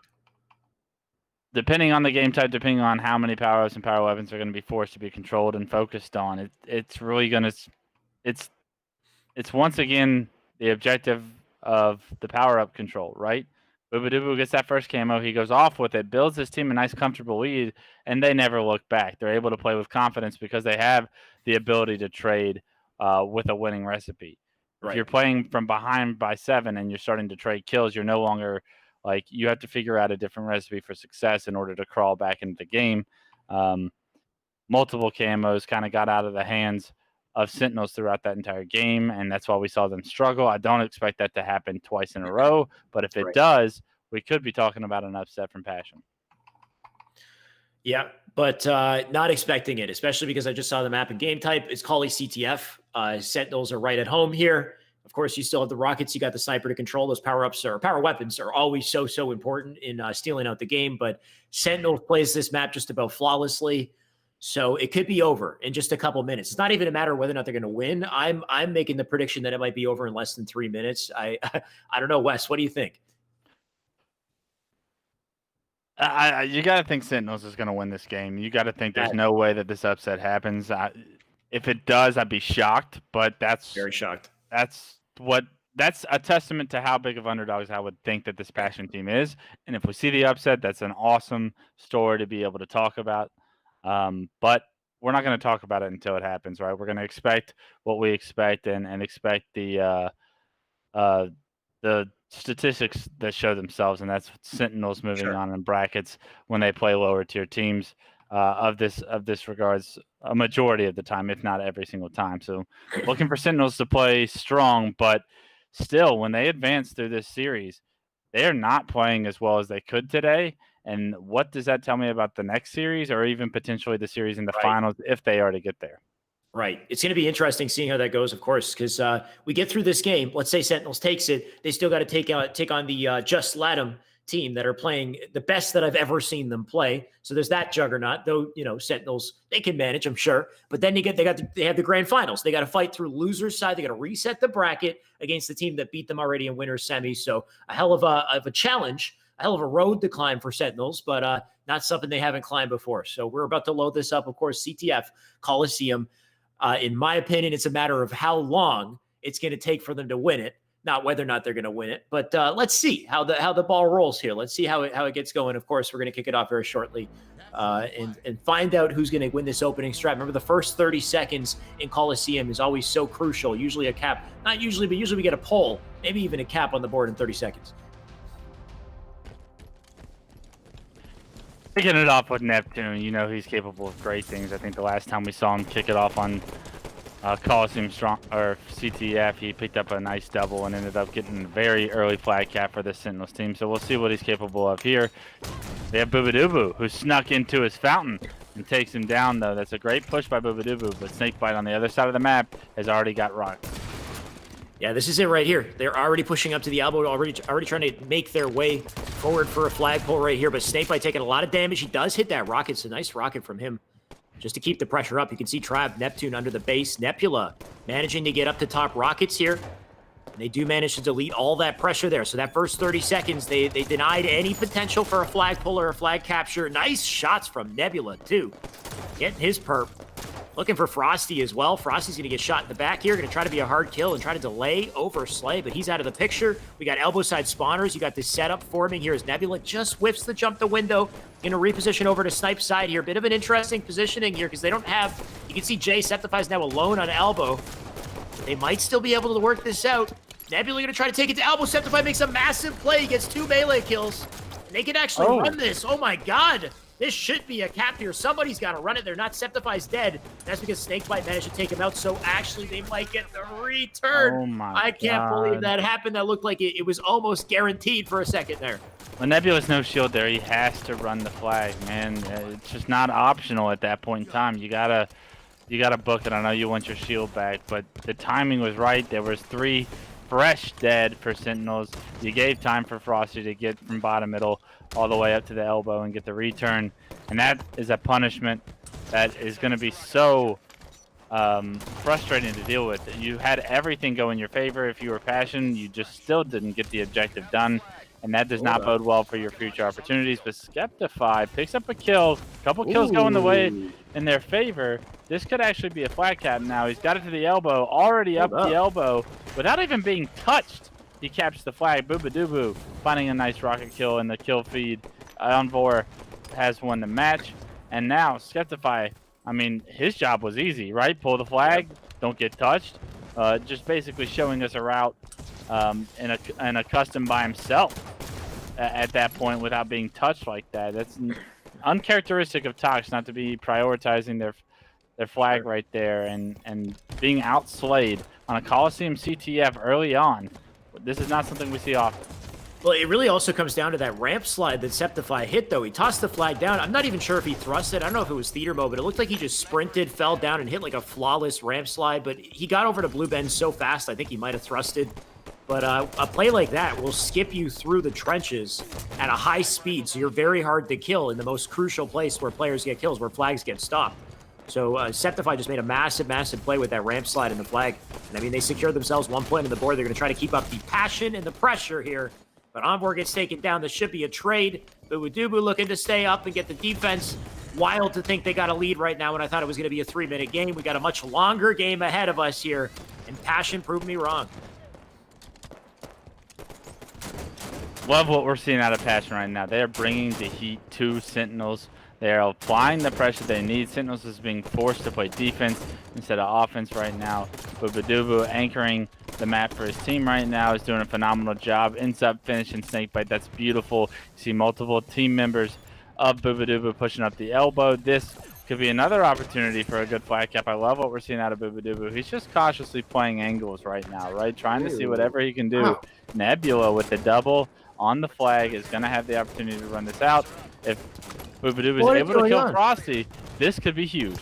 This is wild, Wes. They're potentially going to cap a second flag uncontested here. We got Septify flying across to get this defense. Flag's already there. That's in. That's a 2-0. I can't believe what I'm watching right now. I'm very surprised. I'm currently wondering what's going on in the heads of Sentinel right now. If their communication is on point, if something's up, because right now they're facing losing the tournament in one flag cap. They can still turn this around. But my God, I was not expecting this. No, down 2-0. Sentinel's backs against the wall in loser's bracket right now. Neptune is going to be able to pick up fresh rockets. They need to get some objective work done now. They have to figure out a way to apply some pressure because Passion has been the team that's been applying the pressure the entire game so far. Neptune unable to find a kill with those rockets, and pure chaos is going to be going on. He knows there's a player bottom middle. That's 2 fresh dead. Neptune, you have to pull this flag before the spawners come up. There is going to be a player that OEs on this flag, and unfortunately for him, his teammates no longer elbow. They went back to top rocks, and with it, that flag runs dead. Yeah, Neptune with a scrappy pull right there that doesn't work out, and the flag's already out, and it's in grass. They're running across. Bubu taking a stealth capture, and nobody knows where it is. He's already tossed it out. He's got a plus. This is done, Wes. This is game over. Sentinel's out of the tournament, and Passion take it. My God. In the truth game, I said, what if? And I didn't like seriously think that it was going to go down like this, Wes.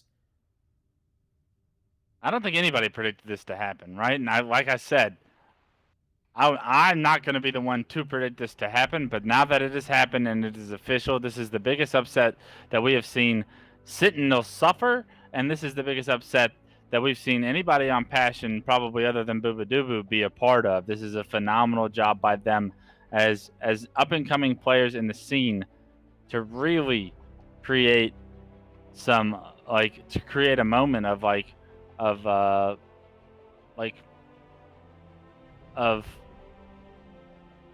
excitement for the scene. Yeah, disbelief. Right, absolutely. I'm kind of lost for words right now because I'm starting to put it through my head that Envor, Skeptify, Nebula, and Bubudubu just look at this team, got the job done. What even is this team? Honestly, I've never seen these 4 guys play together in their lives. Like, I haven't seen Nebula play Halo 5. Like, is he even on any of the Pro Series teams? I'm like honestly, like genuinely confused right now. I don't want to be that guy, but damn, dude, Envor, Septify, Bubu, and Nebula just beat Sentinels. I was not. Wow, we get surprises every single week in Esports Arena, and this was a nice big surprise. Is that what I'm going to chalk it up to? I'm curious to know what the chat thinks. They're freaking out too. This is nice. Yeah, I think everybody's going to be freaking out right now. Rightfully so. This is probably the biggest upset we've seen in Halo in a very, very, very long time, right? Sentinels is just we talk about Sentinels like they're the consistent factor that we can always depend on when thinking about like how a bracket's going to play out, who's going to win the tournament, who's going to find themselves in the finals or at least in the top 3. Like we've never seen Sentinels place top 4, and this is the day that they do it. They fall short, but this is Passion's upcoming potential, right? I think that this is a moment that we're going to have to remember as a lot of these players burst onto the scene moment where it's kind of eye-opening that maybe they do have what it takes and maybe they are going to be found playing and competing at a high level once Infinite releases.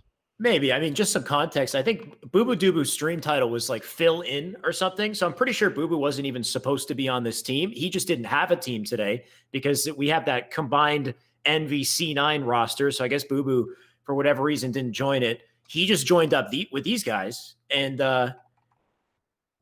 I mean, there you go. That's how the cookie crumbles, I guess, Wes. We got Passion moving on in the losers bracket, and we're not even in grand finals yet. We're about to jump into losers finals. It's going to be Passion going up against Just Latham. Just Latham outplacing Sentinels as well. Didn't even get to face Sentinels, but still outplaced them. So one hell of a tournament today with Esports Arena. You have no reason to leave. You're going to want to stick around because we got big matches coming up next to find out who actually takes this. Stay tuned. We'll be right back.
We are back with more Esports Arena in a post-Sentinels world. In this post-Sentinels world, we have up-and-comers, if you want to call them up-and-comers, because everybody here is so talented. They've already, I don't know if they've proven themselves on like a global level, but as far as Esports Arena goes, we got some incredible competitors here. In this post-Sentinels world, we've got Liga, once Liga, now called just Latam. Everybody's changing their team names. This is Atso, Drift, Pelu, and Tapping. Going to be going up against the team that upset Sentinels, Passion, and goddamn, is it the perfect team name? I think the only thing that's going to take down a dominant squad like Sentinels is just raw passion, and that's coming from Nebula, Septify, Boo Boo, and Envor.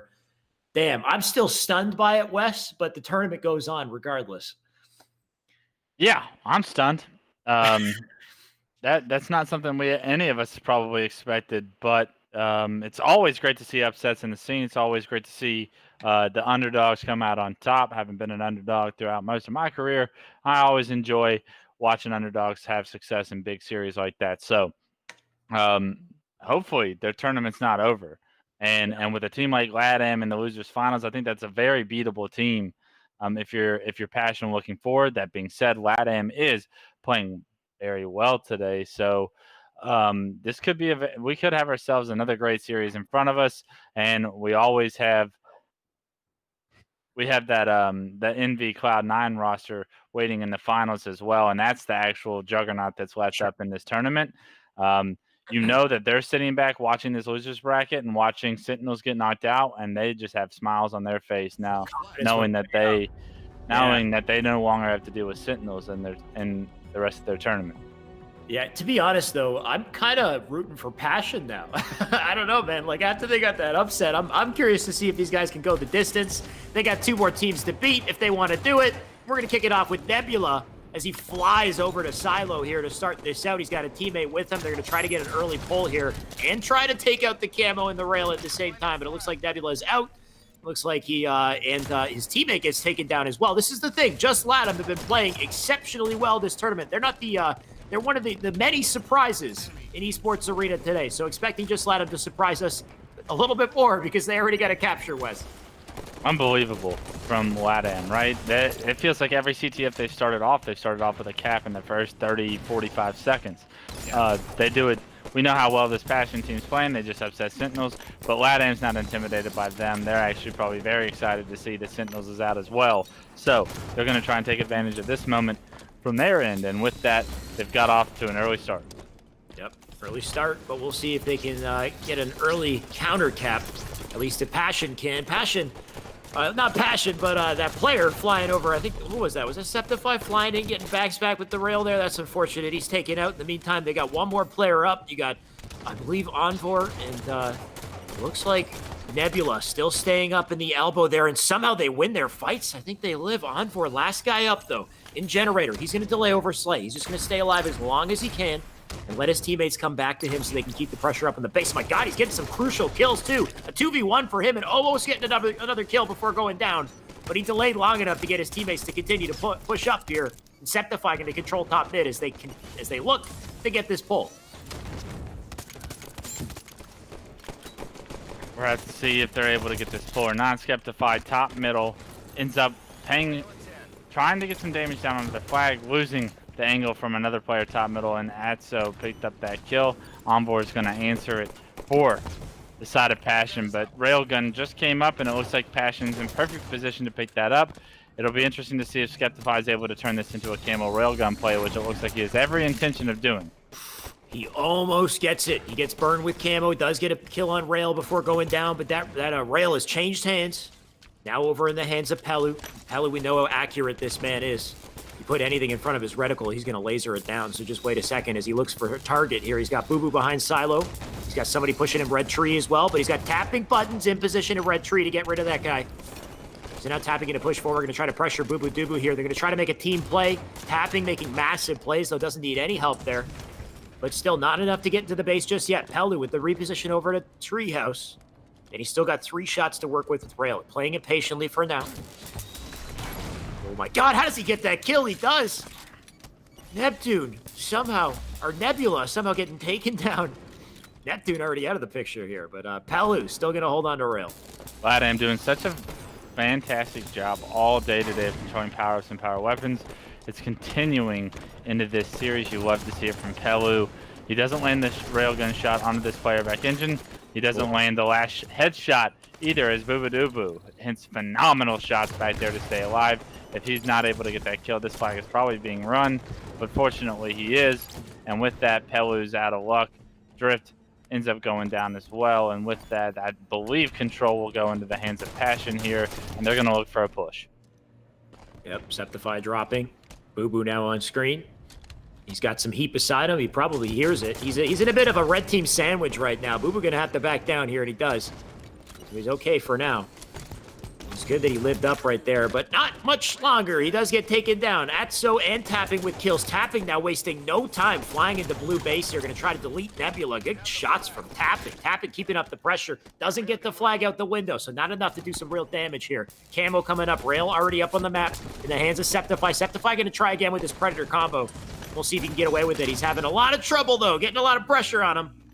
He's gonna drop that Rail down in blue court.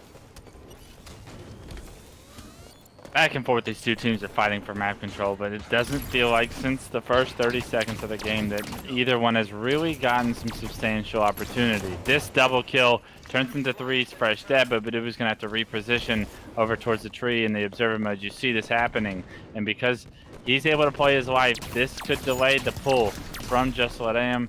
It doesn't look like they're in any position as Boobadubo actually picks up a kill as well. Pelu and Atso both trade the kill out. Jesse has pushed behind Tapping. I'm not sure if Tapping Buttons knows this. He's about to get assassinated, I do believe, but Jesse actually had no idea it was there either. And with it, they're able to trade kills back and forth, but Envor is also able to pick up a kill. Boobadubo unknowingly delayed that flag cap, and now you see actually Envor has snuck into the base, pulled the flag out, and this is already going to be punched in. Kills come in when they need them most, and that is going to tie the game up 1-1. What a turn of events there. We had tapping and Boo Boo Doo Boo playing some cat and mouse there on Treehouse, but none of that really mattered because what really mattered was Nebula just flying across the other side of the map with the flag, managing to cap it to tie our game up. So here we are, back at 1 apiece. His Envoy now flies forward. He's going to lose his teammate there. Watch out! And he'll narrowly avoid that rail attempt right there. Come back for more. Pelu with the angle doesn't get the kill, though. I like the attempt from Pelu. He's going to use the sides of the wall there to jump up and get extra height for the challenge. It just didn't work out. Onboard was ready for it. Great job by Onboard there, and nice job and positioning by him right here, top middle, in order to get some damage down on the flag. Unfortunately, he's going to try and push and gets caught with his pants down a little bit mid-sprint.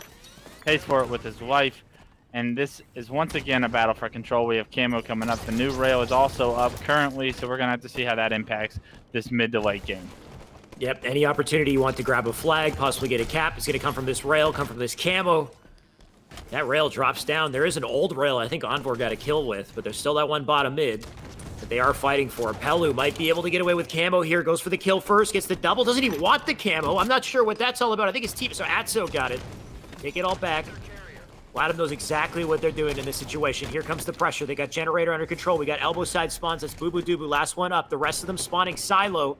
Gonna look to overextend. They're already doing that. Tapping buttons over on the elbow. Gonna try to stop those overextenders. But a bit of a tussle on both sides of the map here. Ultimately not successful for our Ladum team. Atso still has camo, but Atso getting shot in the back here. He might not live, and he's out of the picture, so all of these attempts, they get so close to getting that flag out past that 50-yard line, but unsuccessful. You got to be so perfect with the slays and coordination. Yeah, much more stereotypical Fathom CTF we're seeing here take place. Unlike a lot of the ones we've seen already today that have been under 3 minutes, this one looks like it's going to go the distance, seeing that both teams are playing phenomenal defense, rotating accordingly, and not allowing themselves to get caught with all 4 dead at any point in time. We do see Boo Boo Doo Boo and Nebula both picking up a kill. That Boo Boo Doo Boo nade is going to actually rock the player that was trying to push elbow. And because of it, we have 2 players stuck on the flag, very weak, and 1 back engine. If these kills go in favor, if Boo Boo Doo Boo gets this kill, this could be the flag cap that they need. He does get taken down, and with that, Atso picks up a kill of his own. I don't think that that's going to be an opportunity any longer with these kills going in favor of Ladam, but it does look like Onboard picks up a double and continues to maintain a little bit of map control for his team. Yeah, Envor clutching up there big time. He lost 2 of his teammates, but he got a nasty double. He got back to silo, and now forced the spawns over to elbow here. You got Nebula up on top mid, Railgun up on the map, so crucial point in the game here. Rail's up, Camo going to be up shortly. Nebula going to try to stay alive up on top mid, but can't do it. Septify, though, still pulling flag despite that. Going to make it over to Red Tree, getting melted in the process. I like that little turn there. He can strong side with the flag and try to turn away, keep his head down. Make himself a hard kill here. He's got teammates for the defense. He might actually be able to make this one work. The last links to the porch. If he gets to the base, I think he can call it right here. This should be 2-1 on the side of Passion as they sink it in. Phenomenal job by Passion there. That's the first flag cap without like a camo or a railgun, I think. That's really influenced the cap to be secured. And I think that shows the Passion, when they get the ball rolling and they are able to snowball some kills in order, they're able to get the job done.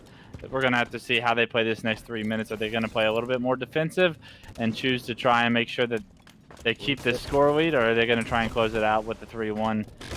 That's for them to decide. It does look like Skeptify's kind of chosen to play this decision passive, and because of it, Drift has actually got a huge double, and he might be able to get into the flag and pull it out the window. Boo Boo Doo Boo, with a little bit of a poor management play right there, is going to allow Drift to pull that flag and get it bottom middle. It does take Drift down, but the flag being bottom middle is a very dangerous situation to be in. That stick was massive, though, Wes. I'm surprised he didn't react more to that one, because honestly, he nailed them from out back. Got the kill. They got the flag out. It's already in front red. And at this point, they might be able to cap it just off of that play alone, so we'll see. It's still out front. You got all the defense coming in. Look at the lasers coming out of Ladum as they try to hold it down, keep that flag in play, and they do. They got it back in their hands. That flag's not in the pedestal. I don't know where that red flag is. I think it might be in a standoff. That's the other base. No, they pulled it the entire time this chaos was going on. Oh, no, not quite. Envor with the craziness, man. What was he doing there? He flew in. He almost got the read, but not quite. So it's still a standoff. The stalemate continues. Railgun is up, and the battle for this railgun could decide how this game goes in the next minute and 50 seconds. The standoff needs to go in the favor of just LATAM if they want to continue this game into overtime. They have a minute and 45 seconds in order to figure out this puzzle. Fortunately for them, ADSO is in control of the rail. Unfortunately for them, ADSO died with the rail, so the rail now down in front red. But they might still be able to collect it. Still, you see the pressure coming in from Nebula. Envor got a kill in the feed as well. Nebula now pushing in at Albo. He's got his teammates pushing to the other side, but Nebula now alone for this challenge. How does he get these kills, though? He's got some great damage coming in, but he's not going to live here. So the defense from LATAM once again. If they continue to get defense, they can hold this enemy back, but they got to get some offense into their own. And at the moment, Boo-Boo's got camo. And, I mean, Boo-Boo could end the game with this camo right now, Wes. If he plays it smart, you know he will. 3 shots in. Damage coming in as well. Boo-Boo going to look to coordinate a play to get this flag return and end the game. This is probably it right here. The slay's coming in, the return coming in, and a victory on the side of Passion. That teamwork, no doubt, due to Boo-Boo Doo-Boo with that camo.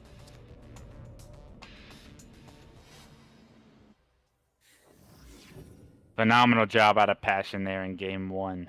Taking a look at the stats as they're pulled up. Would love to see the kills and the deaths. I can let you know if you like. Yeah, so there you go. You got it. Overall, just good teamwork, right? Nobody really having standout performances statistically, but it's going to result in 3 players landing 22, and everybody pretty much doing their side of the work. 22 assists for Nebula. He might not have 22 kills, but he's got you in the assist column and the deaths column, so 22 being a very common number along the Passion statistics. LATAM, you saw them jump out to that early lead, but you didn't see much from them afterwards, right? No signs of life from the 30-second cap that they got onwards. Yeah, absolutely. So, yeah, slight advantage for sure on the side of Passion in the slays to really seal that out. And I mean, it shows when you get the slays, you get the control, you get the captures. So they closed that one out 3-1, of course. I'm going to switch myself over to Observer as soon as that's available. And then we'll jump into our next game, find out what it is. But also we have the power weapon kills as well. There was an advantage. Septify with 2. We had Envor with 1. Boo-Boo with 1 as well. And, of course, the power weapon will pay off in getting these caps as well. But it's probably going to be a Slayer coming up. If I had to guess, I would think it would be probably Truth, maybe. We'll find out in just a second. I can probably also bring up the format to get an actual accurate picture here. So, actually, it's going to be Slayer Coliseum coming up next, Wes. Slayer Coliseum, it's a game type that can go either way, right? I think it'll really be dictated by the Rockets and the Snipe for the most part. We'll have to see how those play out. We've seen LATAM do a phenomenal job so far of controlling those, but we did see them kind of slip up towards the middle and the late game of that game 1 in the series. Yeah, exactly. So we'll find out how it goes. Of course, honestly, I mean, just LATAM, this is one of their best tournaments. We've said it time and time again. They're fighting for 3rd place. They win this, they'll be fighting for 2nd place, or they'll secure themselves a 2nd place. But at this point, with Passion taking out Sentinels to get to this spot, it's kind of hard to doubt Passion and their momentum. It's crazy to think that it seems like a ragtag band of 4 players. Like, I've never seen these 4 guys team up together. Boo-Boo just fills in last second, and they take out Sentinels. At this point, it's kind of hard to doubt them. So we'll see. We're just waiting on Envor here. As soon as Envor is ready to go, we'll jump into this game. Envor showing up, by the way. Envor, a player that's a little newer to HCS, I'll say. I know he's been grinding Halo 5 for a long time. He's a great player in Halo 5, but I've never seen him at this level in competition before, and he's definitely still showing up, even in as we get close to grand finals here. Yeah, I think Envor is definitely one of the question marks for this team. I think he's got to step up and play great if they want to continue to create upsets, and I think so far he's done a great job of that. It's a level of consistency that we need to see out of him that will kind of dictate how this team's going to do throughout the rest of this tournament. I know there's only 2 more series. You got 1 more game, and you find yourselves in the finals. But if Envor wants to find himself in the finals or potentially win the finals, he's got to be continuing to play at that high level. Yep, and this is his opportunity to do so. We got Slayer Collie just loading up right now. Of course, the Rockets, the Snipe to take advantage of here. We'll see who can grab it if they can make some big plays with these weapons, of course. But always got to love that starting strat. You're going to see how they split their resources here. You can get 2 on Snipe, maybe 1 center, 1 Rockets. We can get 2 Rockets. We'll find out. Boo-Boo Doo-Boo going to kick it off and show us how it's done here as he makes his way to window.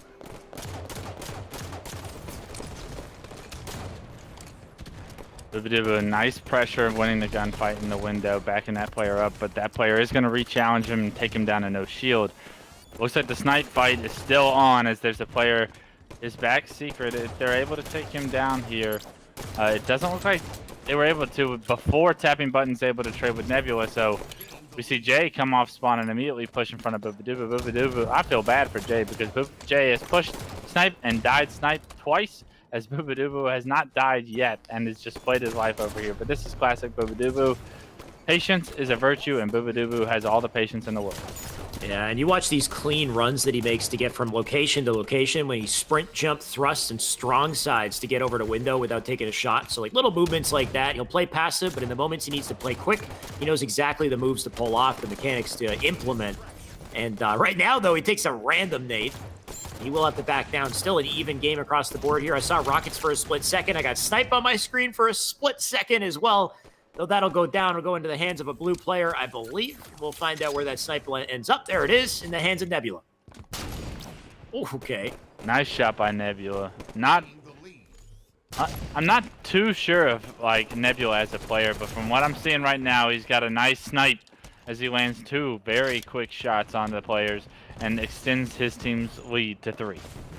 Yep. Yeah, also not too sure. I haven't seen a lot of Nebula, not in a long time. His teammates, I have seen recently. We know how good these guys are, and they're going off in the kill feed. So Nebula, even with this snipe and 3 shots to work with, he doesn't have to do a lot of work just yet. He knows the players are on snipe side of the map. Gonna try to line up something over on red side here, but it looks like they're over on blue cave. You got Septify underneath. Yeah, if you can take a more aggressive angle, this is the perfect angle to take to get some kills here. So up on top, Rock's gonna rotate it over to blue.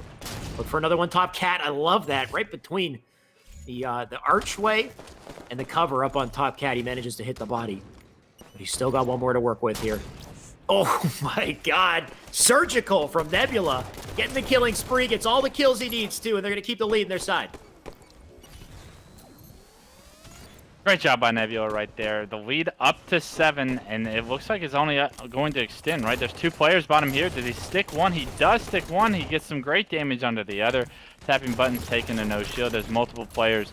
Snipe side blue. He's got good damage onto them as well as he gets taken out, but the kills get traded out in their favor. 22-13 now. Bubidubu with rockets. Found his way to snipe. Knows this player is back. Sneak. Doesn't want to use a rocket on a no shield player. Loved the decision to pull out the DMR. Great shots on the player top catwalk, but he's going to die with rocks, but no, not before he takes down Drift with him. That movement was sick. He knew that if he jump thrusted backwards in that situation, he would perfectly land on the sneaky ledge, and then switches to rockets midway, lines one up on the pyramid, takes him down. That was just a flawless play from Boo Boo before he dies, though he does get melted by Pelu. Pelu, we know, is a bit of a laser. He's going to try to shut him down and get that momentum back. 26-19, though. If Passion take this game, they take this series, they're going to send just Latham out of the tournament. We'll see if Latham can stop that from happening. Yeah, you got to see if Just Latham is capable of coming back here. Down 8 kills is no easy task. You got rockets coming up in 20 seconds. You got to think that that's a win condition for Latham at this point in time. They need those easy kills with the rockets, but they've opted to try and push snipes out of the map. A great nade by tapping there from all the way towards snipe side of the map. Does actually get ninja'd right there, and unfortunately he didn't see that player, so it's kind of a half ninja, but still jumping over and assassinating the player right there was a huge kill, taking down tapping as rockets came up. You talk about patience being a virtue and tapping buttons, moving at the speed of light. All it takes is someone hiding behind a wall with a melee to take them down. It's that simple sometimes in Halo. You just got to play it strategically, take your time sometimes, but in the meantime, Drift, gonna play it slow from bottom mid here. He'll reposition. We got the rockets that just previously came up. They are in the hands of tapping buttons. So tapping, we know he's moving fast. He's gonna look to get some kills with those. It's a close game still. Oh no, it looks like those rockets were down up on top rock, so he might have died the instant he grabbed them. Still, Drift gonna keep up the pressure. His teammates spawning up can go collect those rockets. And it's Atso. Atso in a good position here. He can launch off with the lift. He can take his time. He's gonna have to shoot one of them though, and there it goes into the body of Boo Boo. He does get the kill, but is it enough to stop this momentum here? A 7-kill game as Septify holds on to rockets and they lead the pack. Yeah, unfortunate right there for the rocket player. It's a crucial moment in the game where you need to pick up multiple kills with those rockets to keep control of the game. He's unable to do so, so now Skeptify not only has the rockets, but he's got control of the map. He's going to spot tapping buttons, doesn't even choose to rocket him. He gets the assassination. He knows that there's a player in blue window. This is going to be an easy rocket kill for him. 41-31. What was just a 5-kill game is now extended to 10 with a beautiful stick before Drift takes him down. That was disgusting all around from Septify. He hits him with the dive bomb melee from above. He gets the rocket kill. 180 sticks someone before clambering there. Septify just playing lights out, and that's probably for the game, honestly. 45-33. Our LATAM team did amazing this tournament, but just not well enough to get themselves past that third place because Passion has everything on their ballpark, man. 4 kills left to close it out. I'm going to call it here. 10 seconds.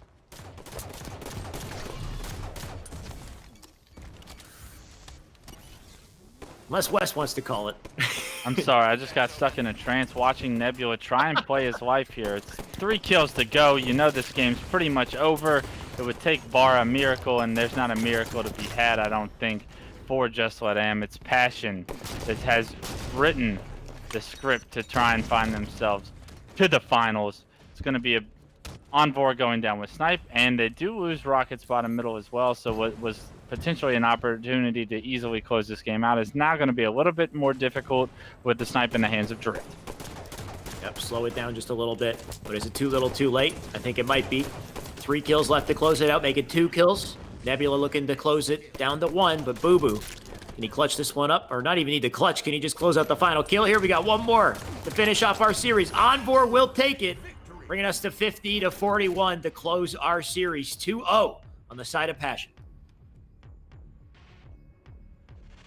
So from Passion's point of view, you took down Sentinels, you took down this hot Just Let Am team, and now you go up against Eco and the boys. It's going to be yet another monster you have to try and tackle, but it does look like they're up to the task so far, right? There's nothing that shows me that they're just going to be completely wiped out of this series.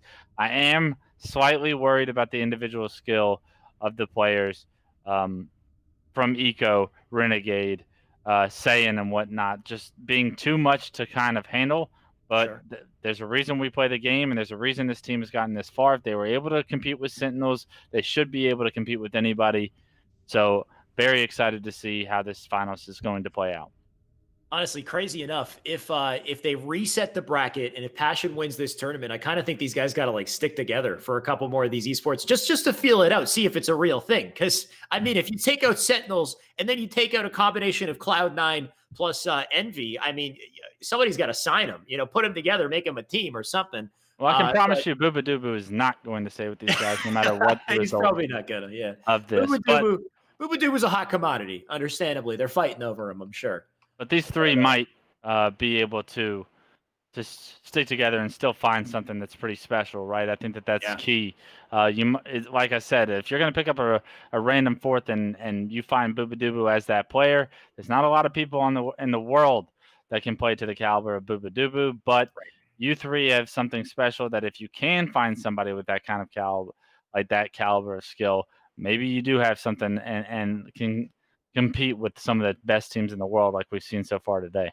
Yep, maybe they can. Well, they got their final opportunity to do so. That's going to be in the grand finals of this tournament. That's all that's left for today. All the teams taken down, leaving 2 more remaining. It's last dance going to be going up against this Passion squad. We're going to find out how that goes after our break, so stay tuned. Grand finals coming up next.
All right, this is it. The moment you've been waiting for. It's time for grand finals. 2 teams left remaining. On the winner's side, we've got The Last Dance. This is Saiyan, Renegade, Eco, and Trippy, a combination of Cloud9 and Envious. On the loser's side, we have a surprise squad, the squad that took down Sentinels, that took down Just Latham. We've got Passion with Boo Boo, Envor, Nebula, and Septify. We're going to kick it off with Strongholds Eden. Wes, this could be a 2-0 on the side of Saiyan and Last Dance. This could be a bracket reset. Of course, we're going to find out if it's a long, sweaty series. And good to have you on board with me, Wes, to cast it. Yeah, good to be here. Super excited to call one of these 2 teams the champions, right? Both having not placed first at an esports arena tournament, and it's. I feel like I talked about Eco and Renegade for so long about wanting to see these guys rebound and come back. They didn't do it with Stellar and Penguin just yet, but they have found a squad that's labeled them into the finals, and with that, here's an opportunity for them to really run away with it and leave another statement win under their championship belts. So here we go. Eco Smith with the overshield. It's going to be jumping into Catwalk, already containing Catwalk for the Last Dance. He's going to opt to push Blue Bin before spawners are there, but just as he does that, they spawn in front of him. Yeah, here come the cavalry. 3 players in blue base turn around to take him out. We got the camo player not deleted off the map. He was taken out a second later. That was Renegade getting killed by Septify. Nice nade from Nebula, I guess. I didn't even get to see it thrown. And Saiyan on screen with the rocket launcher. Wes, you said neither of these teams have won an esports arena tournament before. Neither of these teams even existed until today. That's the crazy thing, is these guys put themselves together and they won and they beat all their competition to make it to grand finals, to square off to see who will take this. Eventually, Nebula is going to make it out this window, you have to think. Eventually. And he eventually does, and immediately doubles back around the ramp. So all that time spent trying to get out the window actually pays off in his favor, as he has a nice timed flank. Maybe it was all part of the science in his gameplay. Calculated. All of it happened to be calculated. Red Nest, however, going in favor of Last Dance, but Passion actually in the lead and scoring. They're going to look to push the trip cap here, and a great job by Nebula to make it out that window, get those kills at Catwalk, make his way to Nest, and now he's landed himself a couple of kills and Nest control for the trip cap. So it must have been calculated. Rockets coming up in 15 seconds. You know they're going to want these, turn this into an overshield, and continue this power play. Yeah, no such thing as mistakes with these guys, apparently. It's just happy accidents all around here. Nebula, in the meantime, going to laser it down. We got a trip cap on the board. That trip cap's going to be stopped. For now, at least. They got top Catwalk. You can see they're flying through. They're trying to take control of blue side and conquer red at the same time. We got pressure coming in from both sides. His Passion's putting it on right now. Nebula going to try to stay up here. Get that OS. Big swerve from him. He grabs it, thrusts away, stays alive. Can't shoot the rocket thing down, or whatever you want to call it, the brick. Either way, he's taking shots from both sides here. Going to try to stop this pressure. Boo Boo Doo comes in with the save to help him out here. They can hold on both Blue Ben and Red Nest. Try to make their way through blue. It's not perfect gameplay, but it sure as hell is effective. Nebula doing a phenomenal job so far of allowing his team the comfort of having this 30-point lead already. The Last Dance, you have to think, what part of this is being iced for so long, waiting for this losers bracket tournament to kind of pursue itself, as we've seen Passion upset after upset in the losers bracket make their way to this point. They're on fire right now, and it's all the momentum that they've built throughout the day. Passion come out of absolutely nowhere. They randomly put themselves together, and here they go. They're potentially upsetting yet another team in our grand finals. Of course, it's too early to tell. Trippy and team fighting back for Top Cat, taking pressure from blue side. Catwalk, though, at the same time, but they still managed to get that capture. They managed to get the trip cap. They're going to try to hold on to this. Sectify going to fly into Top Cat to help out here. So nice pressure, nice defense coming in. The recap, stop the bleeding. They're going to try to funnel out from here, see if they can get that red nest, but they're taking a lot of shots here. Septify going to have to try to stay up as long as possible, but he's got on board Boo Boo Doo to help him out, make it a little easier. Great job by Renegade right there. And already down 22 points, Renegade's going to have to step it up. He's going to have to help his team come back into this game. I love what he did, jumping out of the stronghold to make sure he tries to keep his teammates alive. Is going to end up getting control of Ness and Red. This is a perfect 2-to-1 setup, I'd have to say, for the Last Dance to try and come back in this game. We do have, I believe, Overshield coming up very shortly. It's going to be up to Renegade, it looks like, to make the play for his team to get this Overshield. Yeah, Renegade going to have nice timing for it, though. He elects to back down, stay for camo instead. He should be getting camo there. It looks like Saiyan did his job. Saiyan got a double. He got the OS. He got all the money here. He spins around in a circle, decides to go out Blue Bend eventually, though. Looks like that's the one last place left to conquer here, and if he does that, they'll get themselves a trip cat yet again. Now, I wonder if Renegade was successful with that camo. And if so, you can... Well, I mean, if he was, he got killed. I just see him on the kill feed right there. Same with the 5-shot, though. And he does enough damage to get themselves that capture, bring that to a trip cap. Beautiful job by Saiyan to allow... or to win his not only his 1v1, but it looked like a 1v2 to get that overshield. And then the trip cap to ensue, right? It's tied this game up. Was once a very large lead for Passion. Is now immediately reversed, and now we actually see the Last Dance in control and gaining points still. You see Trippy trying to push for the trip cap. Saiyan's going to back him up and trade that kill out, and this is going to force all of Passion to not be able to focus on a second stronghold, but to rotate back to Blue Bend. Yep. At the same time, Septify rotating over to Catwalk, trying to hold it down, but unsuccessfully. That trip cap in favor of Eco and team. Remember, this team only needs 2 wins to win this entire tournament, so they win this. They're halfway there. And I mean, they're looking good so far. They're going to hit that 70-point mark shortly. Blue got to do something to stop it. They're going to try to get the Blue Bend, but you can see it's a bit of a futile effort here. Because they'll reset that. The pressure's still coming in from Saiyan to take this kill. Also, I mean, Wes, it's barreling out of control here. It might be over in just a little bit. Yeah, absolutely. Once the Last Dance has been able to get control, they have not looked back. It's 83 points and counting. It was 44 to 21 at one point. It's now 85 to 48 because of that Overshield play from Saiyan. It really does change the outcome. Overshield and camo once again spawning in the next 10 seconds. We're going to have to see if Saiyan and the boys are able to contain another Overshield, or is this going to be Nebula's turn to try and change the outcome of this game. Nebula has to get this Overshield, but he gets taken out, and with it, we see a player, I believe in Envoy, picking it up, but the damage has been done. The Overshield is completely wiped out. It is traded out immediately. There is a player in Red Nest. He has to get control of Red Nest fast because the game is about to end. Does win a big one-on-one against Saiyan, but his teammate, Renegade, is right there to finish the kill.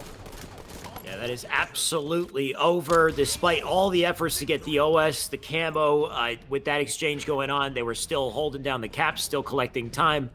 And they made it work there. I believe that was 100 to 48 to close it out. So what was at first a very close game, and maybe even looked like, I know I said it early on, it even looked like Septify, Nebula, Envor, and Boo Boo might have had that at one point.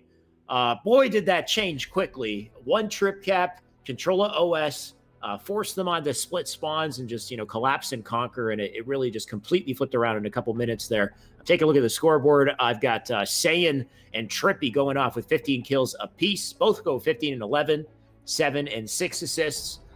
So good plays from them. Of course, Eco and Renegade not too shabby as well. Slays aren't horribly out of favor, though. I think it was relatively close in the Slays category still. So it really just it's going to come down to this Slayer in the next game as to whether or not this Passion team can hold on in the tournament. Yeah, we're going to see what Passion's made of, right? I think that this Last Dance team is on the caliber of Sentinels and whatnot, and it's almost like Passion is starting to run out of steam. You kind of saw it mid-game, that once everything went in the Last Dance's favor, it was pretty much a wrap from that point on. You saw the Last Dance with the ability to run away with a game type like Eden Strongholds. This is a very strong game type for them throughout the entire tournament, but what was a very hot start was immediately mitigated and reversed onto them. So Passion, your backs are against the wall. You have to win this game to take it to a game 3 to even think about resetting the bracket. Yeah. Let's see how bad you want it. It's going to be a wild one, Wes. It's Regret Slayer coming up next. So it's going to be a little chaotic. We got some big momentum swings coming up here. And if we see what we just saw in that last game, it's going to be pretty rough for our Passion squad. We saw one hell of a momentum swing, and not only did they swing, they held on to it for the entire game and closed it out strong. So, I mean, if Last Dance continues in that form, this could be a very quick game and a very quick series, because with the best of 3, this is it. This could potentially be the last game in the tournament right here. Absolutely. This is a game that you want to see the Last Dance close it out on. How dominant do we think that this team is? Regret Slayer, a phenomenal game type, I'd have to say, for Last Dance, knowing these players, just raw individual skill and shots, I believe. They have that advantage over this Passion team. I know Passion are a bunch of up-and-coming players that have individual skill, but we're talking about... Minus Boo Boo.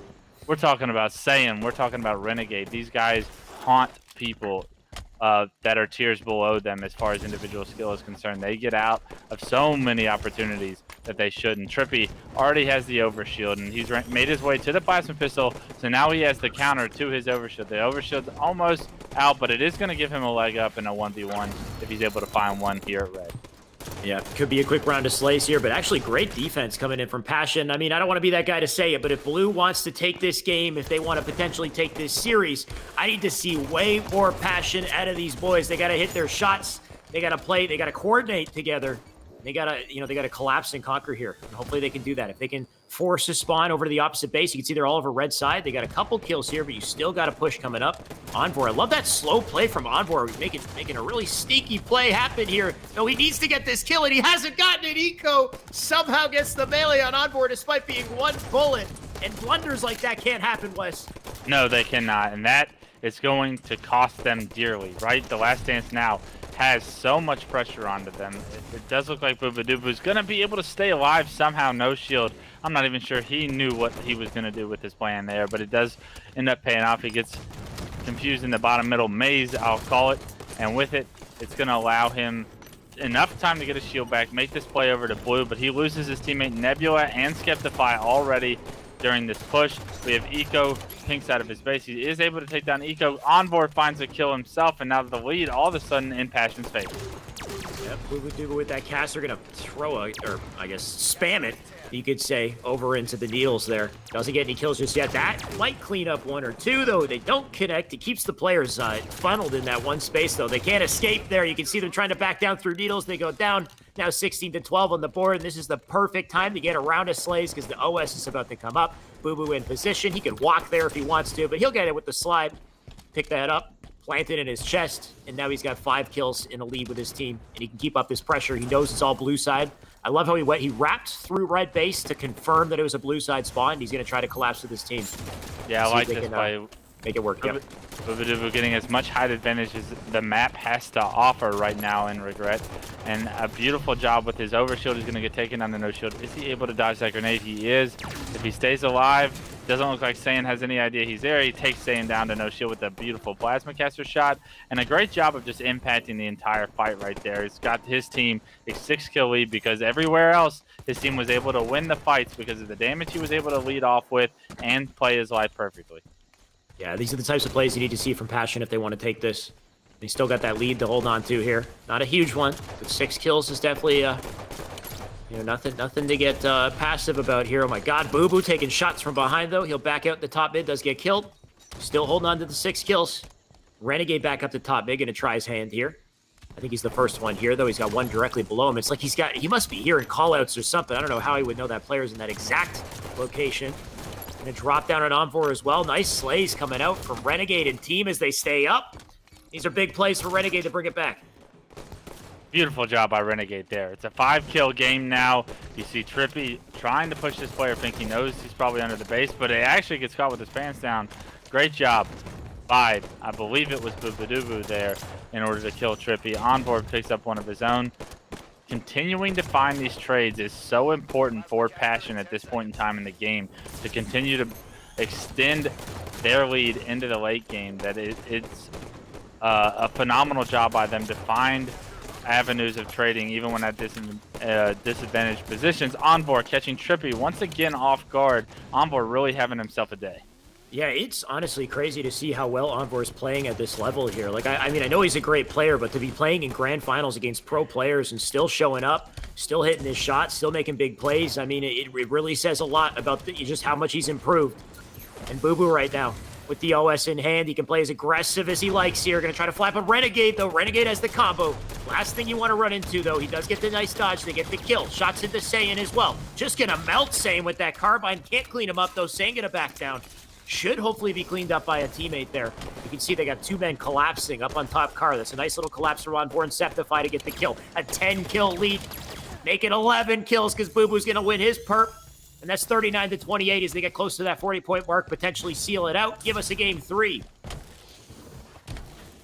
I believe we're going to be going to a game 3, right? Up 11 kills. There's no way they lose this lead. They're continuing to they are doing too good of a job of rotating so far throughout this game, of trading the kills when they need to, in order to make sure that this gets the door closed on them. It's a 9-kill game now that they just give up 2 for free.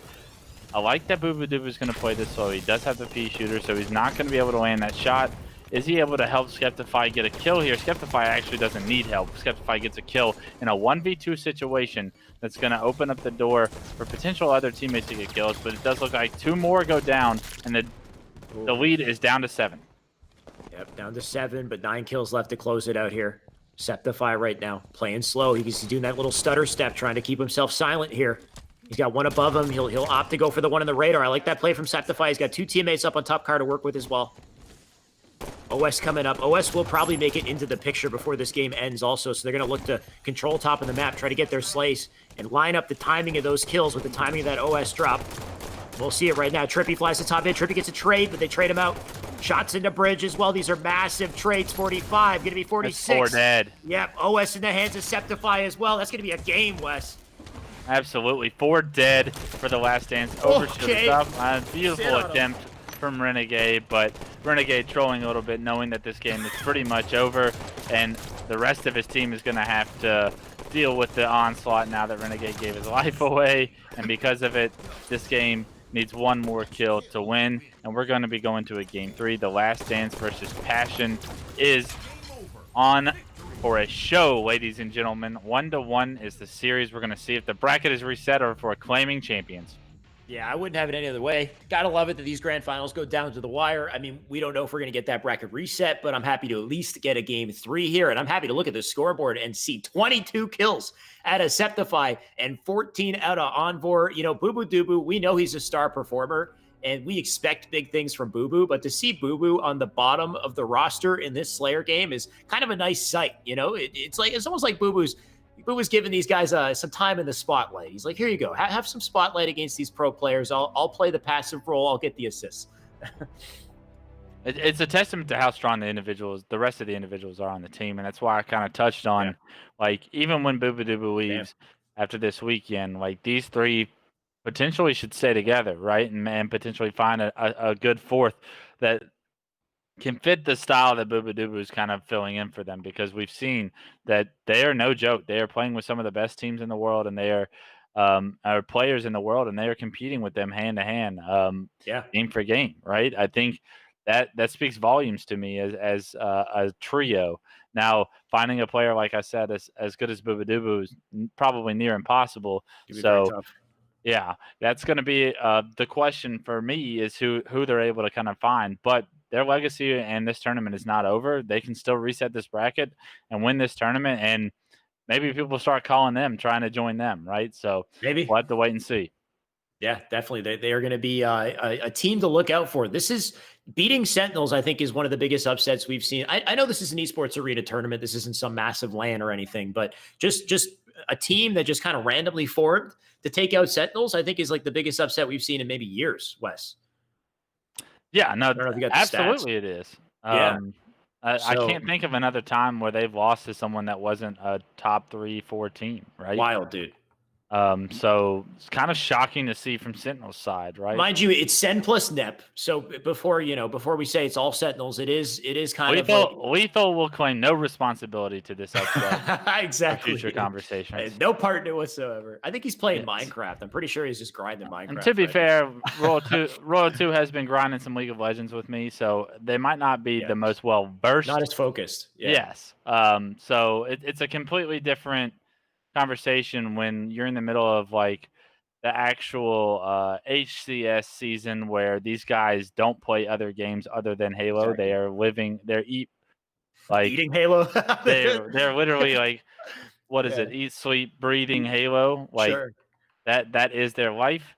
Uh, they're in a completely different form, I think, but we're not gonna make excuses. We're gonna talk about the Yeah, facts of the matter and the results that are there to show. And I think that means that um, good things for Passion, good things for LatAm, good things for any of these young guns like Funk 4 that have been really making statements in other tournaments um, over the past few months, right? Like you are setting yourself up for success when Infinite comes out because you are grinding when others are taking days off, when they're sleeping, exactly. when they're playing League of Legends, when they're doing whatever.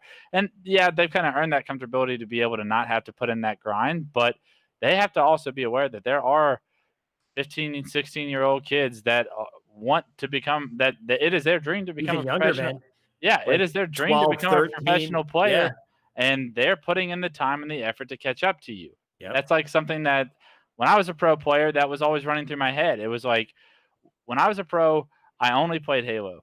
Unless it was the well, even like towards the off season, I like quit playing other games because my mindset was, why would I play that when I could be getting better at my Sure. craft, right? Right. And I think that that's like a mindset that if you have, and a lot of these Halo 5 players that have continued to play Halo 5 throughout this time have had, they're going to find success. Like they're going to get there. There's so much time and so much work and effort that they put in that it's going to pay off. Right. We're seeing that here take place in the finals. I love seeing that out of Passion. Onvor has been in every one of these tournaments. He has played well in just about all of them, and now he's given an opportunity with a great team, and results are showing. Hey, man, you got to love it. These esports arena tournaments, not just an opportunity to showcase the best of the best in Halo 5, the pros who are still holding on, who are still playing their best game, but it's also an opportunity for the new players, the up-and-comers, to get into this. Is free signups, guys. You can freely sign up for esports arena, put together a team, and try to conquer here and try to be on the top of the heap for Halo 5 as you set yourself up for Halo Infinite, because that's exactly what these guys are doing. They're fighting to not only win this, but to set themselves up for that Halo Infinite the moment it drops. Now, Fathom CTF, flag's already out, by the way. Joey Trippy already has it in red base. They take this. They take the series if they can get these 3 flags in. This might be one right here. Trippy opting to leave the flag in his base and jump on the return. He's going to leave it to his team to score it. They're able to punch that one in. And with it, a few kills go in their favor, so no counter cap potential here on the first flag cap of the game. That's huge for Fathom CTF. We see counter caps all the time happen on Fathom, and that's going to be denied by the Last Dance. Great objective work. It's really, that's the biggest question mark for me with this Passion team is, are they able to play the objectives with the Last Dance? Because the Last Dance, similar to Sentinels, is going to give up some Slayers along the way, but it's their objective play that really is their strong suit. I mean, we said the same thing when Sentinels was about to jump into their objective game to close out the series. I was like, when it comes down to objectives, I mean, Passion was just created. How could they have the coordination necessary to take on Sentinels? And I mean, here they go in grand finals, so I don't want to doubt them just yet. But you're right. I'm expecting some great play, some great teamwork coming out of Renegade, Saiyan, Eco, and Trippy. And I mean, Saiyan on screen right here. He's going to be the first one to fly in, get shots on the Neptune. He's got Renegade in tow to finish off Neptune. So you see how they're always in position to get the angles, to get the kills, to launch into the base and try to make this work. But 2 players go down. Saiyan right now going to try to do as much damage as he can, but he is overwhelmed and taken down. They'll get the defense for now, but the camo coming up. It looks like Blue's in position to get the camo as well. It looks like Renegade has the railgun. Is he able to answer has camo. with this? It does look like Boobadooboo is able to get away with the camo. That's an early camo. Eco might have spotted him out as we see him jumping up with the railgun, trying to find where Boobadooboo went. You know that they feel the presence of Boobadooboo throughout the map when he has camo. It's almost like you have to question everything that you're going to do, everything you're going to push, because you know Boobadooboo is somewhere lurking. He's actually in front of your base right now. Are you going to be ready for this, Renegade? Absolutely not. Boobadooboo picks up an early kill. There's a player in the pit. I believe Boobadooboo will be able to find this kill as well. A nice shot by Booba, and that was 3 dead for the last dance right now. Boobadooboo is going to deny this player from getting back to his engine, and with that, the flag is going to be run by the middle Renegade. Once again, going down to Boobadooboo. Boobadooboo hard countering Renegade right now, and that's what you need. Oh my God, Saiyan. I don't know what that looks like from your point of view, but Boobadooboo is on fire right now. Oh, that looked. Oh, and he got another 5 on Trippy. Oh my God, dude! Please clip that. That was sick. That's disgusting. Not only did he make that play with the camo that got them the flag cap, he was still going off. The man's a freaking laser. I would love to see that on Saiyan's POV, on Trippy's. Damn, dude, that's the type of play you gotta make to give your team captures. It almost doesn't matter who you play with when Boo Boo's playing like that.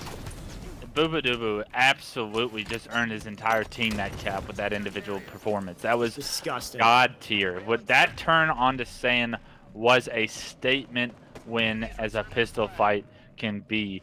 Boobadooboo showing you exactly why he's one of the best in the world. No matter what team he's on, individually, he can separate himself from just about anyone. Dude, Septify's going off as well. He gets the shot across the map. He's going to fly in for the... That's not a triple. It should have been a triple. He goes dead.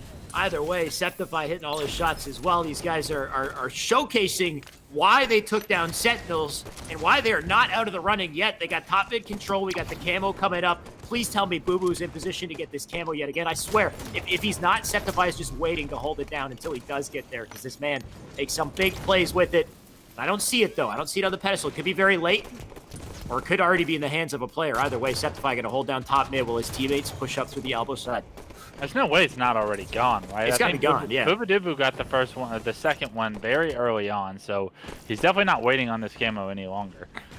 Knows that Eco is going to be on the silo. Yeah, he has it. He's on the screen. Boo Boo has camo rail, by the way. If we can get over to him real quick. He's running out of camo. He just got a big kill with rail on Saiyan. Yeah, and he's got Trippy in front of him. And Trippy doing a phenomenal job to make sure that that camo railgun play from Boobadooboo does not get out of hand, does not create too much damage to another flag is capped. That's the most important kill of the game right now as far as Trippy is concerned.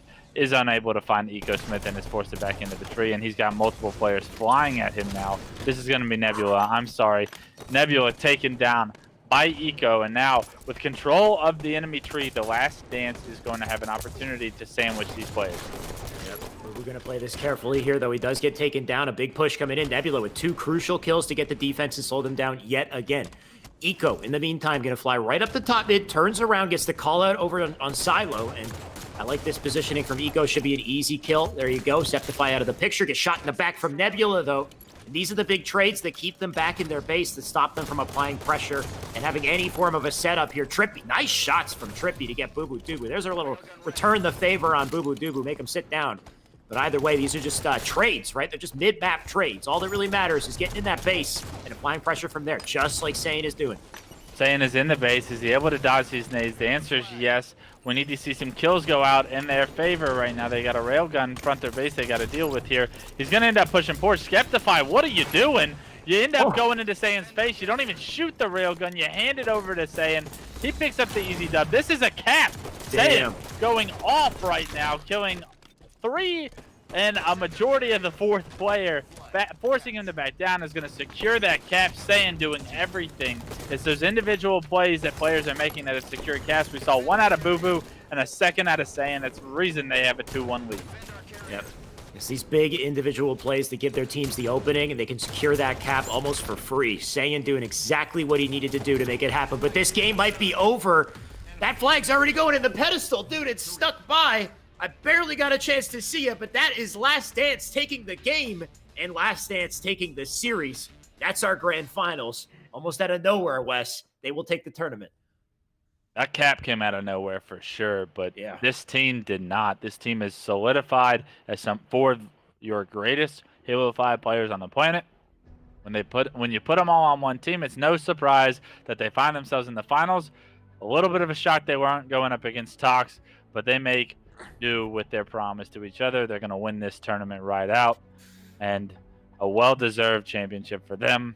Yeah. But a big shout out to Passion for making it this far and putting on the performance they were able to put on. Yeah. Big shout out to Passion for sure. At this point, both myself and maybe some of the viewers in the chat are a little spoiled by the grand finals that we've had in Esports Arena, because they seem to consistently go down to bracket resets and then game threes in those bracket resets. We had that last week. I think we had that the week before. So this ended a little earlier than I think we're used to, but still a very exciting game. Still some massive plays. I think that clip, the Boo Boo clip, is still flying around in chat somewhere. If you haven't seen it, you better check it out. The guy hits disgusting fives. He's got no shields, and he five saying, and that was to get the capture as well. So you said shout out to Passion. I completely agree. Passion, star performers in this tournament. They stole the spotlight. They ripped the spotlight away from Sentinels, who we expected to win this. And Sentinels with a 4th place finish. Just Latham. I think it's Just Latham, right? Just Latham had an amazing performance, changing their team name and then showing up and getting 3rd place as well. So big shout outs to them also. But the ultimate shout out is going to go to our 1st place victors, our Last Dance squad. That's the combo of Cloud9 and Envy coming together, winning this tournament in pretty dominant fashion. Wes, before we get going, though, any closing remarks? Yeah, I just want to reiterate. I feel like I do this every so often, and I'll do it once again. Hard work pays off. These guys like Envor, like Nebula, have put in a lot of hard work in Halo 5, and although the prize money right now isn't very extravagant, they are setting themselves up for a great potential for Halo Infinite. You love to see these young players have this kind of drive and put this kind of consistent work in, and that's why they find themselves in the position to beat teams like Sentinels, to compete with teams like The Last Dance. I mean, they are the ones, the up-and-comers that want it more, that put in more time, will always be the ones that find success. Yeah. So take those notes, write them down, apply them, and we might be casting over you in the finals one day. Let's go. I love that, Wes. Great words. And thank you, Wes, once again for joining me today. I completely agree. I don't even think any of these players are really thinking about that prize pool. It's about the progress, right? It's about beating Sentinels. It's about beating Sentinels. Exactly. You literally just beat Sentinels. You feel like you won the tournament. You didn't win the tournament, but you feel like you won the tournament. Exactly, right? Like, even if they didn't win the tournament, I guarantee you Envor's got a massive smile on his face. Same with Septify. Boo Boo Doop was beating these guys before, but it's Envor, Septify, Nebula. Must have massive smiles, grinning from ear to ear to take that. That's a win, I'd say. That you could be happy with that at the end of the day, even if you didn't win the tournament. But either way, exciting tournament nonetheless. Not only exciting for us to watch and cast, but hopefully for you guys, the viewers in the chat. Thank you for joining us once again. And by the way, we do giveaways in this chat. Type ! giveaway for your chance to win more than just Game Pass. Instead, this time we're giving away a backpack, a monster backpack.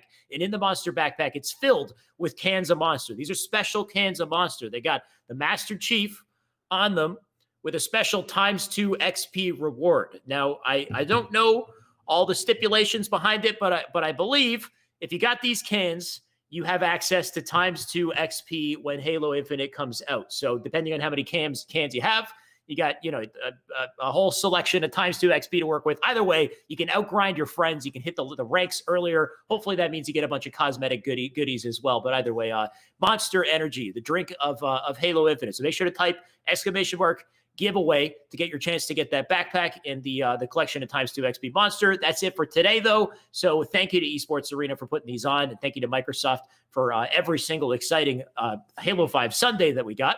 And thank you, viewers, once again for joining us. That's it for tonight. We'll see you again next Sunday. So stay tuned. Have a good night.